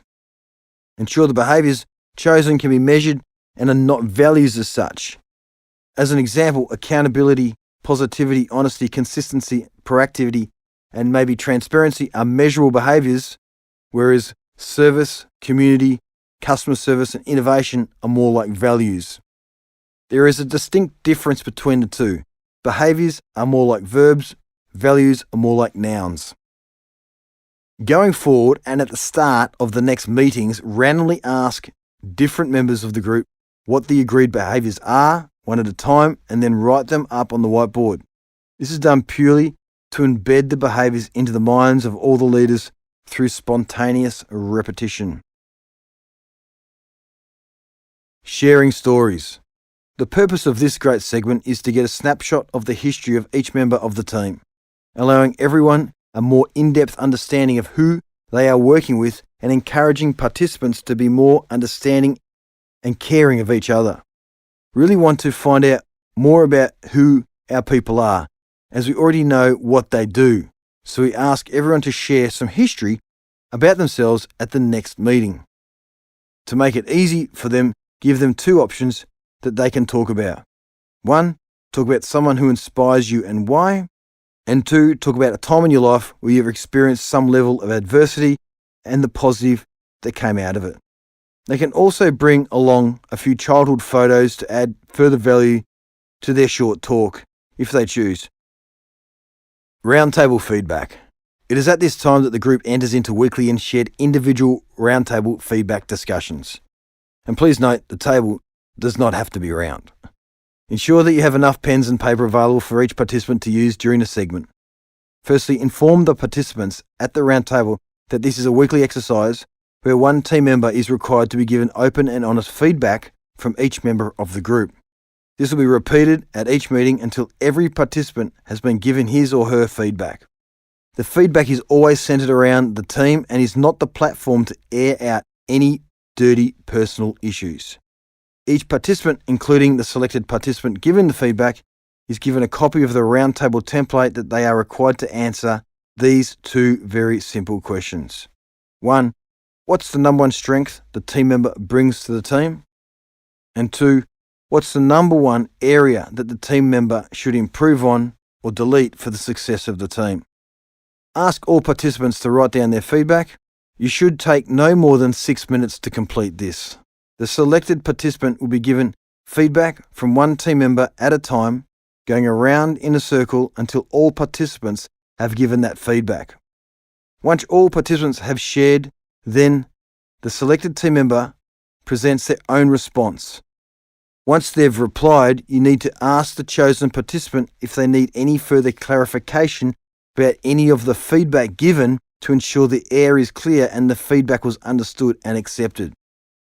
At the end of the feedback session, each team member then hands his or her completed feedback sheets to the selected participants to keep. Please note, it is very important to set the scene before commencing feedback at every meeting. The rules are that the selected participant has no right of reply until every participant in the group has given their feedback. All team members in the group must remain silent and no talking and laughing is allowed during the feedback session. The facilitator then asks who'd like to go next week. The minute taker is also required to jot down the feedback presented from each team member in bullet point form to then add these points to the weekly minutes. If you have larger groups of 10, 11 or 12, then it's best to arrange the group into 3 or 4 smaller groups for the purpose of feedback. In this case, the 2 questions will slightly evolve and be, what are the top 2 strengths the team member brings to the team, and what are the top 2 areas the team member must improve on or delete for the success of the team. If at any stage you feel the feedback is disrespectful, then you will be required to intervene and stop the feedback there and then. However, in all my years of running this segment, I've never done this.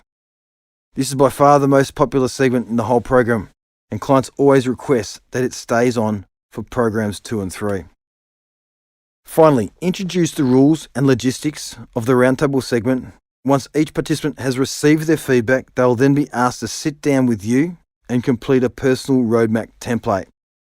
This roadmap is your coaching technique that allows you, as the facilitator, to offer additional support to each participant and to put a plan of action in place to work on the feedback given. Once the roadmap coaching session is completed, which usually takes about 20 minutes, they'll be required to present this to the group at the next meeting. Roadmap coaching. Following each roundtable session, sit down with each team member and support them through a roadmap one-on-one coaching session. This exercise designed to encourage each participant to now focus on further developing the areas of improvement specified or to give more energy to their strengths. When you sit down with them, ask them to bring their completed roundtable feedback sheets and then inquire as to what they want to work on first, based on the feedback that was given from the group. They can focus on 1, 2, 3 or 4 areas. It's entirely up to each person. Your role as their leader and facilitator is to encourage them to focus on as many things as they comfortably can. The key here is to not tell them what to focus on, just lead them down the path of making their own decisions. This means they'll be more likely to implement their new focus areas because they chose them. The last part of the roadmap is allocating a support partner to assist and guide the participant on the journey to personal success. There are often individuals in the group or in the broader organisation that possess the skills that they need to work on based on their feedback. Ask the participant to think of 1 or 2 people that they think they have these skills and could be a good support partner to offer advice. keep them accountable, and assist them with their growth. The next step is for them to approach this person and ask them to be their support partner for the next few months. Once their roadmap is completed, grab a copy of it and then inform them that they will be required to present the completed roadmap to the group at the next session. Reward and recognition. The purpose of this regular segment is to reward and recognise the excellence and hard work of members within the group. It's important that you and the team continually acknowledge quality behaviours. This exercise also allows others in the group to learn what their peers are doing behind the scenes to build a dynamic culture and a high-performing organisation. So first inform the group that they will all now be required to nominate one team member from within the group each week as their chosen leader of the week. During the meetings, each member, one at a time, will speak openly about whom they've chosen and why. The team member receiving a nomination must always respectfully and verbally thank the person giving the recognition. Once all the participants have completed the task, the nominations are tallied up and a weekly winner or winners are congratulated with a small group applause and given the respect and acknowledgement deserved. Please be sure that all team members remain silent when each team member offers their nomination. The awards need to be given ample respect. If there's a draw, then there's 2 wins. Every nomination that is given needs to be added and tallied up over the course of the program, and the facilitator must keep a weekly running tally in a spreadsheet. This running tally then must be presented each week in the minutes and during the meetings. At the end of each program, the participants with the most nominations need to be recognised and rewarded for their efforts. We want this exercise to be fun and a little bit competitive, so all participants have something to strive for, which creates light-hearted banter and builds relationships and trust amongst the team. Some organisations have added a cash in contra bonus for the winner or the winners at the end. This is entirely up to the business leaders. Step 5. Live. To truly live, we must live with heart. Again, it's all in the science. New studies are showing that the human heart is the strongest biological generator of electrical fields and magnetic fields in the human body. So, our heart has the ability to generate the very fields that our world is made up of. And our own physics textbooks say if you want to change your reality, you must change either your electrical field or magnetic fields around you. Science tells us that when we have a feeling in our heart, we are actually creating the electrical and magnetic waves that change the quality of the atoms of our world. They literally interrupt the flow of space and time and rearrange the stuff this world is made of. The heart, it seems, truly is our most powerful creator, and it literally has the means to manifest our reality. The bottom line to all of this, and this is what the ancient traditions have always said, is that we're invited to feel the feelings inside our heart for the things that we would like to experience in our lives. To feel as if they already happened, rather than asking for them to happen and feeling powerless in our world, which we all do from time to time. It sounds like hocus pocus until we understand that when we have that feeling, we're creating the electrical and the magnetic template. It's the blueprint in our heart that the quantum stuff of our universe congeals around to give us the reality that matches what it is that we've felt. The heart is about 100 times stronger electrically than the human brain. And the heart is about 5,000 times stronger magnetically than the human brain. So, if you're going to create an electrical or magnetic field that affects our reality, it can't be done through thought alone. It's much easier to feel with our hearts. We model and stimulate with our brain, so our brain creates the image of what it is we like to see and what it is we like to experience. And once we have that locked into place and we can feel the feeling of gratitude and appreciation for what has already happened and give power to what it is, and once we have that locked into place, we can feel the feeling of gratitude and appreciation for what has already happened and give power to what it is that we're thinking. And this is a very powerful and internal technology that apparently was lost to the West about 2 centuries ago. The instructions are just now being found in many of the texts that have been recovered in the last 100 years. So, the feeling is what actually creates. And if the feeling is what creates, then you've got to give that field something to work with so it can show you what it is you're creating. Why not feel what it is that you'd like to experience so the field can give that back to you, rather than feeling the things that you don't have or don't want, because that gets back to you as well. So, it's this little subtle shift to thinking from the outcome rather than thinking from a place of lack and hoping something changes. And the feeling that you're creating is very closely associated with what we call belief. Belief and feeling both occur in the heart. And when you have a belief about something, you've usually got really strong feelings about that belief. So truly believe it and you will achieve it. How good is that? The 7 levels of leadership. It is important to understand that you don't choose to be a leader. You are chosen to be a leader by your peers. As a leader, you will go through different stages or levels of leadership as described below. The first 5 levels are very much yesterday's approach to leadership. The remaining levels are about tomorrow's leaders. There's no better time than today for leaders to be more refined and honed, because the world we're moving towards requires a new type of leader. 1. The disliked manager.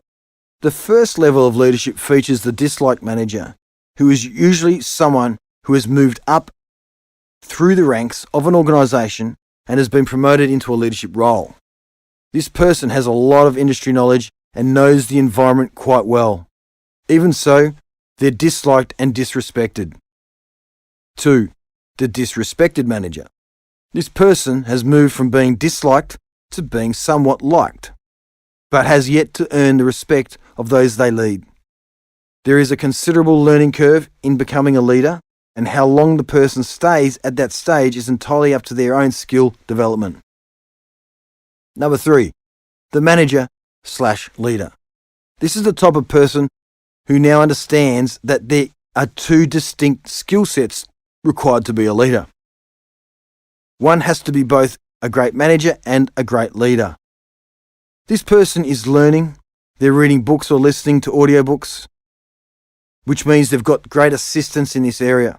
At this point, they've attained 2 key areas, being a good leader and a good manager. After a while, this takes them to the next level. Number 4, the respected leader. The respected leader obviously has earned the respect as both a manager and a leader. This person is in a very good place and the organisation is now working more harmoniously as the staff follows the leader. Number 5, the accomplished leader. The person at this 5th level is called the accomplished leader because they have been in the role for a while, and during that time, they have been consistently showing good values.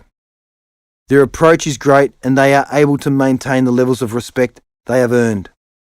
They are now seen as something as a spiritual leader of their team or organisation. The first 5 levels of leadership are all about the environment. They are concerned with answering the question, how do I become a great leader in the environment in which you have been placed so that people follow you? The next levels of leadership are more concerned with an inner style of leadership. For these levels, you are putting on the blinkers like a horse in a race so that you can become really focused on honing your own level of leadership. One doesn't have to have attained the accomplished level leader to embark on level 6 and 7. But when you have already become an accomplished leader and you then move on to these next steps, you'll be seen as a major influence. 6, the stress-free leader. This is someone really focused on themselves in terms of their own ability to self-regulate, their own ability to see the world from a different level, from the coach's box, you could say. The child mind is out and the master is in. So they're starting to understand that the inner world is a reflection of their outer world. They are starting to use the skill sets, quite simply, that we have been discussing in this audiobook so far. Everything they do throughout the day, multiple times a day, involves focusing on their heart center. They are leading or making decisions from that center, and they are consciously focusing on it. They are therefore becoming more present, and they have now freed their heart and forgiven the past arguments and issues. They are now leading life more authentically in terms of who they really are.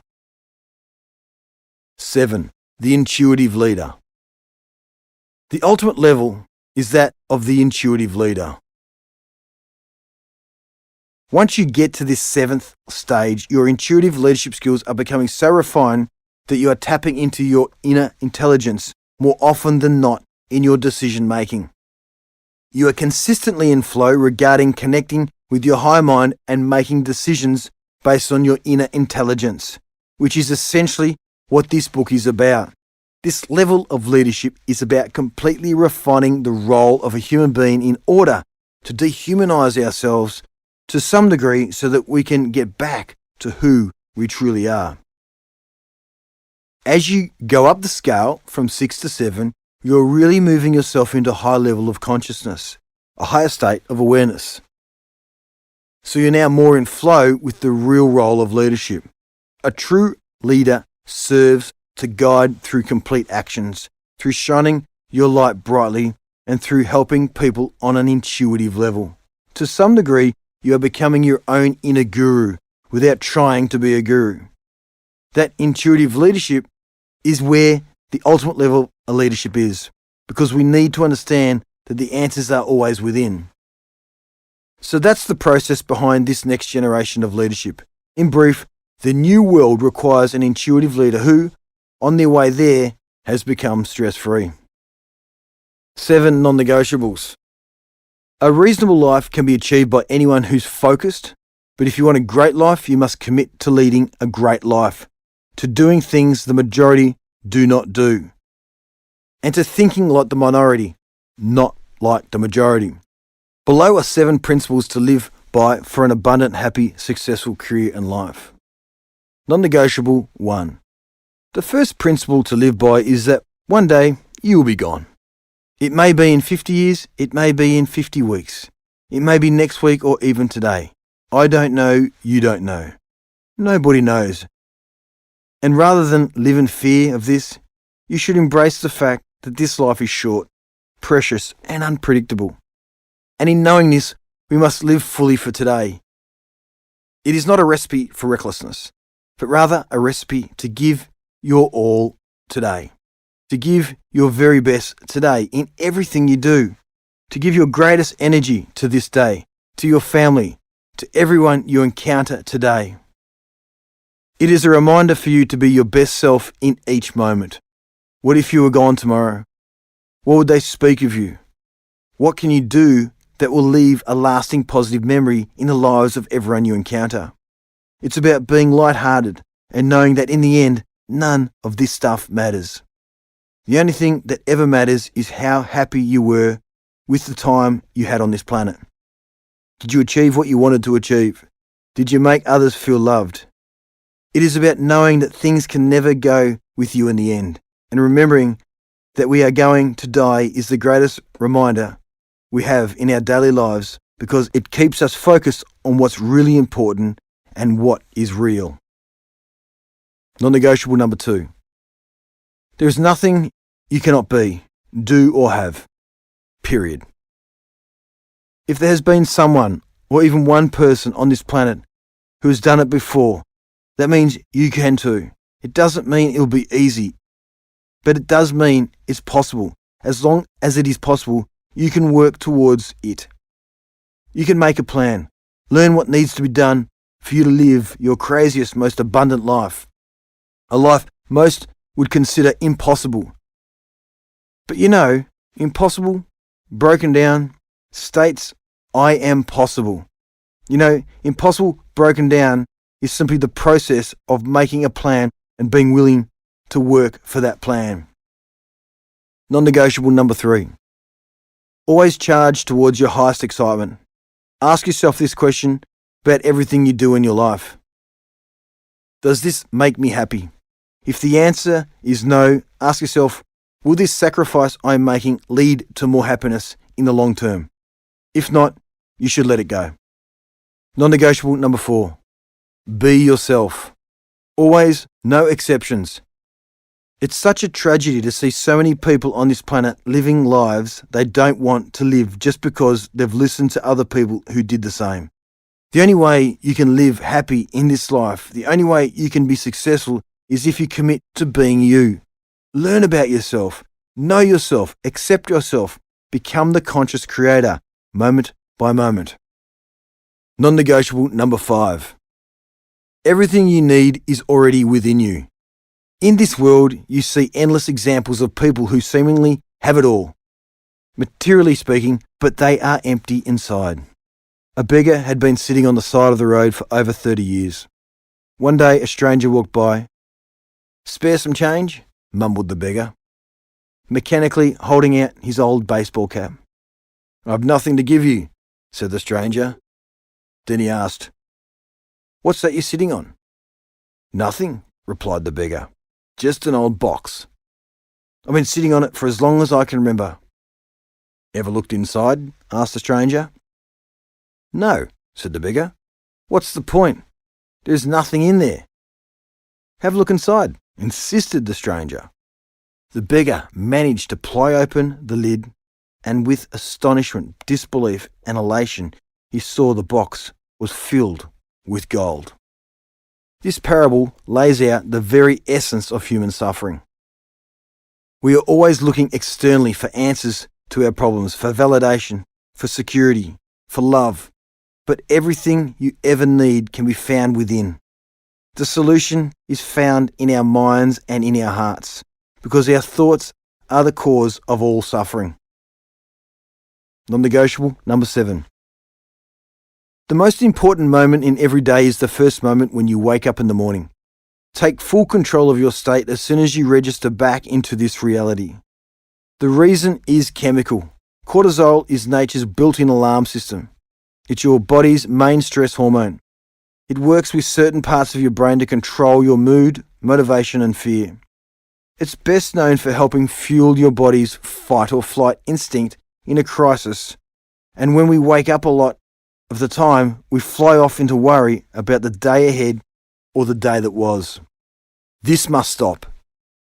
If you wake up stressed, then don't allow momentum to kick in.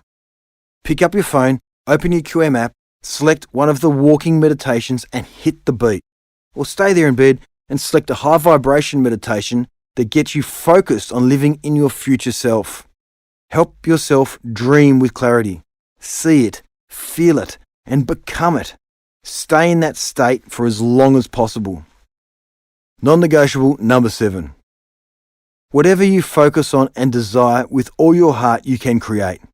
If you search for negativity in this world, you will find plenty of it. If you search for hate, anger, violence, and sadness, you will find it. But the same is true on the flip side. If your only intention is to search for the good, you will find only the good. And whatever meaning you give your life becomes your life. We choose our own reality by the meaning we give each moment in our lives. Make it your intention to look for the good in your life, to notice the good in others, to be grateful for what you do have, to see challenges as opportunities to show your true character. Remember, what you give your attention to will become your experience in life. Practice seeing the good in your life and in others. Think the best, expect the best, and always ask yourself, how can this benefit my life? Leave who you were behind and create the next best version of yourself. Love who you are, get excited, and look forward to who you are becoming. Well, I hope you've enjoyed listening to How to Become Stress-Free. Feel free to reach out to me via the Quality Mind website if you'd like further assistance. Continue on to hear 4 case studies that will further demonstrate to you the impact the personal activation system is having on past and current clients. Thank you for allowing me to spend this quality time with you. The end. Case study, Carol Fox.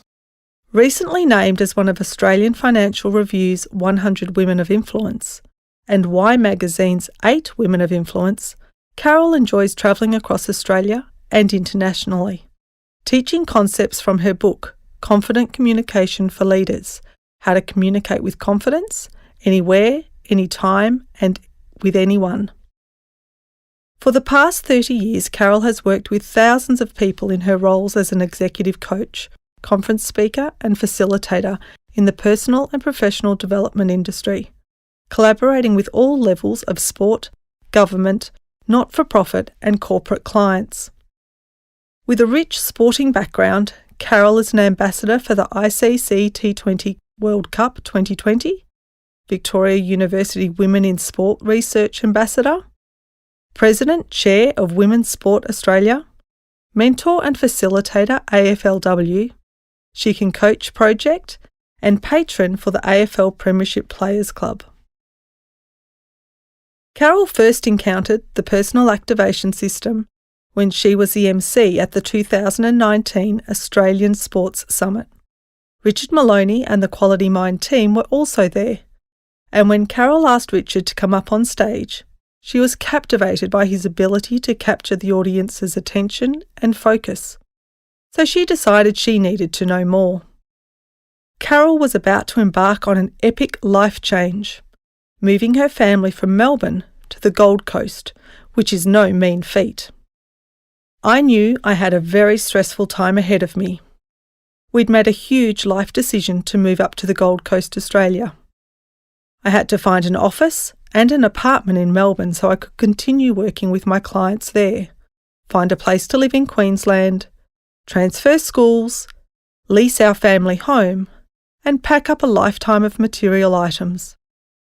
It was an incredibly daunting time, and I thought that a focus on mindfulness would be something I could really benefit from. The timing of meeting Richard could not have been better, and once I heard more about the program, I was sold. A fundamental shift in thinking.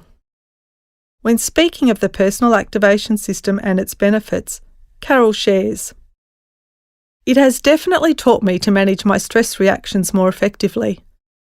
I don't know how I would have made it through these last few months without it. It would have taken a lot more conscious work. The program has allowed me the opportunity to start my day and end my day in the best possible way. I regroup every morning when I do my meditation, and my sleep has improved significantly. If I find myself waking up in the middle of the night with thoughts racing, I just put on a meditation and it resets and rebalances me. In summary, the main thing is it's done for me, and it just helps to keep me grounded. In the past, that would have required a lot more work on my part." For me, the most valuable component of the program is the meditations. I had always avoided meditation in the past, even as an athlete. But I think that the beginners program broke down a few barriers and made it less intimidating. You just commit to 9 days initially, but by the 9th day it's like, okay, this is easy, this is manageable, I can do it. That's been the most surprising element of the program for me, because I never thought I'd be saying that I meditate daily. It's been pretty life-changing. Exciting times ahead. When asked how she sees her future unfolding with the techniques learned through the personal activation system, Carol is optimistic. "I think my future is going to be more positive and more successful as a result of the skills I've gained through the program. I've become more positive, more grounded, and more trusting of the journey. I'm excited by life and the possibilities ahead of me, whereas the old me would have probably been terrified right now with all the massive changes we've made. I'm trusting my higher self and feeling good and enthusiastic about my choices, just knowing that this has been the right thing to do." So Carol, do you think that the personal activation system can work for anyone, and would you recommend it? Yes, absolutely. I already have.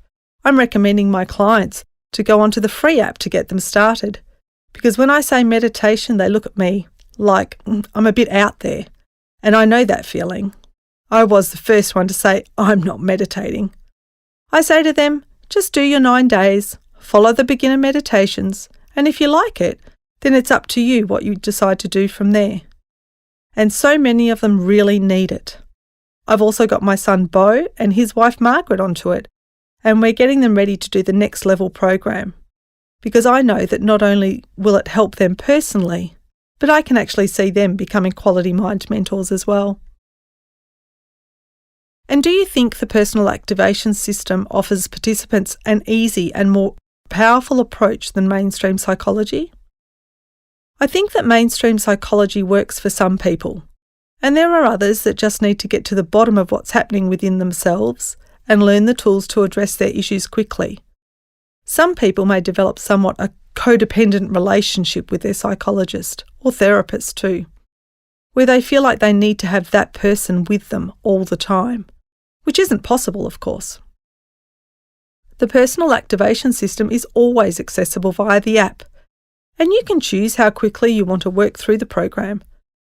It also provides support groups and meetings, so I think it offers people a tribe, which can be so important. It offers people a team that they can go to if they're struggling with some of the concepts. And you can also have the facilitators or the mind mentors to help you along as well. It's terrific because you only push yourself as far as you want to, or to the level that you're capable of at the time. I highly recommend the personal activation system to anyone who is looking to improve their outlook and their life. Case study, Cameron Eustus. Cameron Eustus is Managing Director at Robert Half Executive Search. He and his team build superior leadership teams, appointing C-suite talent for their clients. Cameron's clients span ASX Top 200, multinationals, emerging small-medium enterprises, SME, and growing privately held firms. Having graduated with a Bachelor of Commerce from the University of Melbourne, Cameron spent his early career as a chartered accountant working with a Big Four professional services firm, before transitioning to senior analyst roles within two major multinational firms. However, it was Cameron's passion for people and forming collaborative partnerships with clients and candidates that led him to the world of executive recruitment. This is where he and his skilled team conduct searches throughout Australia, New Zealand, and the Asia-Pacific regions to source top-tier talent executive leaders for its diverse clientele. Cameron first encountered the Quality Mind QM program when he attended one of Richard's information sessions. He was intrigued by what he heard, and the principles of the program really resonated, so he decided to learn more. Here, Cameron speaks about his journey with the QM program, and more specifically, the skills and tools he gained as a result. This has been one of the most insightful and valuable personal development programs I have done. Like many, my life is incredibly busy, supporting my wife in raising our 3 beautiful children with business commitments and varied outside interests. QM provided a great opportunity to reset, assess priorities, and explore ways of becoming the best version of myself. I have taken many significant lessons from this program, and I have a renewed focus on living in the present, often appreciating life's simpler moments. Manifesting the future and bringing it into the now. I think manifesting and visualizing positive future outcomes was something I thought I did previously. Since QM, I now have the frameworks to refine, along with goal setting, which in many cases has created positive responses to different events arising in my life. I have found it empowering to focus on my inner self, asking challenging questions such as, what do I want my legacy to be? I found QM most valuable in teaching the tools to effectively manifest and bring my future into the now. The creation of my mind movie was one such example, which provided an opportunity to explore and evaluate what my desired future looks like across personal, professional, and contribution to the broader community. It's important to take the time to reflect upon what it is that you really want for yourself, for your family, your career, and your life. Once this is clear, you can build a game plan to achieve your aspirations. Change of mindset is key. Rather than thinking, I have to work another 5 or 10 years to achieve objectives, seek ways to fast track, work smarter, and have the mindset of, why not now? The ability to visualize the now and putting future desires into a mind movie was very powerful. It helped reignite the passion. When asked whether he experienced any challenges throughout the program, Cameron shares, "I think initially it can be quite confronting as one is asked to delve deeper, creating a realization of the opportunity for great improvement. The good news is, I did improve, but needed to commit and allow myself to be honest and vulnerable throughout the whole process. Self-reflection can be uncomfortable, but it's necessary in order to grow and evolve in body, mind, and soul. A simple example. My personal fitness is something I've always been passionate about. But last year, I dropped the ball and did not protect my time for fitness as I would a business meeting. Since joining the program and assessing my low scores, I realized that I was impacting my broader energy levels at work and at home. I'm now doing F45 training 5 times per week. Work productivity has increased, and I'm making better decisions in all areas of my life. I'm thinking with a higher mind around what are my aspirations, goals, dreams, and who do I want to be. I have also improved my mind's ability to compartmentalize, live in the now, smell the roses, and really enjoy the moments. I'm now living my life from a more holistic viewpoint and being less self-critical on what I am doing in all the aspects of day-to-day life. It has added great clarity to my life." And Cameron, how do you see your future unfolding now that you're working with the techniques that you've learned through the program? It's really exciting because these new frameworks allow me the structure and focus to achieve my goals and rationally override any negative thoughts or limiting beliefs.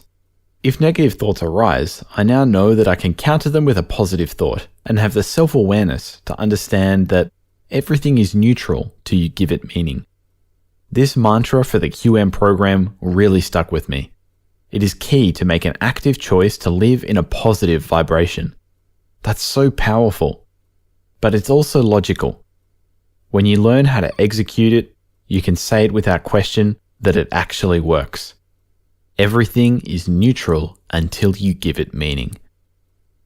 I think this program can work for anyone, and I would absolutely recommend it.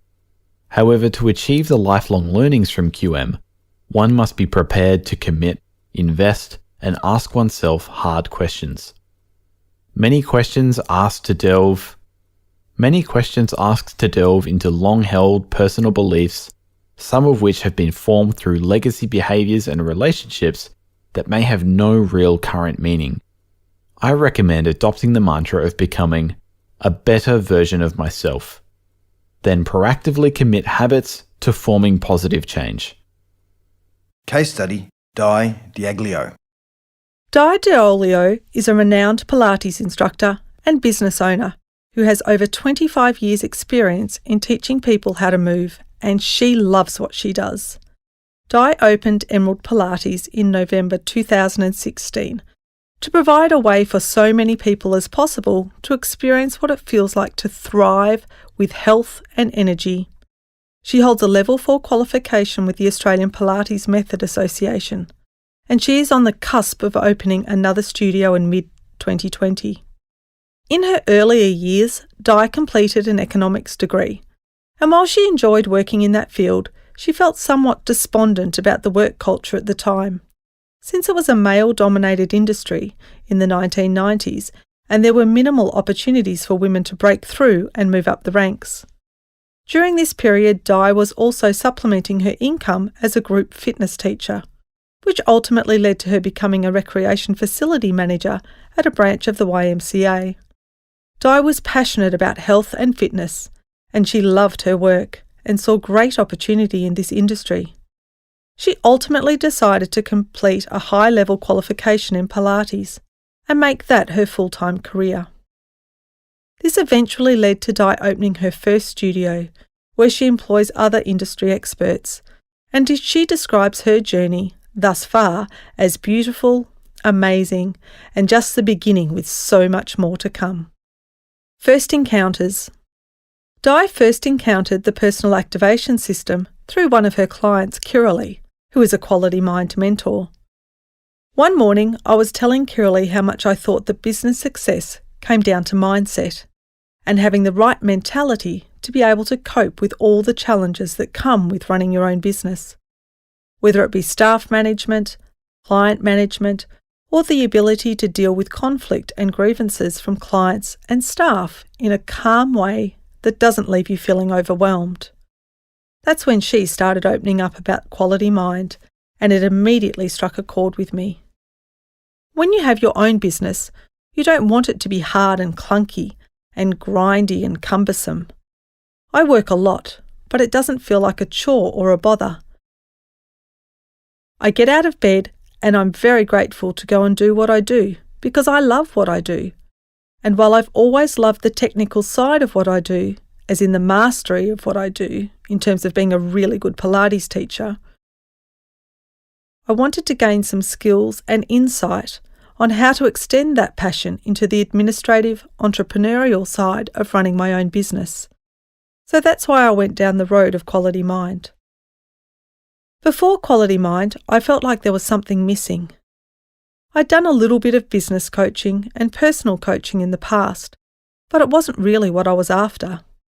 Whereas the personal activation system turned out to be exactly what I was after and what I needed.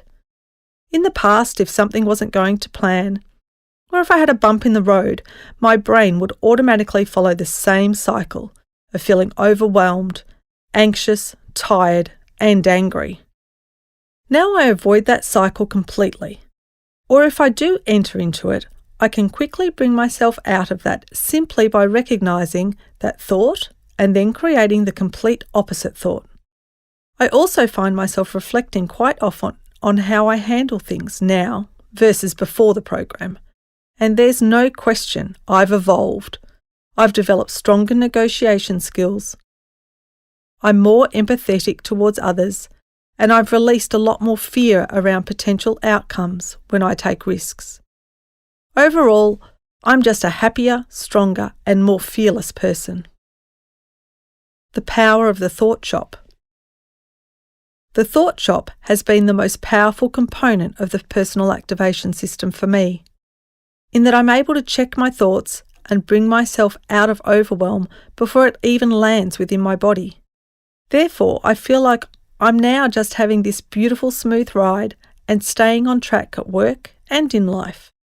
Initially, it requires some discipline in order to stay consistent, but that's clearly communicated from the start.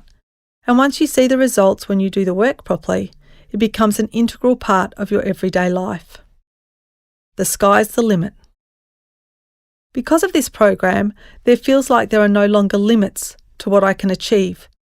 It has removed a lot of my limiting beliefs around the expansion of my business and my brand, and I use the meditations around that a lot, particularly the walking meditations. For me specifically, this program has enabled me to mentally break through the four walls of my studio and realise that there is so much more I can achieve. As a result, I'm now able to think about that and take the necessary steps required to grow my business and open more studios without fear or self-doubt or worry. I'm now in the process of implementing a lot of big projects this year, which I attribute to doing the program.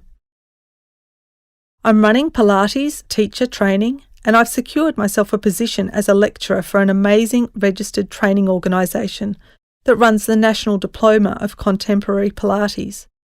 I'm therefore passing on my knowledge to others so that they can go and deliver quality Pilates to the world, which is very exciting.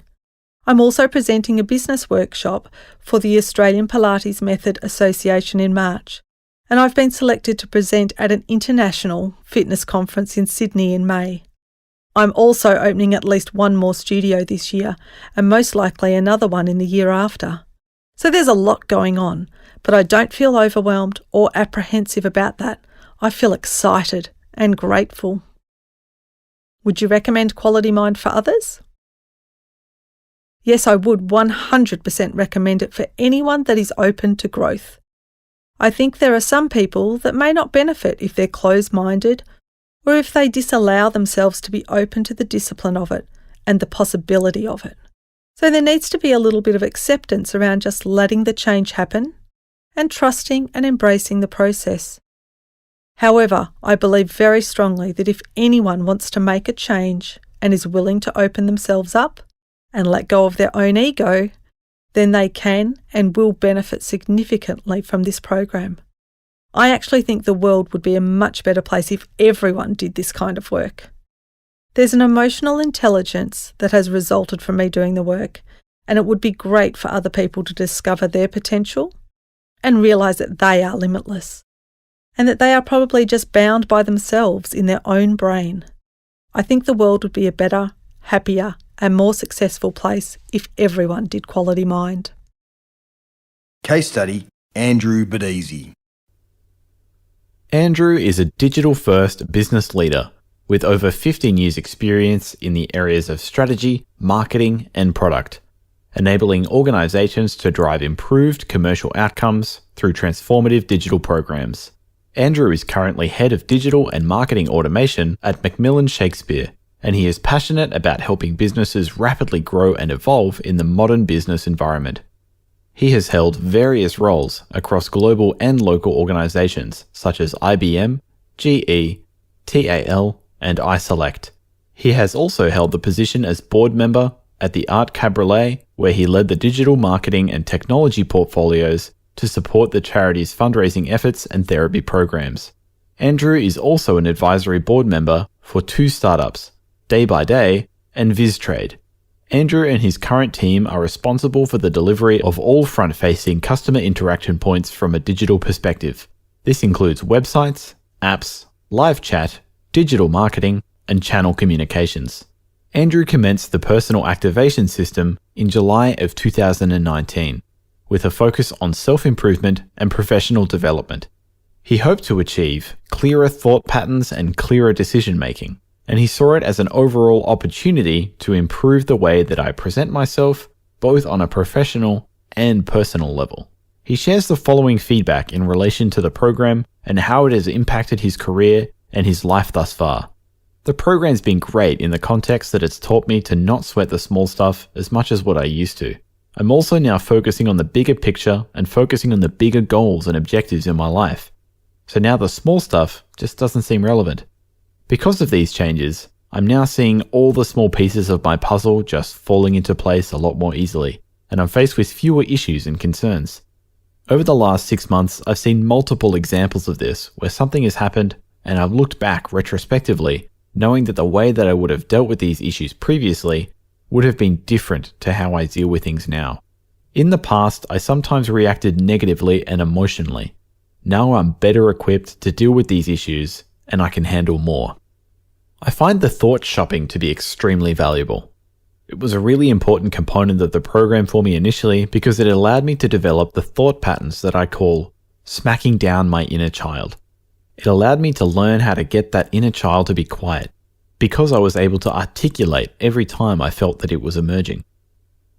The other really valuable thing for me has been the meditations, in particular the sleep meditations and the walking meditations.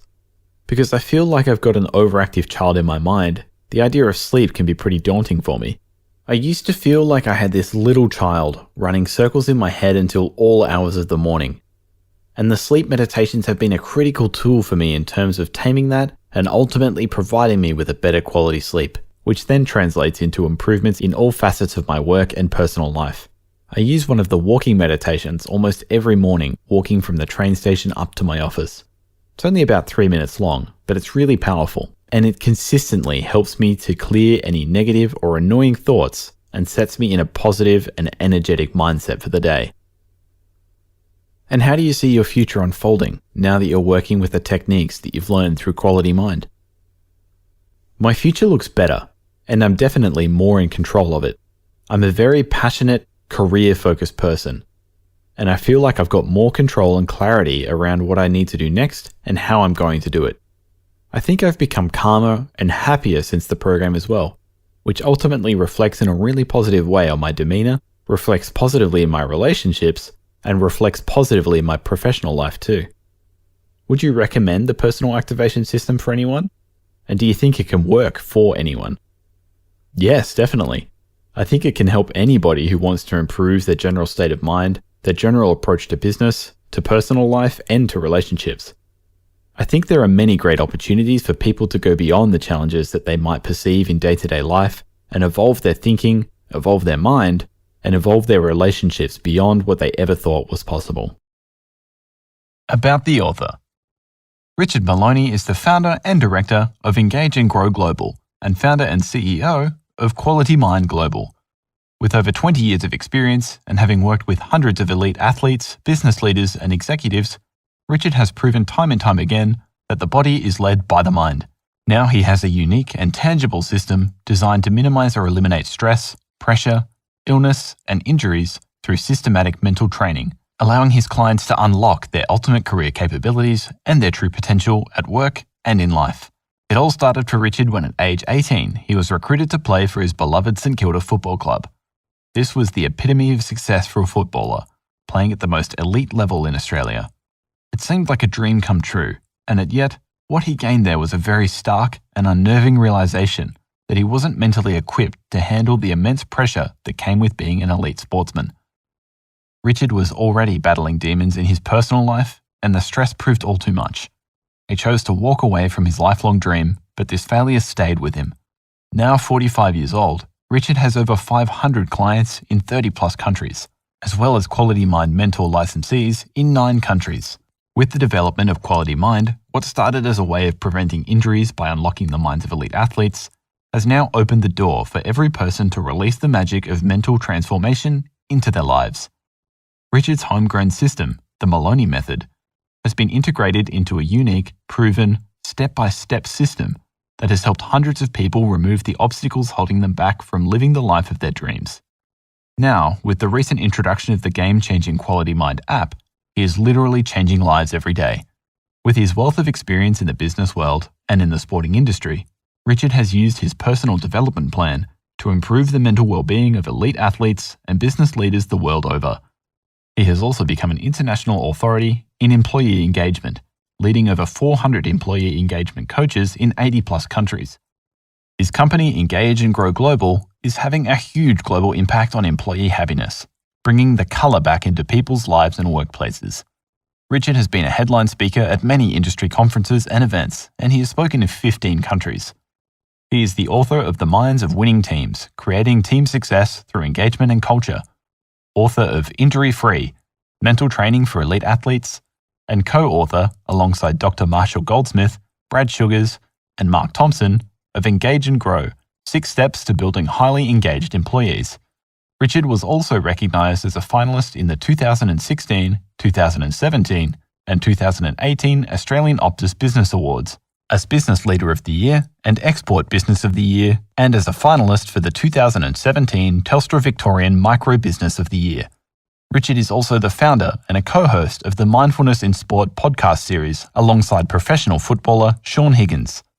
Whether you are an elite athlete, an aspiring athlete, or anyone who wants to get more out of your sport and life, Richard and Sean can help you get there. Richard lives in Melbourne, Australia, with his wife Kristen and their 3 young daughters.